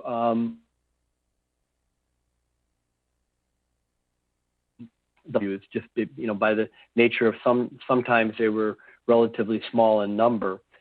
And so what happens, I went through those 16 groups last Tuesday, Wednesday, and Thursday. Last interview was Friday morning with the board member. And then what I've done is I've created a document by question with all the input that I captured verbatim, as close to verbatim as possible. And then I start looking for themes. And so what I do is then I create that 5-page document, which is a summary document based on that input. From there, after that's created, I look at what is this work stating about what the qualification should be. So then I created that draft qualifications. And then finally, because our application process includes writing samples, those writing samples also come from that same process. It's a designing down process from the community survey to the focus groups to the qualifications and the essay questions. And so, those essay questions are entirely up to you, but I do want you to know I'm trying to, in drafting them, and I'm encouraging you to keep them to 3, and I'm recommending to you the first 3 questions. These are prominent themes that occurred in the input, the stakeholder input. In the end, I'm happy to put in other questions if you prefer that, but I would really encourage you to keep the number of those questions to 3, just as part of the application process. Not all search organizations even have this writing work. We think it's important because it not only is responsive to key themes that exist within a district, but it also helps you see how people think, because isn't that what writing is all about? It's making one's thinking explicit. And so that's where all of this comes from. So if you have any questions about the focus group summary document, the qualifications, and the essay questions, I'm happy to respond to that. But my goal is to work with you tonight so I can get this brochure finalized and get the final piece of that posting completed tomorrow morning. So if I'm understanding correctly, you're looking for some guidance from the board about the wording and just which, hopefully 3 essay questions to include. Is that all that you're asking for this evening? Yeah, okay. All I'm asking for is a reflection on what I've drafted on the qualifications, because that'll go into the brochure. and second the essay questions. Okay, I appreciate that clarification. Board Member Levy has a question. Board Member Levy, if you go ahead. Just for clarification, in board docs, I have the essay questions, and spoiler alert, I think number 4 can be eliminated, but there wasn't a brochure or a profile uploaded. Is there something that we're supposed to be looking at to provide feedback? Yeah, the brochure was included in my email communication to you, which had the community survey results. It had the brochure. Okay, I was looking to board docs for the information, and it's not uploaded. I wonder, there's a note in there about something with the board president. I'm wondering if there were issues maybe that prevented Board President Larson from uploading that. So I'm not sure, but can we take a brief moment so everybody has a second to load up that email, and then what I'll do, if everybody's comfortable, I'll just do kind of like a round robin and give everybody an opportunity to either pass or give some thoughts on the qualifications and essay questions, and we'll just kind of go from there if that's cool.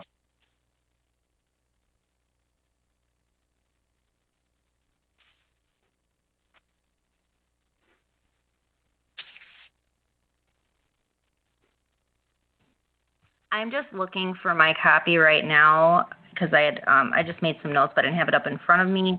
Would it be helpful, everybody, would you like me to screen share that document? And if so, okay, see, I see the search qualifications document, Mr. Neerad. That's yes. The one that we're looking at. Let me see if I'm allowed to share my screen. And then let's see if that'll just work. Let's see.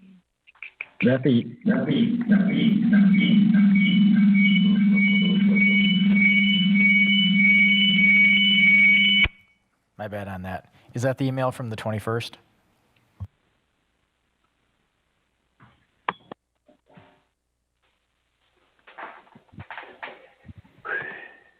Okay, so sorry. Okay, it looks like just make sure. Okay, let me know if I'm presenting the wrong thing. What do you see where it says School District of Beloit Superintendent Search Superintendent Qualifications? Yeah? Yes. Okay, cool. Sorry, thanks. Okay, so that should be up on our screen now. Sorry my computer makes little noises. It's not me here. How about if I just do you want to just read it out loud really quick and just people want to unmute and jump in if you, it just says with the significant diversity in the school district and community, this leader must lead as a social justice leader, be culturally competent, and have the requisite skills to develop cultural competency in the entire school district. A knowledge base and experiences in equity-related work are key to this position. Skills in recruiting and retaining a highly qualified, diverse staff will also be needed. This position calls for a listening-first individual and one that views challenges with the positive opportunities that they can create for children.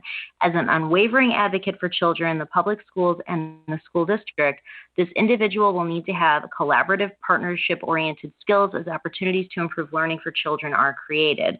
Key skills in being transparent and relationship and trust-building skills will be needed. This person should also be strong in their convictions about the education of children. It will also be important that the individual have skills to nurture an effective board-superintendent relationship and to work with the board consistent with the knowledge about board governance and appropriate board and superintendent roles and responsibilities. Skills and experiences in instructional leadership are also needed as a more defined focus and initiatives to improve student learning are created. A successful candidate should also possess knowledge about retaining and attracting families to have their children attend the district. So I just wanted to make sure if the screen was too small for anybody or anybody watching that they could hear. And at this time, I guess I'll leave that up. And Board Member Levy, is your hand still raised from your previous question, or do you want to start us off with your thoughts and feedback? Yes and yes. The thing that jumped out to me is the last sentence in that first section where it says skills in recruiting and retaining a highly qualified, diverse staff will also be needed. Dan, if you can provide us feedback as far as cabinet members, what is the standard? Is that the new superintendent brings with him or her their own staff, and how do we navigate that with current staff? And I get that might be like step 2 or step 3, so feel free to defer, but that's what jumped out to me after reading that. Could you ask that? I'm sorry. Could you ask that again? Absolutely. So the thing that jumped out was the last sentence in that first section: skills in recruiting and retaining a highly qualified, diverse staff will also be needed. Mm-hmm. And my assumption is that with the new superintendent, that he or she will bring with them or recruit their own cabinet. And then how is that navigated with our current cabinet? And I get if this is step 2 or 3 in the process, so feel free to defer. But I would like at some point for you to provide guidance to that. Yeah, I'd like to provide an initial response, and then I certainly would like to think about it as well. That practice varies by the leader. I mean, at times, a new superintendent may bring in or may want to bring in some people that they've had a longstanding relationship. In others, that never happens. And so it's really quite leader dependent. So I would not say that it couldn't happen, because it does, but nor am I saying you should predict that it will happen. And just a really quick follow-up, we do have a deficit budget. We may not be able to give anyone a ton of money, but is that like an on-par perk to be able to bring in members of your team or to select members of your team? I think that could be viewed as an advantage, but I don't think that it is going to be all that helpful relative to compensation. Thank you.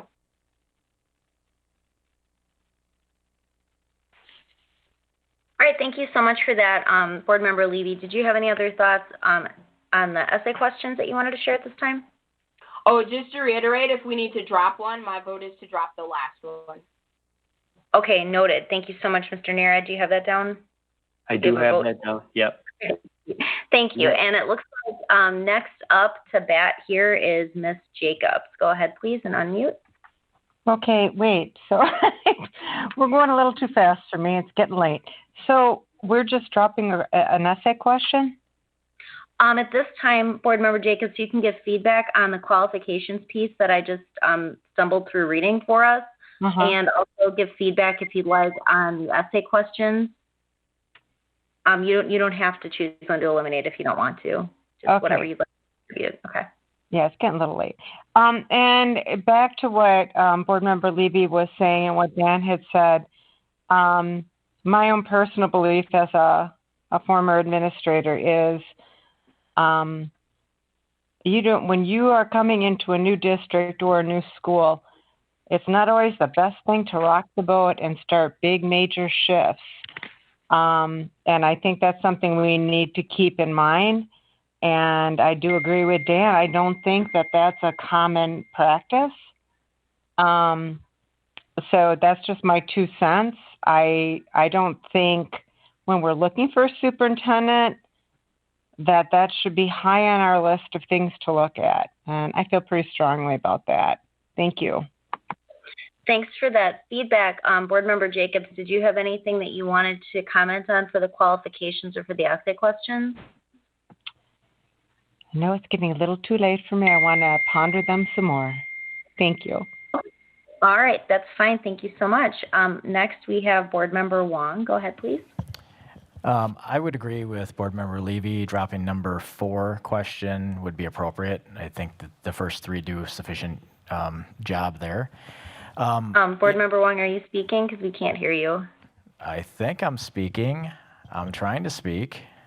Hello? I think he's muted. I think let's give him a moment to figure out if it sounds like there might be an audio issue at COLAC. Board Member Wong, if all else fails, feel free to type into the chat box and I can. Can you hear me? Okay, I'm gonna get feedback. Yeah. Why don't you, I'm so sorry for the inconvenience. Are you cool typing in the chat box or shooting an email and I can just like read it to everybody? Okay. I'm going to loop back to Board Member Wong and make sure that he I'll read everything that he'd like to write to us. I guess if it's okay, Ms. Delgado, do you want to share any of your thoughts on the board, I'm sorry, not the board, but the superintendent qualifications piece and or the essay questions? Testing, 1, 2. The qualification piece, I'll just echo what Board Member Levy stated. That last sentence on the first paragraph did stand out, and yeah, it just, it was open to make assumptions as to, if people are going to be bringing in, and I don't know if that would be a sentence to include into that, only because, our staff members do have, that's available to them as well. And just, the unease of just thinking that you're going to be losing your job if you're part of administration because this new superintendent might bring, different people. It's just, I don't think it's a good idea to include it. And as far go ahead. As far as the essay question, well, I'll come back to those. I'm still thinking. That's fine. I can circle around again. May I clarify, Mr. Neerad, when you included that last sentence, the skills in recruiting and retaining a highly qualified, diverse staff will also be needed. Are you speaking about ongoing recruitment, or like maybe is there a way for us to clarify recruitment versus retaining staff? Well, let me tell you first of all what I was trying to capture there. Yeah, thanks. Go ahead. I mean, I can tell you that this was a very, and it had nothing to do, and it was not mentioned one time, and I want to be very clear on this, that this was an intention to replace staff. What this was, when we are looking for teachers, when we are looking for paraprofessionals, when we are having an opening for a principal, what are our strategies to ensure that we're, number one, pursuing highly qualified, and that we're pursuing a highly qualified, diverse staff. And some of this comes from a great concern about the number of staff of color that have left the district. I mean, that was shared with me repeatedly in this process. And so I want to be very clear that this was not an intention to replace your staff in any individual category, nor would you ever have the capability of doing that. But when you have openings, what are you doing to ensure that the staff reflects the composition of your student population to the degree that that's possible?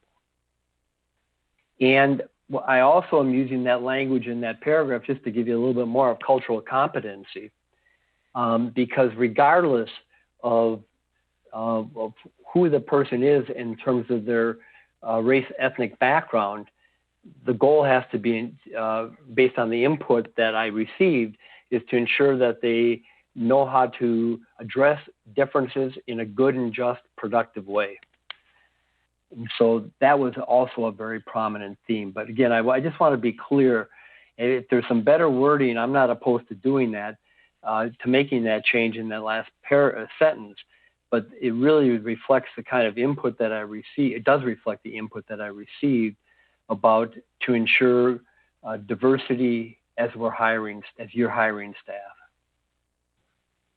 So I think I really appreciate that, and I want us to all think about that, and I'm going to come back around to all board members for our feedback on that specific issue, if that's okay. We still have yet to, I think Board Member Wong is hopefully typing us something for me to read to everybody or sending an email or something. I just want to make sure everybody else gets some thoughts in, and then I think this is a very important point to come back to. Board Member Anderson, do you have thoughts on the qualifications or the essay questions? The only thoughts I have would be on the questions, and that would be just eliminate the last one.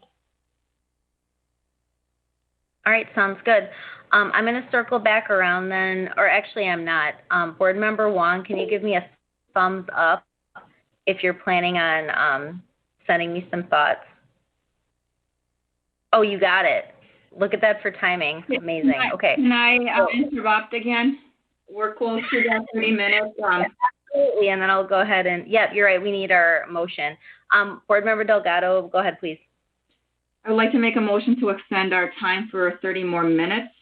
And hopefully this is the last time we extend it. Oh, sorry, Maria. Second. Okay, we have a motion and a second to extend our time by 30 minutes. Is there any discussion? Okay, all in favor, please say aye. Aye. Aye. Any opposed?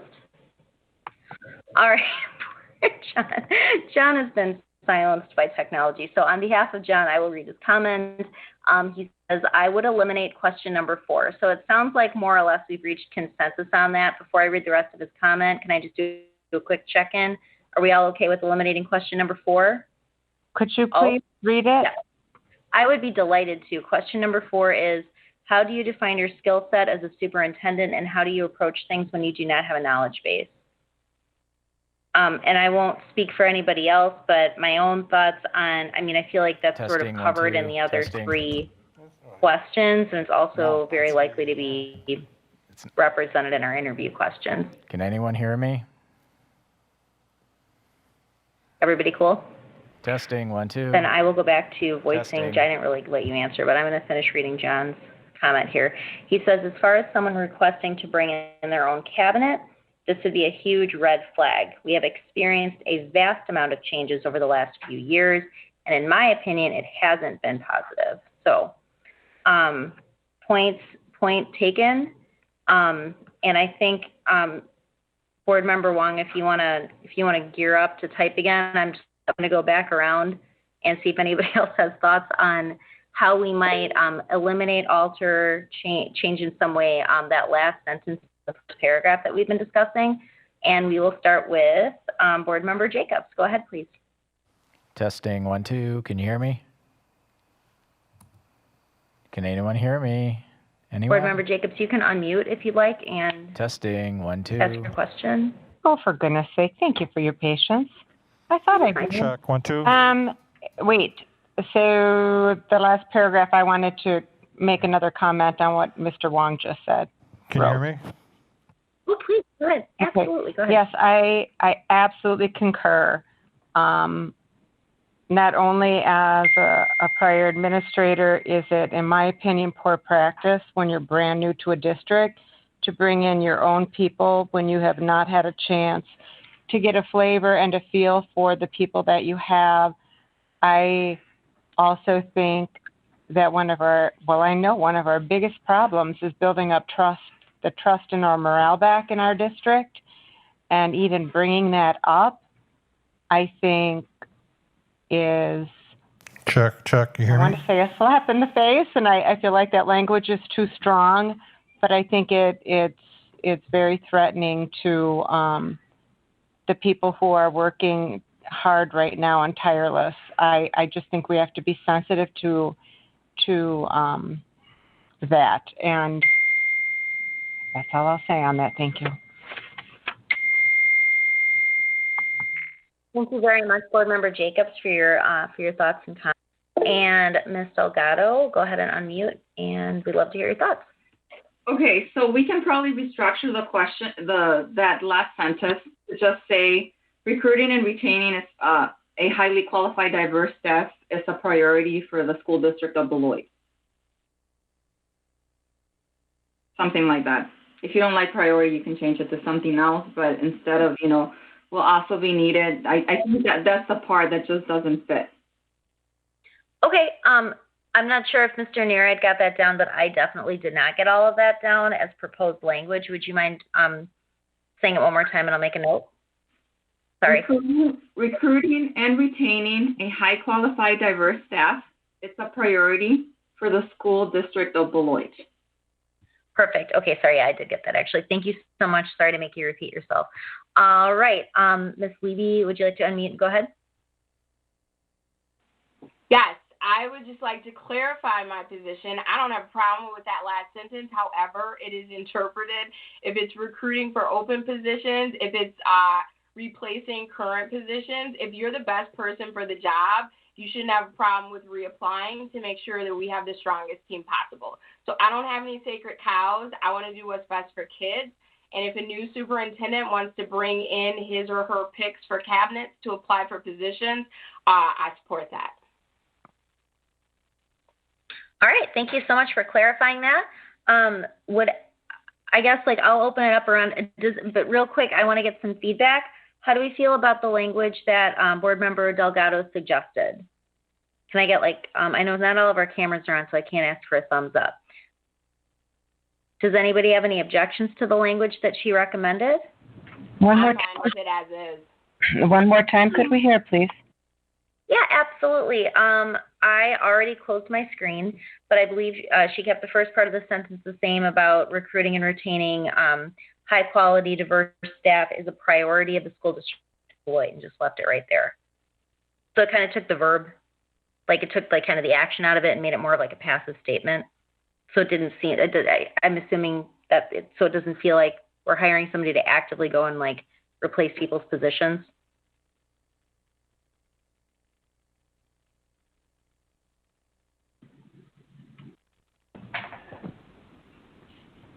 Okay, does that answer your question? Oh, go ahead. I think Dan wants to say.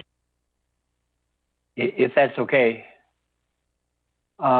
Certainly, as the drafter of this document, that was not my intent. I want to be very clear on that.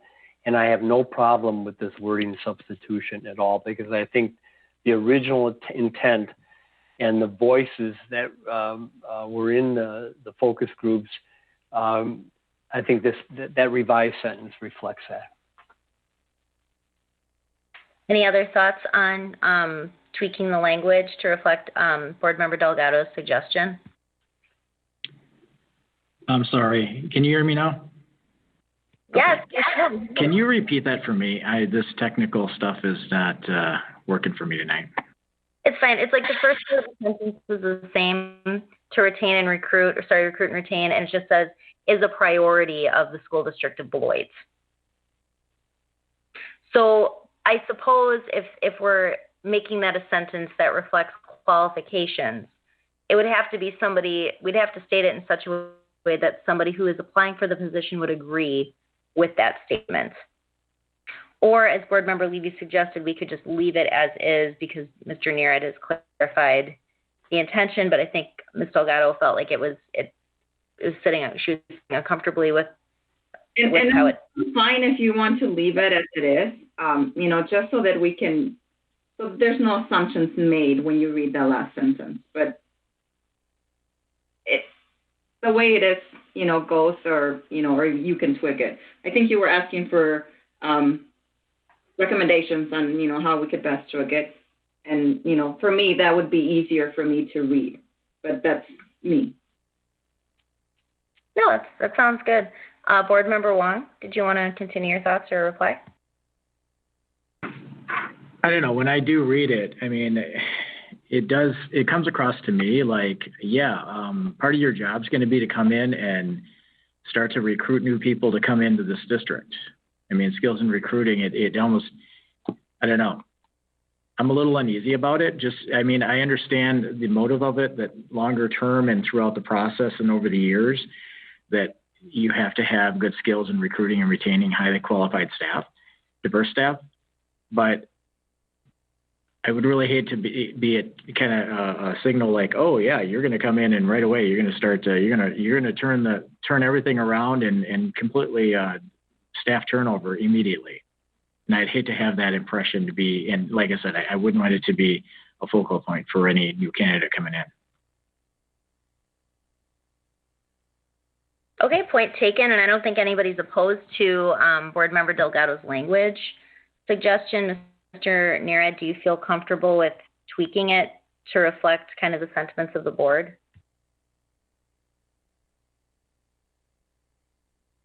Uh-oh, Dan, on mute.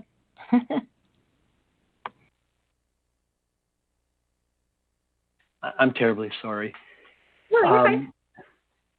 in light of the kind of conversation you had, here's another reflecting the input that you're providing, and also being true to the input that I was provided from your stakeholders. So having a highly qualified, diverse staff is a priority for the school district of Beloit. You remove the recruiting and retaining, but having, and the skill set in there is recruitment, selection, and retention. I mean, those are the skill sets that go with it. But if there's concern about what that's trying to convey, and which is very different than what I was trying to convey, and I respect your concern, that's a way to do an additional option for you. I won't speak for the full board, but I will just say that as long as it's stated and phrased in a way in which it's still a qualification, so like candidate agrees that, or candidate or this align, your values align with this statement or something like that. I think that both makes sense, and I think it also reflects kind of the consensus of the board. Does anybody else have any thoughts or questions on that matter?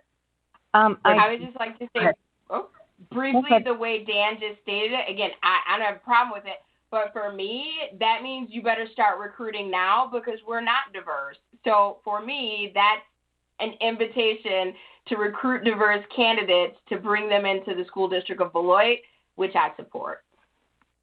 Thank you very much, Board Member Levy. Board Member Jacobs, did you have a comment or a question? Yeah, I read that initially as bringing in teachers, support staff, not cabinet members. That's how I read it, and it takes time.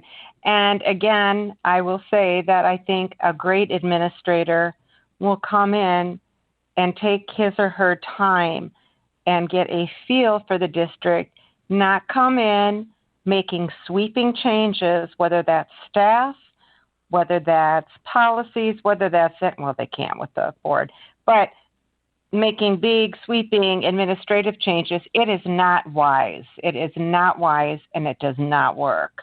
Okay, so point of order real quick. So it sounds like we have two very different, very valid ideas that have been presented both by Board Member Jacobs and by Board Member Levy, and both of those very good and valid kind of separate points at the moment absolutely will come into play, I'm sure, as we discuss this further.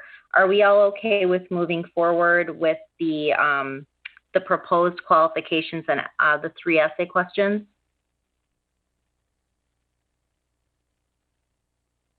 Okay, so hearing no objections, I just want to, it's 10:41 and we have kind of a hefty agenda to get through, so I want to keep us moving forward here. Mr. Neerad, do you have everything that you need to move forward with what you need to do? Other than one question, I just want to be clear on this. Based on your input, am I leaving the sentence as it was drafted? Is that what you meant by that?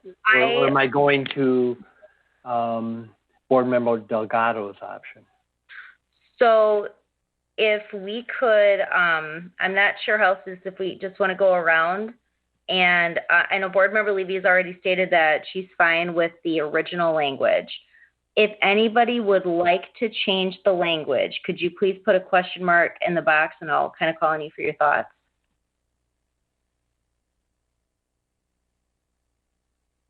Okay, Board Member Anderson and then Board Member Wong. Thank you.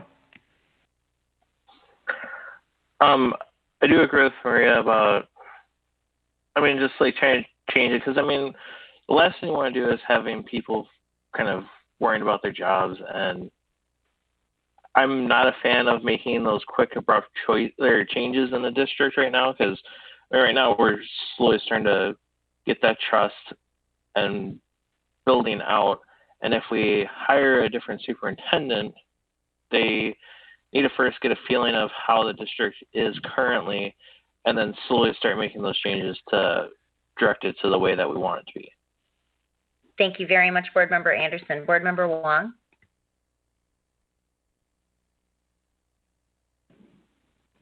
Yeah, the idea of the skills in recruiting and retaining and highly qualified diverse staff, Mike, and will also be needed. My concern is that, yeah, you're basically going to tell everybody, you might as well tell everybody at that point, yeah, get your resumes ready because, and it's to say, not to say that, yes, okay, do we need to have some turnover? Certainly, I'm sure there's some people that maybe need to be either, you know, perhaps replaced. I'm not sure of that. But I don't think that anyone coming in having no knowledge whatsoever about our district, no experience, but yet maybe they have the credentials at someplace else, coming in and basically with the idea that, yes, we're going to be recruiting and retraining and turning over staff rapidly. Wow. I mean, we think we've had a loss of students up to this point. It's going to be, I think it'd get far worse. I think it would be a devastating blow to this district. Thank you very much for number one. Is that so far it sounds like the board consensus is leaning toward Board Member Delgado's proposed language. Are there any other thoughts on the matter?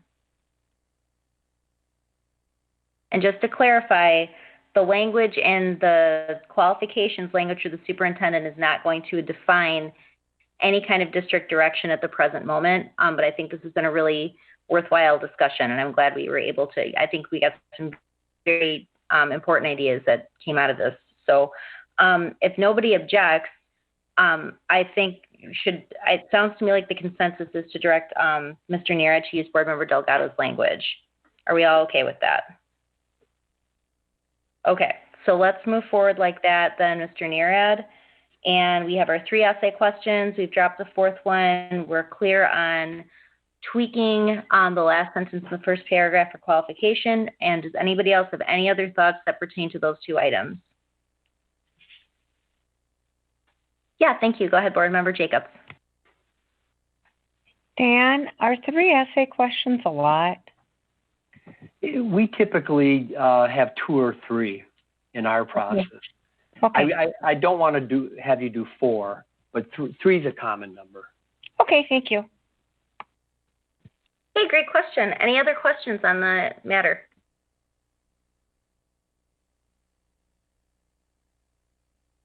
Okay, so hearing none, I think we are good, and I just want to thank you so much for all the time and consideration that you put into this process, and we'll look forward to continuing to work on this with you. Thanks for your time tonight. Thank you very much, and be well, everyone, and have a good Thanksgiving. Yeah, thank you. Bye-bye. Bye. All right, so that brings us to the consent agenda. Before we move to approve, I just, in light of the email that we received from the BEA, I'd like to remove items E and F, the policy 723.41 for the school reopening and the school reopening rule 1 from the consent agenda. So are there any other board members that would like to remove anything from the consent agenda?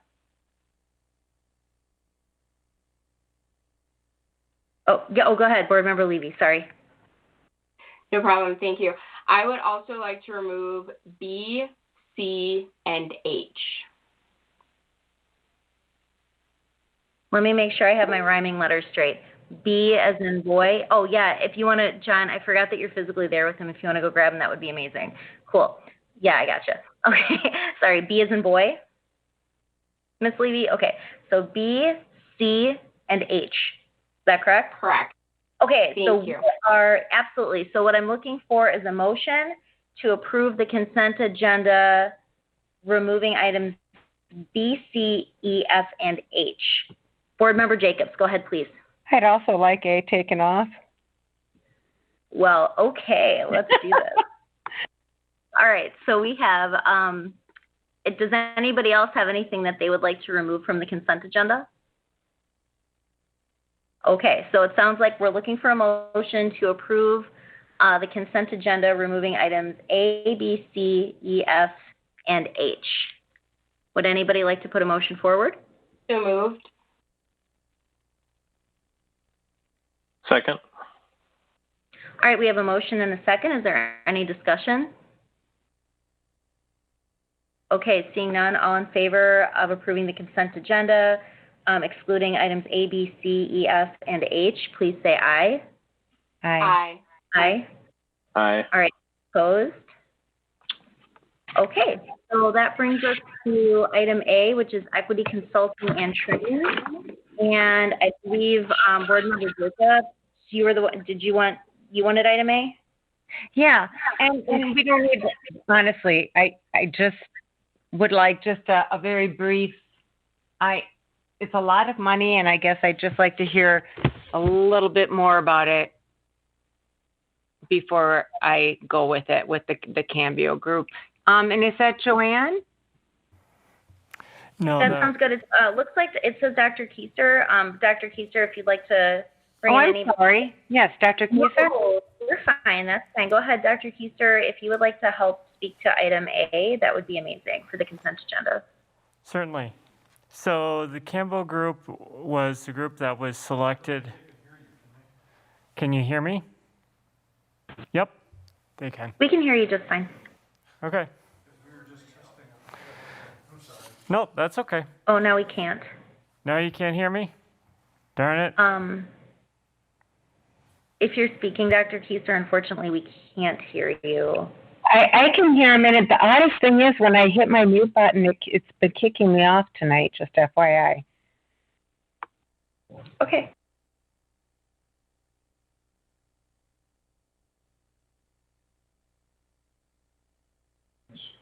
All righty. Yeah, we're getting that feedback again. Why don't we can we take a kind of a pause and let Dr. Keister, I don't know if it seemed to be working for John to go into the other room. I don't know what happened with our audio, but why don't we give Dr. Keister a minute here if we're all okay with that. Does somebody want to proactively make a motion to extend our meeting time about 17 hours? Did you say 17 hours? I'm just teasing. If you'd like to make a motion to approve extending our meeting so that we can complete board business. Do we need another one already? We do. And oh dear. Okay, I'll say 30 minutes because I'd already double dipped. Okay, so is that a motion to? It is indeed a motion to extend 30 minutes. Okay. Is there a second? I'll second. Thanks. All right, we have a motion and a second. Any discussion? Okay, all in favor, please say aye. Aye. Aye. Any opposed? All right. All right. Sorry about that. Yeah, we can. Go ahead. All right. So the Campbell group was a group that an organization that was selected from a total of 6 proposals that we received. The reason why they were selected is it aligns with our basic premise of how we operate within the district. They're using a framework approach. They don't believe in the idea that this work can't be done without their support. They are coming at this work from the standpoint of wanting to build capacity at all levels. So they are coming at it with the basic premise of saying, at the district level with the board and superintendent and district administrative staff, what does an equitable school district look like? How does it operate? What are its policies? What is, define our ideal state. And then the equity audit helps us understand where we currently are here in Beloit. And then to help build use that as our guidepost and tailor the work that we need to do here in building our capacity to give us the tools that we need to travel that journey as an organization. And so they are looking at doing that at the district level and then subsequently at each of the schools. And so their proposal, while it's not the lowest, it isn't, and it isn't the highest, it does meet the approach that we've talked about in terms of, 1, dealing with a framework approach, and 2, coming at it from a coaching and a capacity building lens. And so that's why the Campbell group was selected. Okay, thank you. And is it appropriate this time then to make a motion if there's no other questions? Yeah, you can make a motion. Okay, I make a motion then to, hold on, to approve the equity consulting and training as, I guess just that. Could you include the dollar amount in your motion, please, Board Member Jacobs? Yes, ma'am. Of course, my computer just went off. No, you're Okay. fine. It's 181,000. Okay. I make a motion to approve hiring the equity consultant or to hiring the Cambio group for a total of 181,000 to do equity consulting and training. Okay, we have a motion. Is there a second? A friendly I'll second amendment before the second. Could we just add that this is over 3 years? Oh, certainly.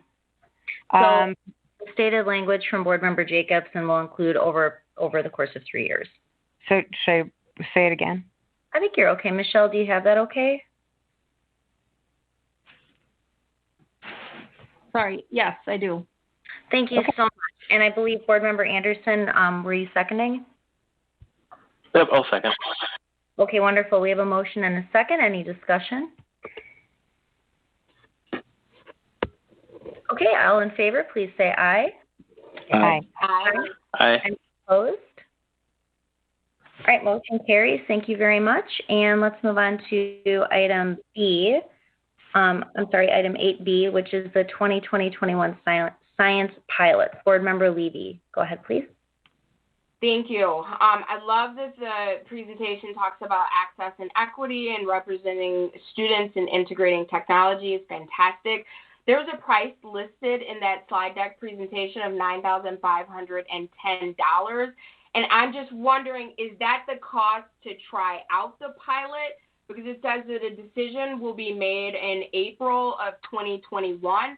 So are we paying just under $10,000 to test this pilot out? And then we will make a decision, which I'm assuming will be tied to an additional cost. If someone could clarify that, that would be really helpful. I'm happy to. Hi, this is Kelly Grorud. I'm the Director of Instructional Leadership in STEAM. So the $9,510 is for the pilot. That would be for term 2 and term 3 of this year. To do about 14, 15 weeks of instruction first with Twig and then with Amplify. And then, yes, if we wanted to adopt one of those resources, we would be looking at probably a 6 or 7 year contract. And so we would have to come back to the board for a decision on actually formally adopting one of those 2 curricula to use with our intermediate schools. And just really quickly, is that in line, a $10,000 pilot for 1 semester? Is that standard market price? Is that high? Is that low? If you could give some context for that number. Sure. It's actually quite low. We were very fortunate that all of the professional development was provided for free from both of these companies. All of the student resources were provided to us for free, including the print materials from both of these companies. The only thing that we are paying for are the teacher resources, so the kits that come with the science equipment for Amplify. Twig actually is giving us the pilot completely free of cost, including all of the licenses and online material, teacher materials, student materials. So we were able to get a grant. Perfect. Thank you. And you mentioned a grant. Is the grant covering the $9,510 cost? No, the grant covers everything but the $9,000. Got it. Thank you. Yep. Thank you so much for that question. Board Member Jacobs. Hey, Kelly, just a real quick question. So in the times of COVID, if we can't have the kids there for part of the time at least to truly pilot it, what happens? So the 2 programs that we are piloting are very, we're very fortunate that they have very strong online components, and both of them actually come with simulation components as well. So we will be able to work with the teachers on setting up demos with the equipment that they get in their classroom that they can do for their students, either in live synchronous sessions or recorded for their students. And then the students will have both access to print and online components. And so if they're able to access the online platform for actually many of the units that we would like to pilot, they will have the opportunity to do some experimentation online, either through simulation or some of the other kind of tools that they have.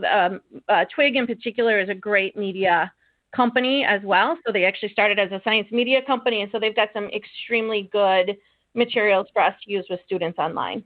Thank you. That's awesome. Thank you so much, Board Member Jacobs, and thank you so much, Ms. Grorud. Are there any other questions? If not, would somebody like to make a motion? I move that we approve the 2020-2021 science pilot in the amount of $9,510. I second. Okay, we have a motion and a second. Is there any discussion? Okay, hearing none. All in favor, please say aye. Aye. Aye. Aye. Okay, motion passes. And we are now on to, thank you so much for that. We are now on to item 8C. Board Member Levy, did you want to start us off? Please. So I went through the presentation and just a couple questions, because it seems like to me, unless there's something that I'm missing, that Hanover Research basically analyzes data for us and does follow-up. Unless I'm missing something, it seems like that is something that our staff already does, like with the survey and the data collection, et cetera. So I didn't understand paying $62,250. And if I am missing something and this is more wonderful than initially perceived, is there a way to do 1 year at a time? So is there a way, for example, to do the 2020-2021, which will be $27,750? And one thing that was a red flag for me is that they said that they can, and I'm paraphrasing, hopefully everyone had a chance to go through the presentation, but kind of predict who might run into disciplinary issues, and as a result of that, decrease instances of suspensions by 30%. And then listed in the early warning system implementation, one of the things that I'm very uncomfortable with that they put in as an early warning system predictor is English language status. And so that was a red flag for me, because I don't think whether someone's English language status should be a precursor for whether or not they are more or less prone to be suspended, which led me to the thought of how diverse is this group? So the Hanover Research, the presentation is a compilation of research questions that other districts and organizations have submitted to them. So it is not their expertise is that they are a research organization, and they used to do this work on per use basis, and now have moved to a subscription basis. What they provide us is additional research capabilities, and it isn't to say that we don't have capabilities to do some of the research ourselves, but there is a capacity limit to which we are able to do our own research because of time and doing the day-to-day things. For instance, we have one individual who is our data guru, and with the work that we have this individual doing on a multitude, working with pupil services and teaching and learning, as well as the short-term goals, to ask an individual like this to also do perhaps a deep dive into, and I'll just pick a question I know if approved I will be asking them, is a study of our instructional model as a district. So several years ago, we went and moved to a PK 3-4 4.8.9.12 model. And at that time, there was the idea that that model would provide us better student achievement results. Well, no one has, since that change has been made, has done any research around that. This organization would be able to take that and then apply their team to that. And then they would work with us to say, this is the information that we need access to in order for us to answer your question, and then they would provide a report to us. So they typically work on a multi-year, and they have said 3 years is about their average in terms of a subscription contract length. I told them that we would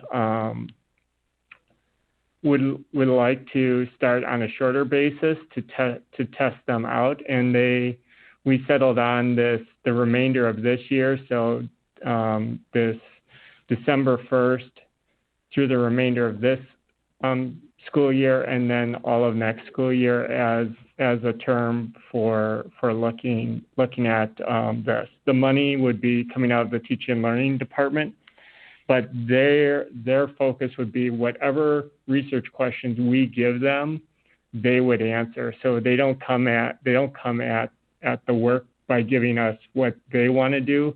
They come at the work at what questions do you want answered, and they have the ability to look at it more holistically because they've got the statisticians and the researchers and all of that, and it offloads some of that work from our staff, either because of expertise, because of time, or because of other resources.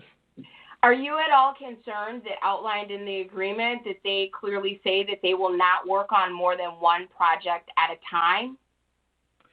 No, because we can submit as many questions as we want. What they do is they queue it up, and so one of the questions could be, for instance, so we would get an account manager, and based on the question that we asked them, they would tell us roughly how long it would take. So while it might be queued up one at a time, they can say that this question will take us about a week and a half to answer. This question will take 6 to 8 weeks to answer. And so then we are able to manage that workload and say, hold off on this question. We want this question first. So we are in control of prioritizing the questions we want them to answer. Thank you. Yep.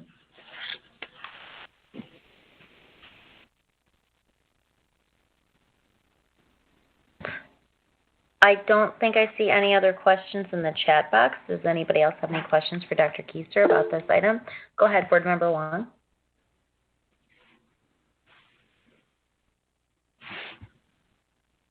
I think you're muted. Sorry, I'll get this right one of these days, now that I'm in the closet.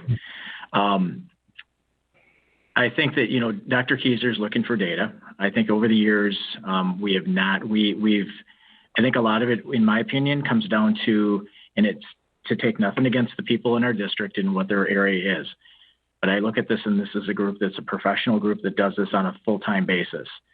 And I think that there's a lot of data that we can collect, and it will help us to analyze what our district, what our shortfalls are at this point. And I think from there, then we can make some more intelligent decisions, whether it be about curriculum or configuration or whatever it might be. So I think that, Dr. Keiser has brought this up, and I think that the idea as well, and if I'm not mistaken, isn't there like a library that they have of data, of questions that have already been asked and that we can actually access very easily? Is that correct?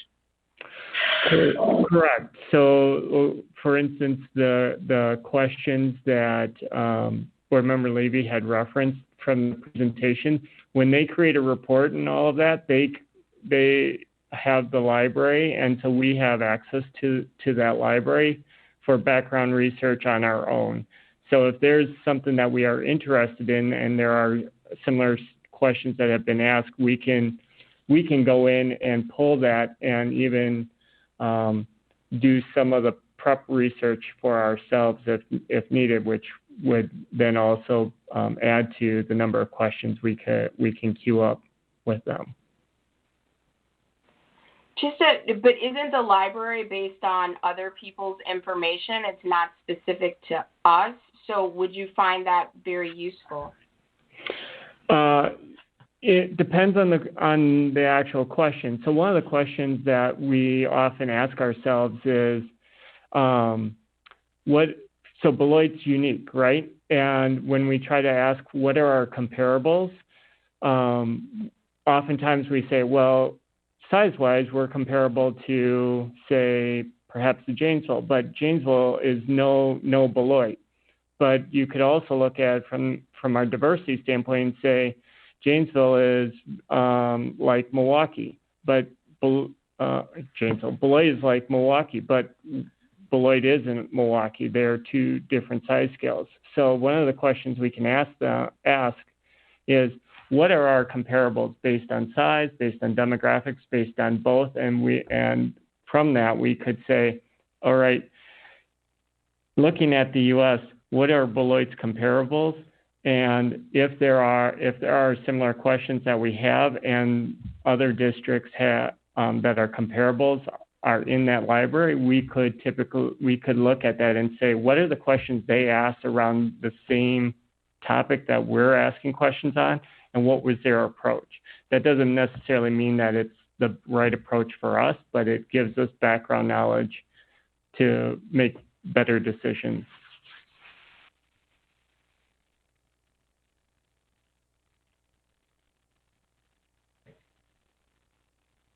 Are there any other board members who have questions on this item or comments?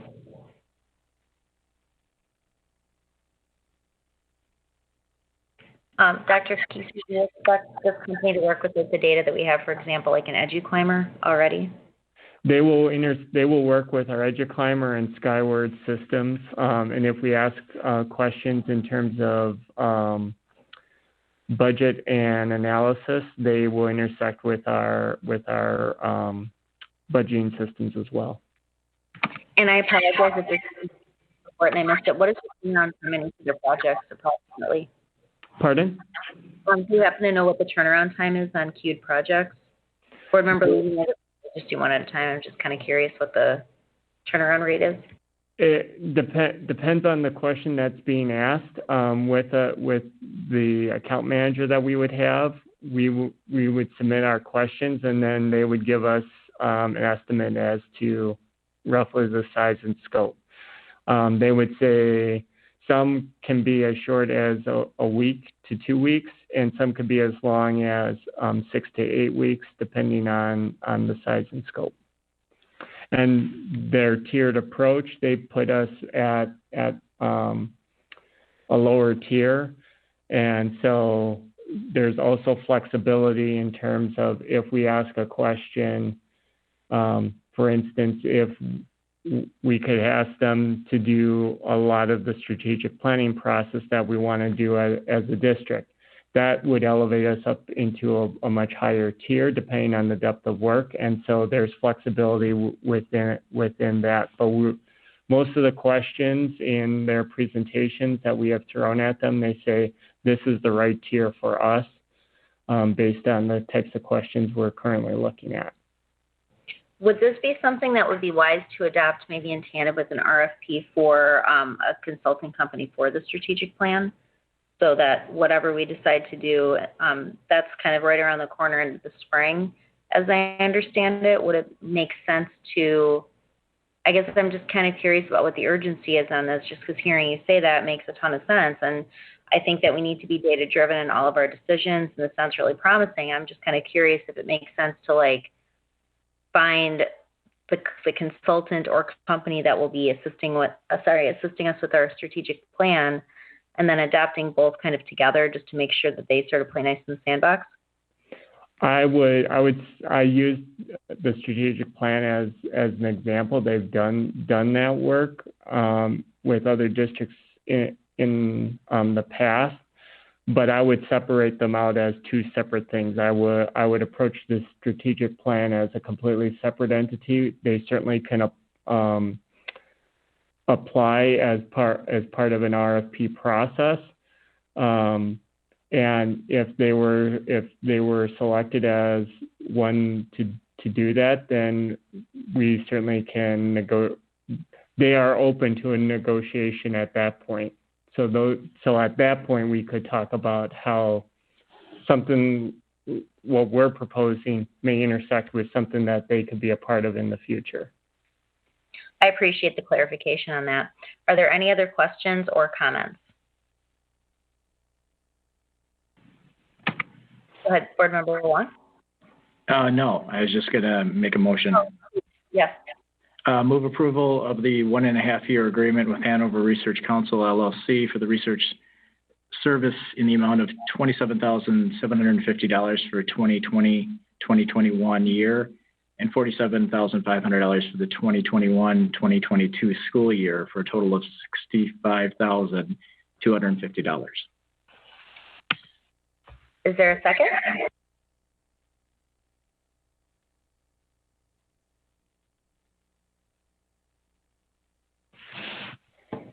I'll second it.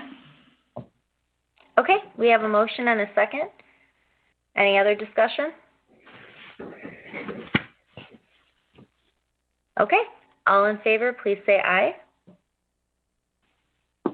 Aye. Aye. Aye. Aye. All right. And Stephanie, could you clarify, was that an aye or a nay? Aye. Aye, okay. Any opposed? Nay. All right, motion passes. Can I do math? 5-1. Thank you very much. And let's go on to, let's see, it looks like we're on item E. Okay, so I asked for this item to be pulled off the consent agenda because we received an email from, for a letter from the BEA asking us to reconsider the policy. I spoke with the BEA representative, communicated back and forth with the BEA representatives, and it sounds like for the second reading, we have a couple of options. We could approve it as stated, which is what we passed at the meeting 2 weeks ago. The BEA asked us to reconsider the policy, and so another option would be just to not approve the policy. A third option, and I have to pull up my notes now real quick, would be to approve the policy, but amend it to reflect the language that Dr. Kieser put forward in the last board meeting. And so just so we can all remember that, at 2 hours, 31 minutes, and 28 seconds, Dr. Kieser recommended the language that would say, quote, the superintendent shall develop a plan for board approval regarding when to open or reopen schools during a public health crisis, which then would, the BEA indicated they would find that acceptable because it would give that balance of board approval. So that's kind of what we're looking at right now, and it looks like Board Member Jacobs has a question. Please go ahead.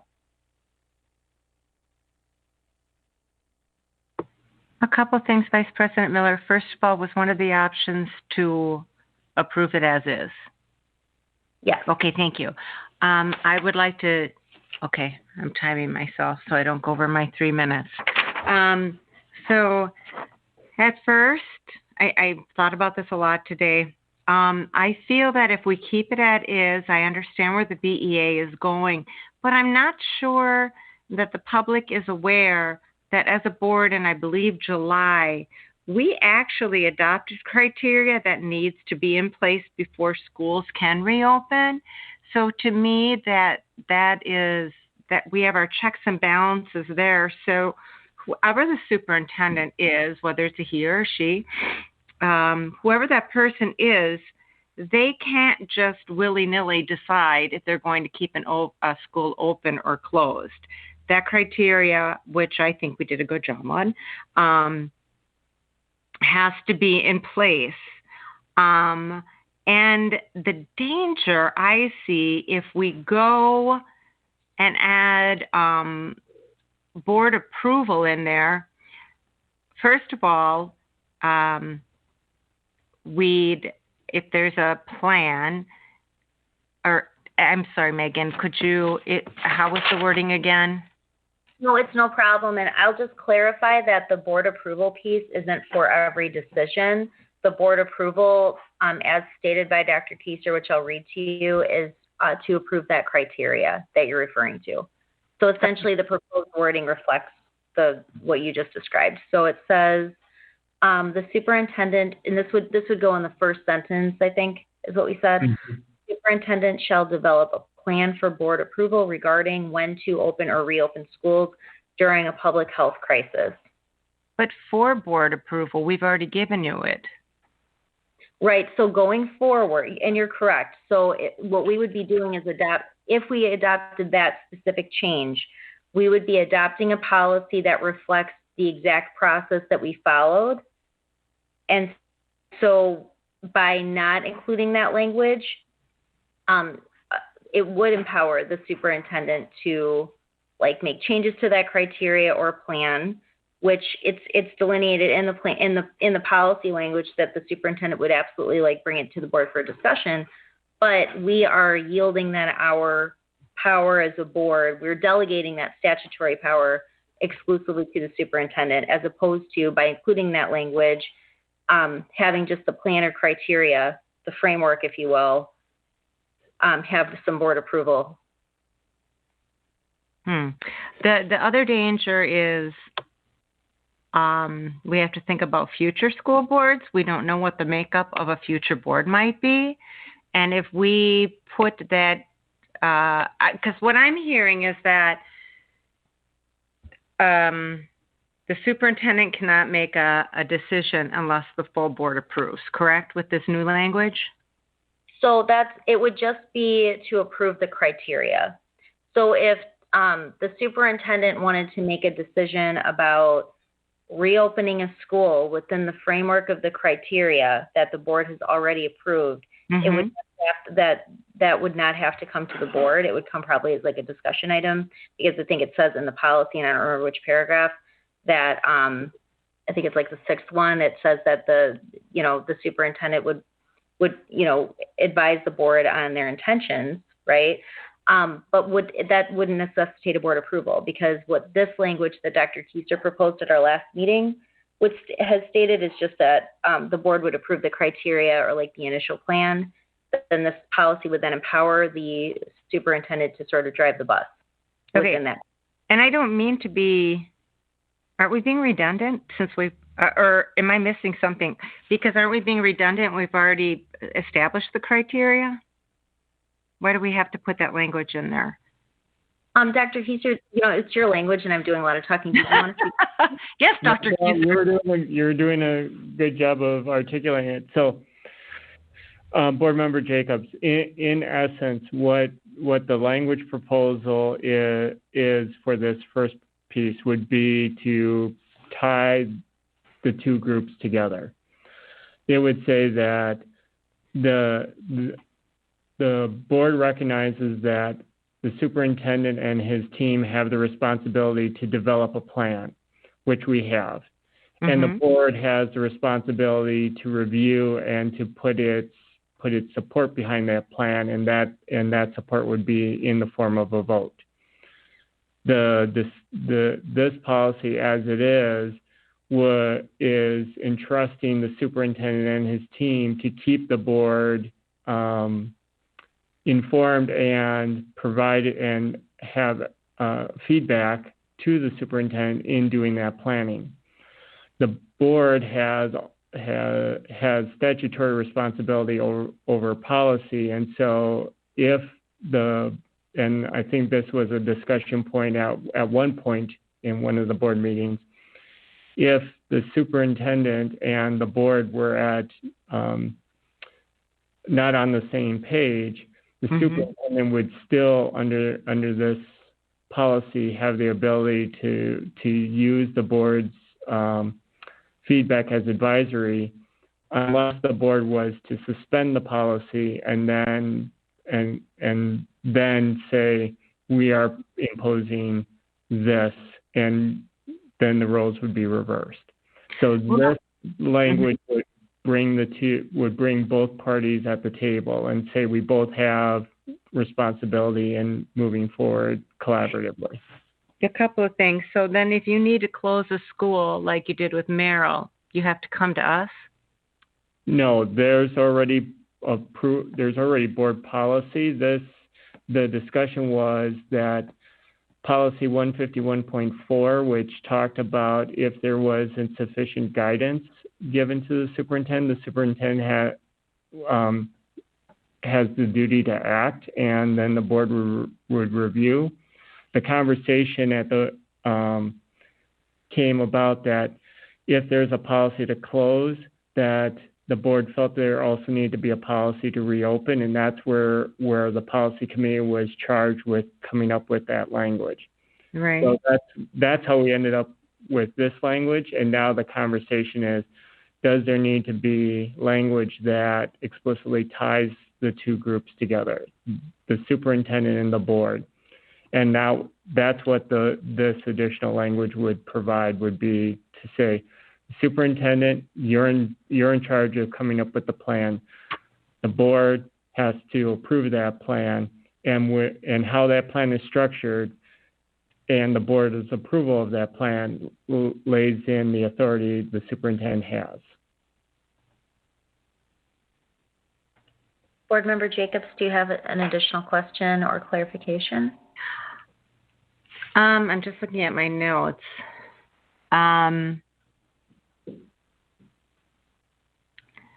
So is this more of a balance of power then? No one has. My concern is if the board says, I don't know. Board Member Jacobs, to address your question about the balance of power, currently, as you've pointed out, we've already approved a plan. So if we were to adopt the current language, nothing would change about how we move forward. The balance of power that would exist with that change would give the community a voice, and we as a board would be still accountable to our community. If we don't include that language, there isn't community or like board member accountability to the community other than just to say that we've yielded the authority fully to our superintendent. So I think the concern, go ahead. No, and there I would respectfully disagree because we haven't fully, we set the criteria, so he has to follow the criteria. It has to be followed. I guess I'd be interested, I'm going to just be quiet now and listen to others. Thank you. And Vice President, you've done an excellent job. Thank you. No, and these are really good questions, and I'm glad that you asked them. So thank you. Board Member Delgado and then Board Member Wong. Go ahead. Yeah, no, you're good. Go ahead. Okay, so with adopting the language that was proposed in the last meeting, we're currently on a never-ending changing environment right now. So there's the potential that things can change, and maybe that plan may need to change. So if that was to happen, that plan would need to come back to board, and board would need to approve that plan. Am I correct to assume that? Correct. Okay, so with that being said, one of the reasons why I made, the decision to vote for the policy as it was written before without even the language, was thinking that Dr. Keyser would be our superintendent, and just thinking of how he has managed, all this situation. I think it's the trust that, I place in Dr. Keyser, I think, was one of the reasons why I made the decision to go with that. But just thinking that, if Dr. Keyser was not in that position, we open ourselves to be vulnerable and to, put our staff in that vulnerable stage where maybe another superintendent might not make or follow the plan and follow the decision that, that Dr. Keyser is making. So I would agree with, the language, and more so, confirming that the BA, is in agreement with that language. I would be for making the change to add the language back into the policy. And that way, it would not only protect, and I think it would be more of a collaboration approach with Dr. Kieser, which I think that that's what we're kind of looking for, that collaboration piece between the board and administration to make those decisions. So I would, I don't know, make that recommendation that we go for that. Thank you very much, Board Member Delgado. Board Member Wong. I've given this a lot of thought as well, and I think that, after the last board meeting, and I know the language that Dr. Kieser brought up at that time, was trying to reflect on that, and then hearing more and just kind of absorbing it. I like the idea of the collaboration, as Board Member Delgado had mentioned, and I think that it's critical. If this board ever got to the point whereby there is a superintendent in place that is doing things that is not with, not bringing it to the board, presenting it to the board as far as for discussion at all. I mean, quite honestly, I think we're beyond repair at that point. I mean, that's not a collaborative effort. And I think that Dr. Kieser bringing this up indicates that, he's looking at this saying we need to have a plan that we can work with together. I also kind of reflect back at some of the districts around the southern Wisconsin area and the decisions, some of the decisions that are being made, which some of them I just can't believe. But I think that, I think there needs to be that collaborative effort of both the superintendent and the board together to come to this decision. And I think that to me, it's not a power struggle that we should have to have. I understand that if there's other people in our seats and in Dr. Kieser's seat, the circumstances could be very different, and this is a safeguard for that. So I guess with that, all that being said, I would be in agreement with the language that Dr. Kieser has brought forth to make it a more collaborative effort. Thank you very much, Board Member Wong. We have Board Member Jacobs, followed by Board Member Levy. Go ahead, please. Yes, and I think by Robert's rules, this is my second time, so I better hush after this. So just for my own clarification then, this is for reopening of schools in a pandemic, that you will come to us with a plan that we will approve. Correct. Okay. All right. And then again, if you need that autonomy to make decisions to close a school like you did with Merrill and the high school, etc., you still have that autonomy. You do not need our permission. Correct. In the existing policy, it talks about closing schools, and so this would just be about the reopening of that. Okay, thank you. Thank you so much. Board Member Levy.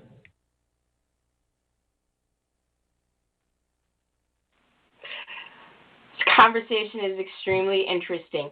So just for clarification's sake, one, if we could reread the language that Dr. Kieser is proposing, but before we do that, everyone cannot be the decision maker. It's the superintendent or it is the board. So is what we're saying now is that the board will make the decision, that Dr. Kieser will present to us and we will make the decision? Because I hear a lot of people saying collaborative, and collaboration is great, but everyone can't be the decision maker. So if we could get clarity on that, that would be fantastic. Absolutely. And Board Member Levy, I will read it again, and I also put it in the chat, but for folks who are listening, I'll read it again.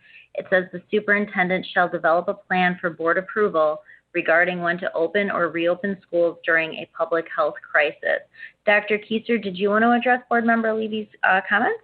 One quick add, and maybe this will be helpful. So are we still keeping the time frame like on a term-to-term basis? So because I don't want to have to come back and revisit this because people didn't understand what they were voting for. As the language stated that you just read, it's a board decision. Dr. Kieser will gather all the information and then present to us, are we keeping the same time cadence? And I also just want to point out, so we're not doing take-backsies, this includes but is not limited to what programs will be offered outside and required educational offerings and any special restrictions within the district programming.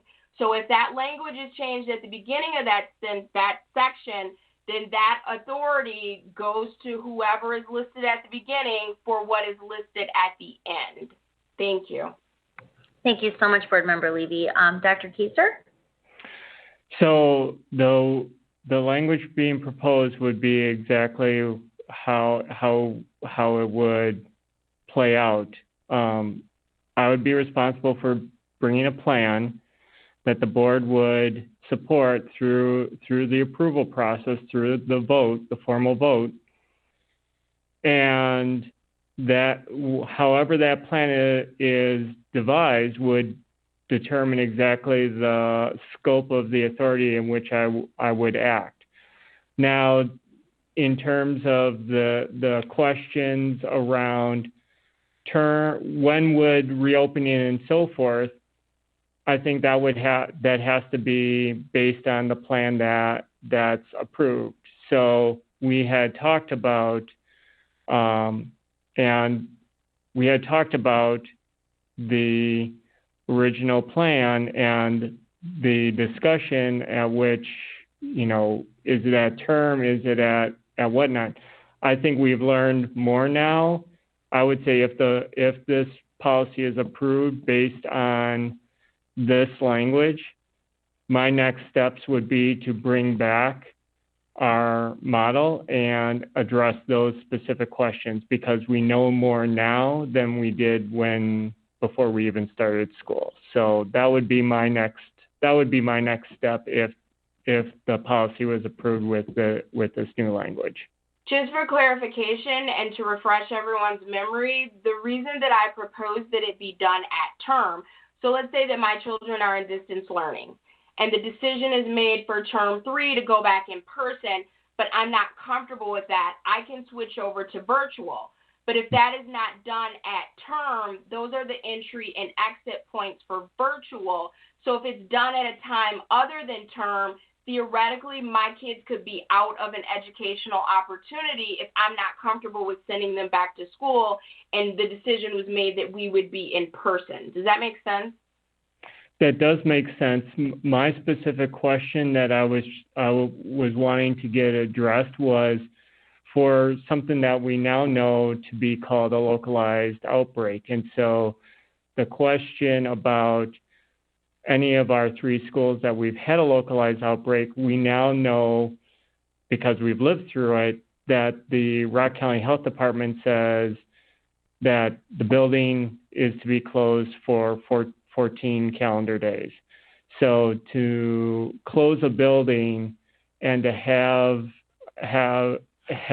the guidance from the health department that says it can be reopened after 14 days, and to delay that opening till the end of a term, there was the ambiguity, and that would be the clarity that would, if this policy were to be approved as amended, I would be bringing back the plan so that we could establish those particular parameters.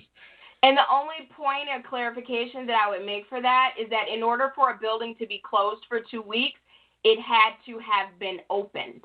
So if we make opening decisions at term and then the building has to close, then you were already open, and that's different than if you were already not opening as far as what decisions parents make with distance versus virtual. Does that make sense? That does make sense from the parent-student standpoint, and I would now that we've done a lot of growing in these past 12 weeks, I can think of multiple scenarios that I would want to propose to the board under language such as this, and get the board's consensus through the vote as to how to handle each of those individual situations. Thank you. I'm just going to quick interject. Oh, no, and I'm sorry, if there's still points here. We need another motion to continue if we would like to finish our board business for this evening. Would somebody like to make a motion? I would like to extend our meeting by 30 minutes to finish board business. Is there a second? I second. Okay, thanks. We have a motion and a second. Any discussion? This has to be the last one, or we're just going to have to postpone because it will be tomorrow. Yeah. All right, all in favor? Aye. Aye.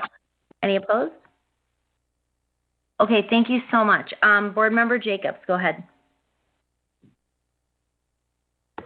So listening to Board Member Levy and referring to the virtual school, Dr. Kieser, you just alluded to, we're not privy yet to them, but would there be a possibility of when we reopen that we would have the virtual still in? So say we didn't open right up at a quarter or a term, and say it was 3 weeks into third quarter, and then that virtual school offer would not be, parents wouldn't be eligible because it wasn't the beginning of the quarter. Is that accurate?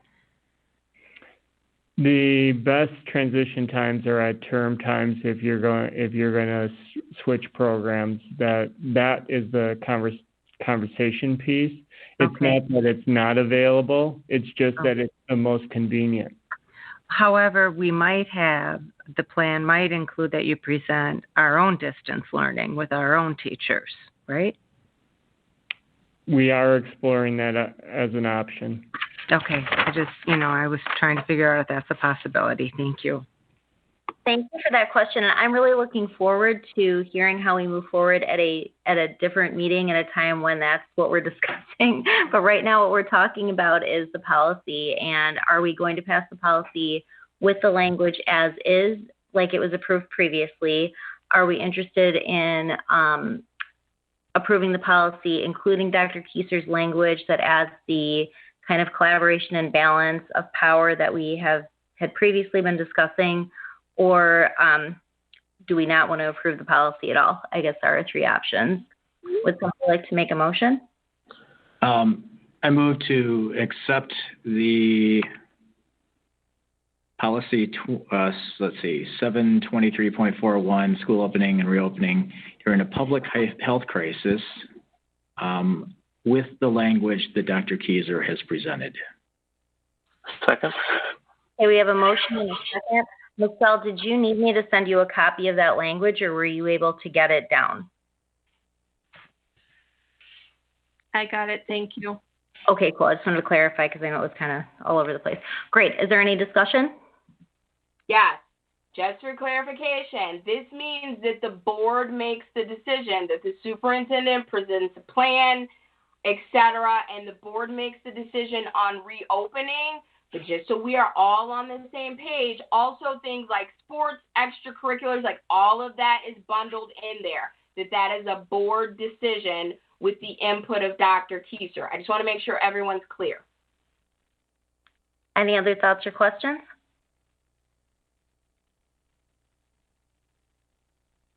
Oh, and I'd like a roll call vote, please. Yeah, no problem. Okay, any other thoughts or questions? Okay, Michelle, could we please have a roll call vote? Yes. Wong? Aye. Miller? Aye. Levy? Aye. Jacobs? Aye. Delgado? Aye. Anderson? Aye. Okay, motion passes unanimously. Thank you very much, everybody. And I wonder, Mr.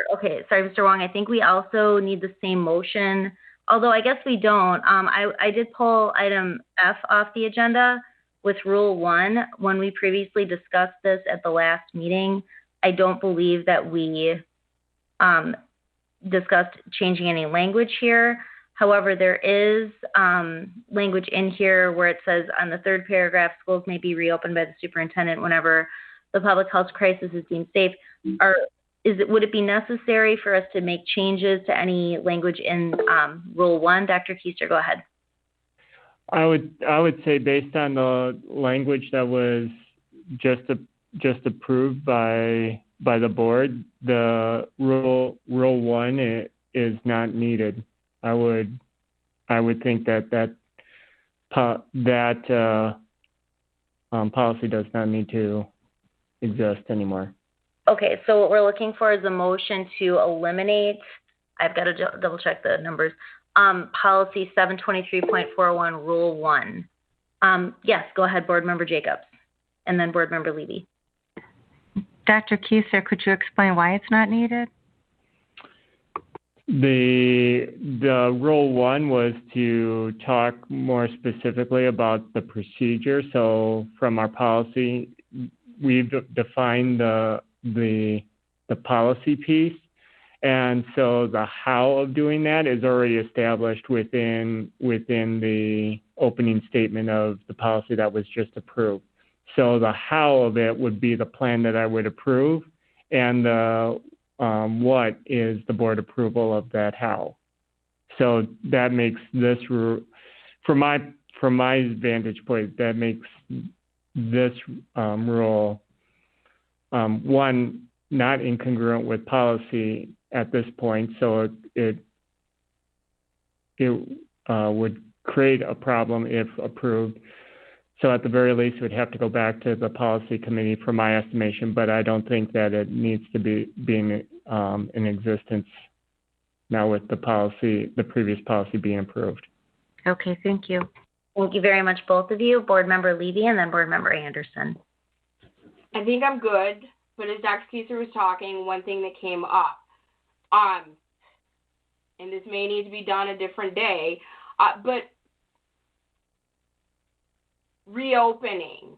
So let's take Merrill, Todd, Beloit Memorial, for example. Dr. Kieser has the ability to close those schools. Does reopening need to come back to us? Because if a school is closed, then it needs to be reopened. Dr. Kieser?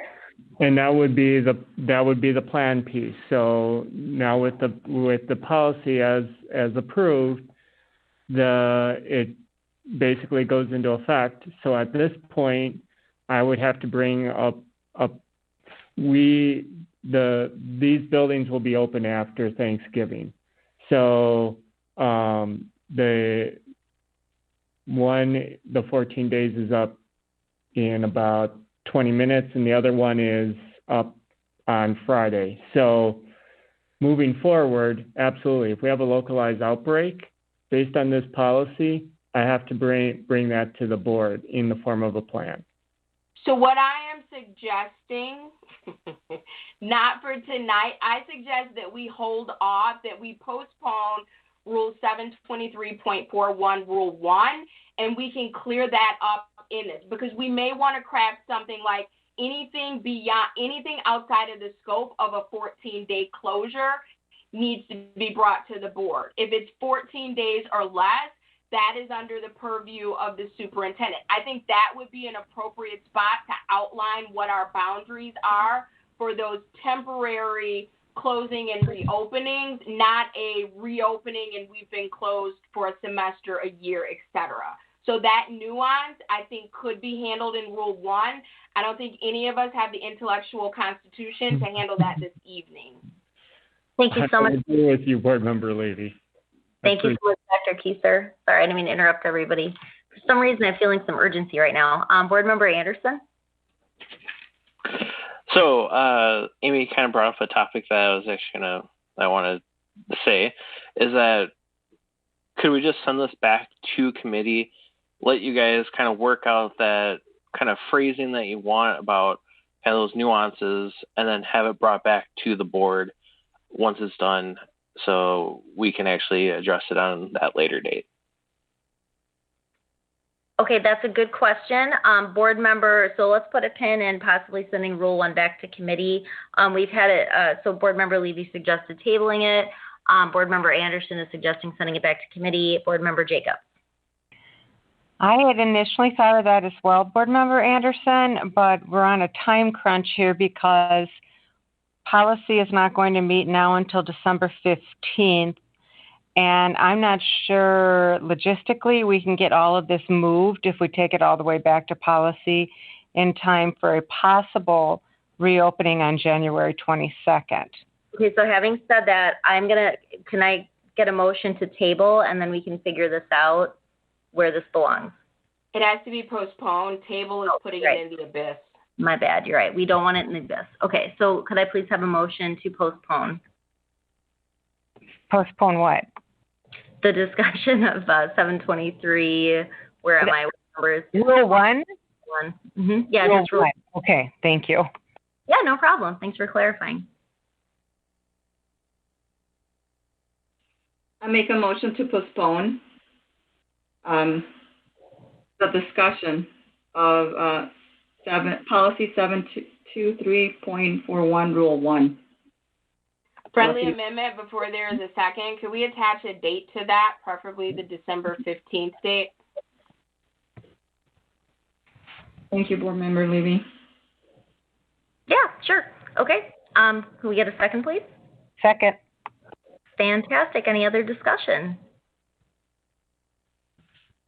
Okay, hearing none. All in favor of postponing, say aye. Aye. Aye. Aye. Opposed? Okay, so motion passes, and we are now on item H, which is the employment recommendations. Board Member Levy. I just need it pulled off because I'm voting against it, so I couldn't leave it in consent agenda. I don't have any further discussion because I don't have anything new to say. Just to clarify, okay, so this is like a, okay, I guess I didn't notice. All right, cool. Does somebody want to make a motion? I move approval of the personnel employment recommendations, Exhibit A. I second. Any discussion? No, but maybe we have a roll call vote, please.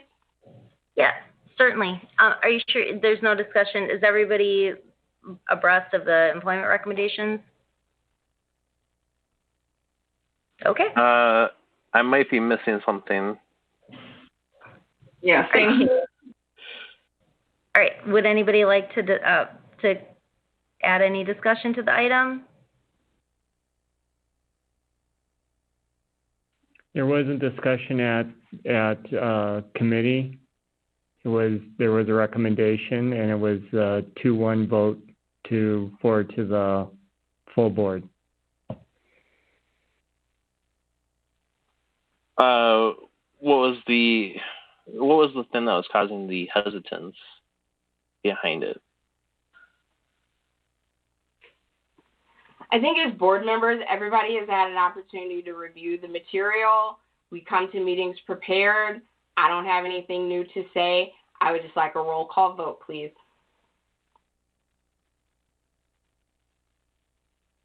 Okay, any other discussion? All right, Michelle, could we please have a roll call? Jacobs? Aye. Delgado? Aye. Levy? Nay. Miller? Nay. Long? Aye. Anderson?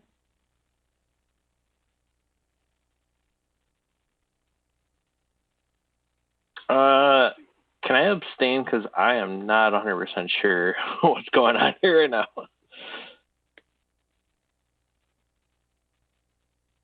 So that would make a 3-2-1 vote. 3 ayes, 2 nays, 1 abstention. Okay, I believe motion passes. Is that correct? That's Okay. correct.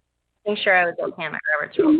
Can I abstain on my vote too, because I'm not exactly sure I understand. I was not able to be on the policy because I had a family emergency, but if it's possible for me to abstain, I'd rather abstain as well. Point of order, is this all legal? I mean, because there was no discussion to be had so that Spencer and Maria can understand why Board Member Levy is saying nay, because there was no discussion at committee and there's no discussion now. So I'm not sure that Ms. Shope, I'm going to look to you for guidance since you're the longest standing person on Robert's rules. But are we doing this correctly? Or There's no collusion. My vote shouldn't impact anyone else's vote. I voted nay. We're all adult professionals. We had the opportunity to be well-versed on the issues that are brought before the board. Everyone can vote their conscience. I vote nay. That shouldn't determine how anyone else votes. and I disagree because we have two board members who are baffled.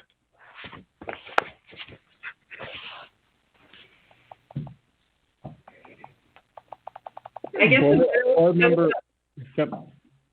Board member Levy is 100% correct. There was a motion to approve the recs as presented, and there was no discussion. It was a 2-1 vote to forward to the full board, and so it was pulled off because board member Levy stated that she was going to vote against it, and so everything was done at proper Robert's Rule of Order. Board Member Levy, is your hand raised? Or is that from a previous? Not at all. Okay, sorry. It's coming up on my screen like it's up, so I just wanted to clarify that I didn't miss you. So if 2 abstained, so what's the vote? Once the vote is taken, Ms. Shope, can a board member change their vote?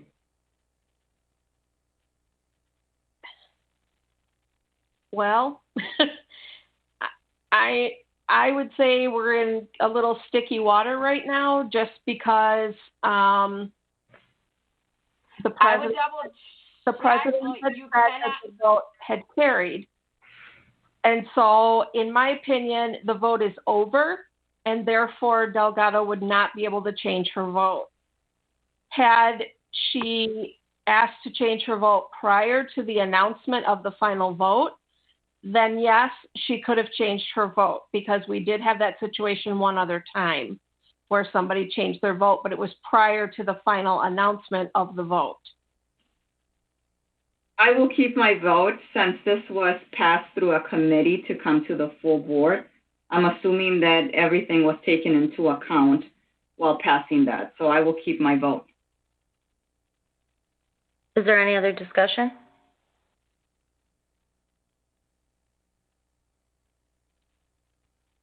Okay, hearing none, we are going to move on to, it looks like, future board meeting dates.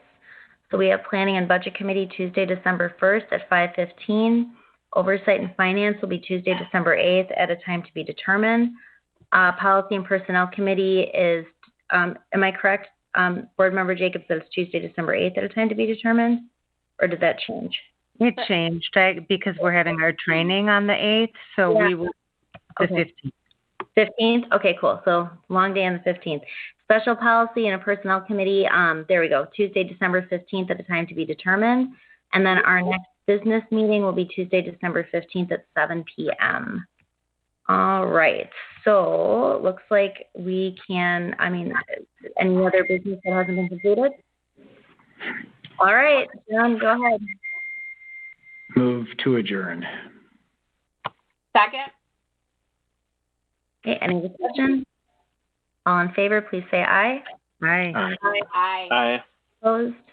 Okay, have a great holiday. Take care.